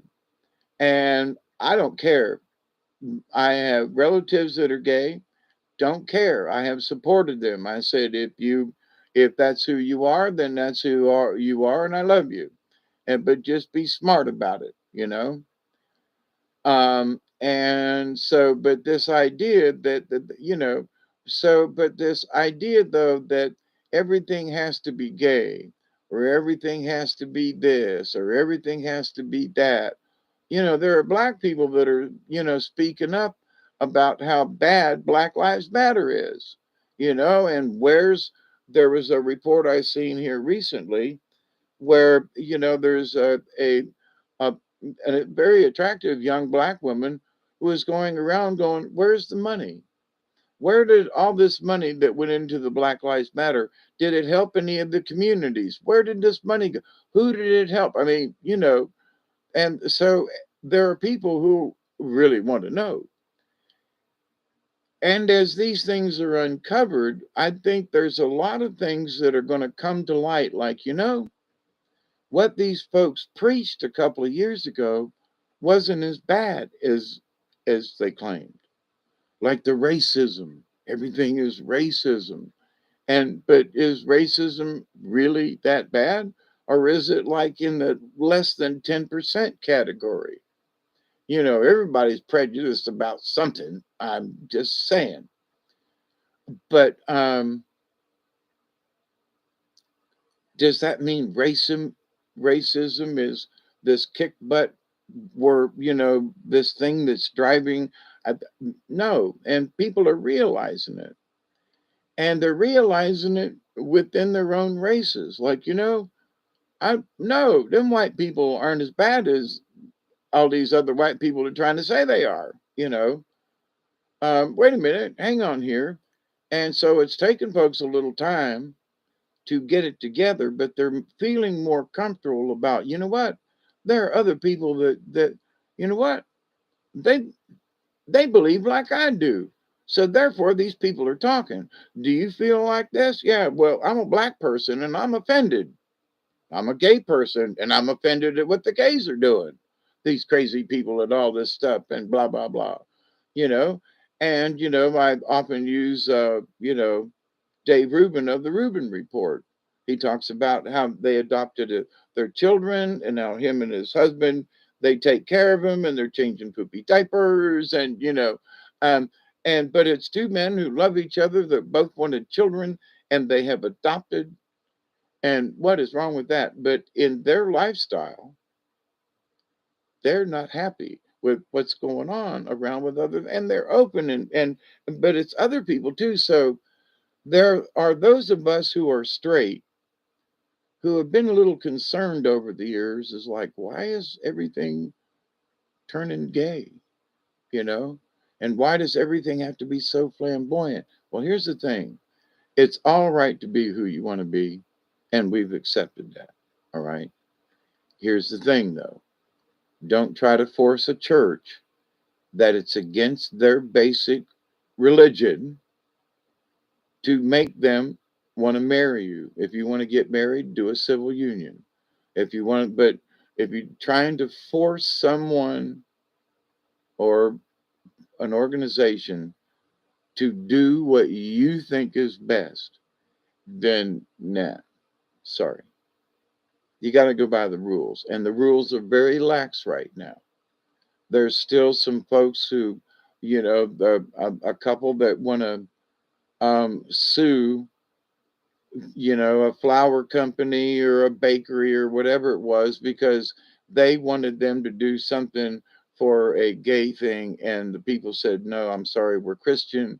We'll bake you cake, but we're not going to do it like that. And so now they want to take it to the Supreme Court again. This is so stupid.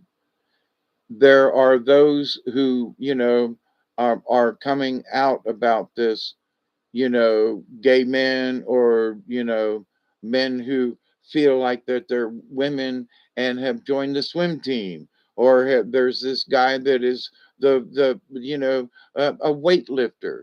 It's a guy. Oh no, I consider myself a woman. No, you're cheating. That's what you're doing. And that's just not fair. And with all that's going on with this idea of acceptance, yes, we should accept these other people's walks of life. But a man who's clearly a man who's competing with women because he feels like a girl, that's got to stop. They can go into their own categories. Just like Special Olympics. I'm sorry, you're a guy, you feel like a woman, then you can compete with other people of like mind, but you are not going in the ladies' locker room. You are not competing as a woman. You can compete, but your time goes in another slot. You know, you're too slow to compete with the men, but you're going to compete with women. That's just wrong. Well, in this next year, my point about talking about this, there's going to be some uproars and uprisings. And what's going to be the interesting part, this is a prognostication of mine, okay, for right now. Let's see if this comes true. That the gay, true, shown up man and woman, my granddaughter and her partner, no, they We just want to live a life as husband and wife, or wife to wife, or husband to whatever you want to call it. We just want to live together. We're happy together. We love each other. What's wrong? Nothing's wrong with that. We should encourage folks living together. Whether we like the two guys who adopted two children, who, what are they going to teach them? They're going to teach them gay ways or something, and the kids are going to grow up to be, faggots or something. Gee, Christmas. The fact that they're two loving people who want to raise children who were up for adoption. Come on now, that's a noble thing. So these people who are doing noble things um, are going to be saying no to this stuff. They're just going to be saying no. No, that's wrong. And there needs to be another class of folks. But the fact that you and I must accept this less than 1% of the world because they have the right to think that way, I'm sorry. But we do live in a society. And I think society is going to teach us this next year or so. But a lot of this, I think, is going to come from the gay community. My that's my point about this. And thumbs up. I'm behind him 100%. So are a lot of other people. But folks, from the straight community, we can bitch about it all we want. But see, because we're straight, that you don't understand how we feel. Yeah. But when the gay community speaks up about it and they go, hang on, we know how we feel about it, and you get your nappy ass out of that girl's locker room and you go compete with the boys. Tough. You know, that's what some of these folks have already said and are saying. So I encourage the gay community to stand up and admit that this is wrong with the trans thingy. And men are, if a woman wants to compete with the guys, I don't care. I've noticed, if you may have watched football or whatever, there are several female line judges or football judges, both in college and in the NFL. So, they don't say much, and they don't talk about them. But, if you've watched any of the football games, you have noticed that there are female um, line judges and so forth for the football teams. So how many years ago would they have allowed women on a football other than being a cheerleader or, carrying a water bucket or, but now they're NFL officials, on the field how about that? You know, but we don't see anybody talking about it, but it's going on. So there are a lot of things that women are doing that, used to be just men. And I don't hear any men bitching about, there's a woman, a female official that's officiating an NFL game. If she's qualified, then let her do it, and good for her. There are a lot of women who love football, so there's nothing wrong with allowing people to do things that other sexes would have done or not done or whatever. But this idea, though, that the man's going to be a girl and compete with women in any way when he is obviously and notably stronger than all of them, that just should not be allowed. And from a societal point of view, folks need to speak up about that without creating a fuss. But it's going to be a fuss. I'm here to tell you, this next year, there's folks who are tired of it. They've had enough of this, and there's going to be a pushback. So we'll see how it goes. But anyway, these female impersonators are B team athletes that steal first place. Absolutely. And I mean, I never would have thought back in my day, we had, oh, I'm trying to think of his name, that played the piano. Help me out, Barry. Who played the piano that was gay? For Liberace. There are people who just, we all knew that they were effeminate or whatever, and nobody said anything.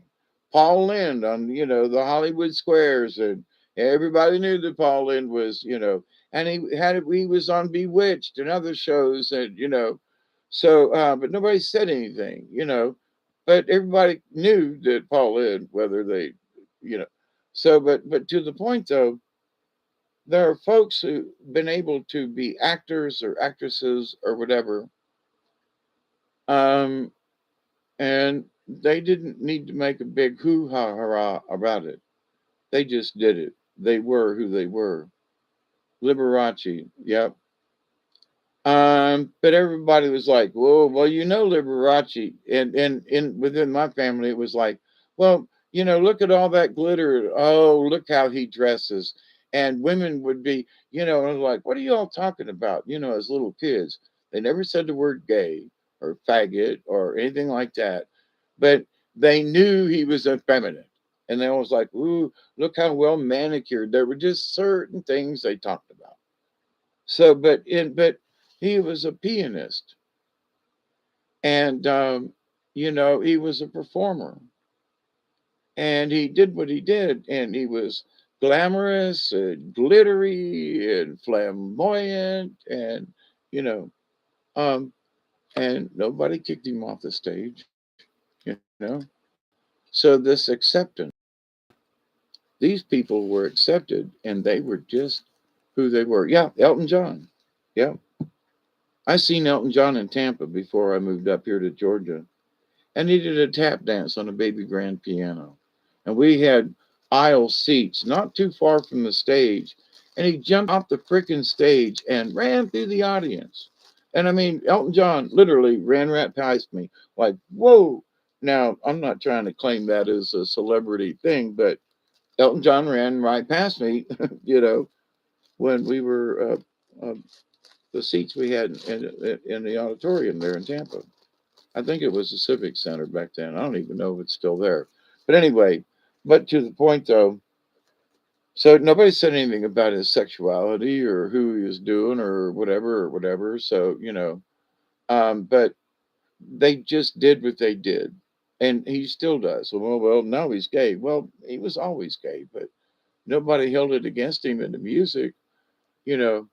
Um, what was his name? Freddie Mercury with um, um, Queen, you know. I take my time, you know. So a lot of folks singing, Queen songs, football games and stuff. We are the champions, and it's like people don't say anything about, well, I don't know, I'm not that, that Freddie Mercury, he was a faggot, he was a queer. I'm not singing that song, no, they sing it, don't even think about whether or not he was a gay man or not. You know what I mean? So there are a lot of people who've done lots. I mean, even to the point of like, there are folks like, did you know David Bowie was a little, but he was in movies and nobody said anything about that. I met Liberace's sons. Did you, Mary?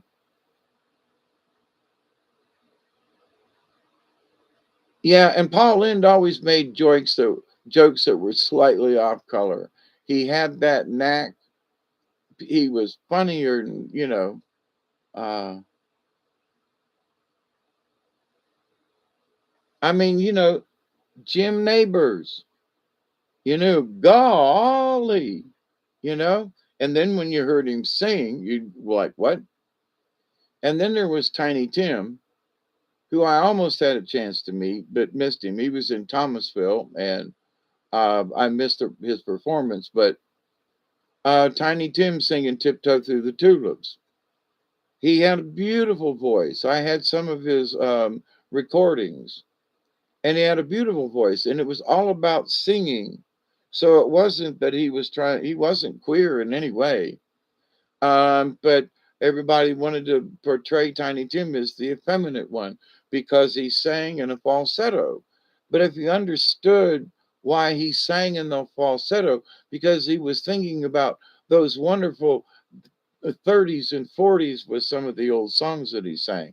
The people who sang them, and it was spiritual if you really stopped and thought about it. It wasn't what Johnny Carson was trying to promote him to be as Tiptoe Through the Tulips. But there are a lot of other songs that he crooned, and he had a beautiful voice. But anyway, so but and then there was the man of the hour, oh gosh, Rock Hudson, and one of my gay friends who recently died a few months back. He died this year. Chuck, he's gone. His joke was because he'd lived out on the coast and had met certain people and some of the gay things that he did out there when he was on the West Coast. And he was like, "Oh, well, I was out there. Everybody wanted a piece of the rock," and ha ha ha ha ha. And the joke that it was back then, So, but the idea though that somehow these folks have to do something so outrageous to get attention, when there are some people like, I would say, like Dave Rubin. He talks about some about his relationship with his husband, and they adopted children, and the fact that he's a gay man who does news, on the internet and so forth, and knows, Governor DeSantis personally, and but to the point though that here's an honest person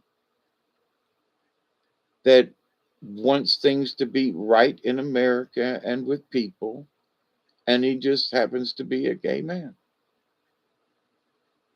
Okay. He's not trying to push his gayness as his agenda. I really appreciate that about him. And there's some other people too, but to the point. Uh, Bohemian Rhapsody, that's the one.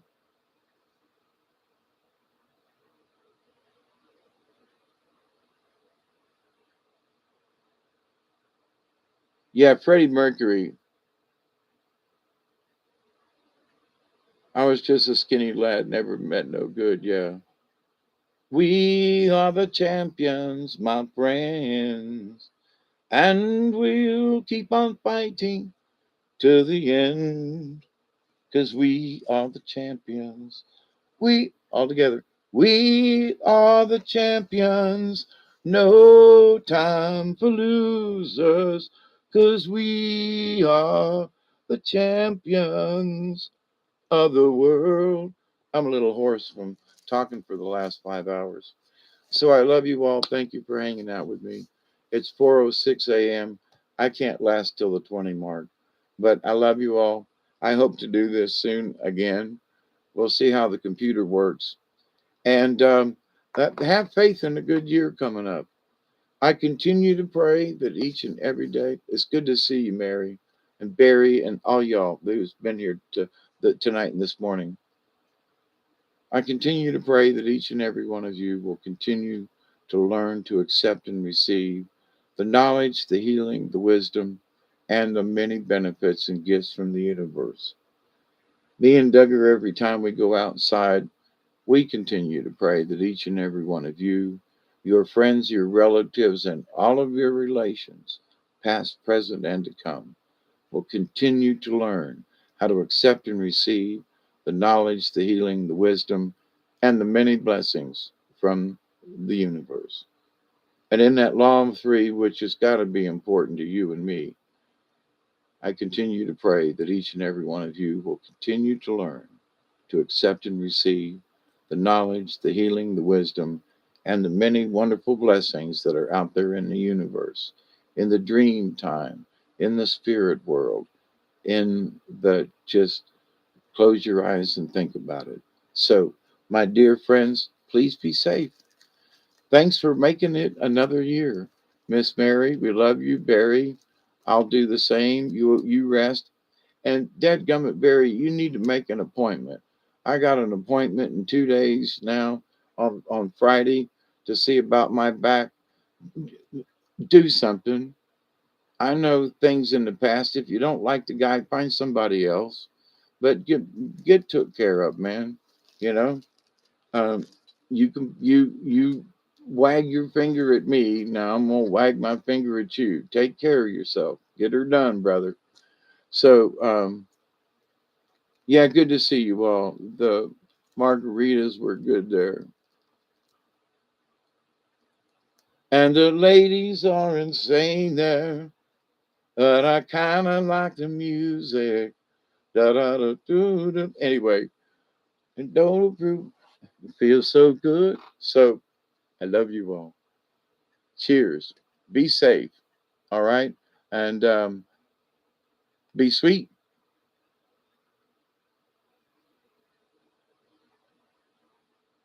Be safe. Be solid. And believe, believe, believe, believe. And until next time, my dear friends, I'm your dear friend Hawkeye Two Feathers. And cheers.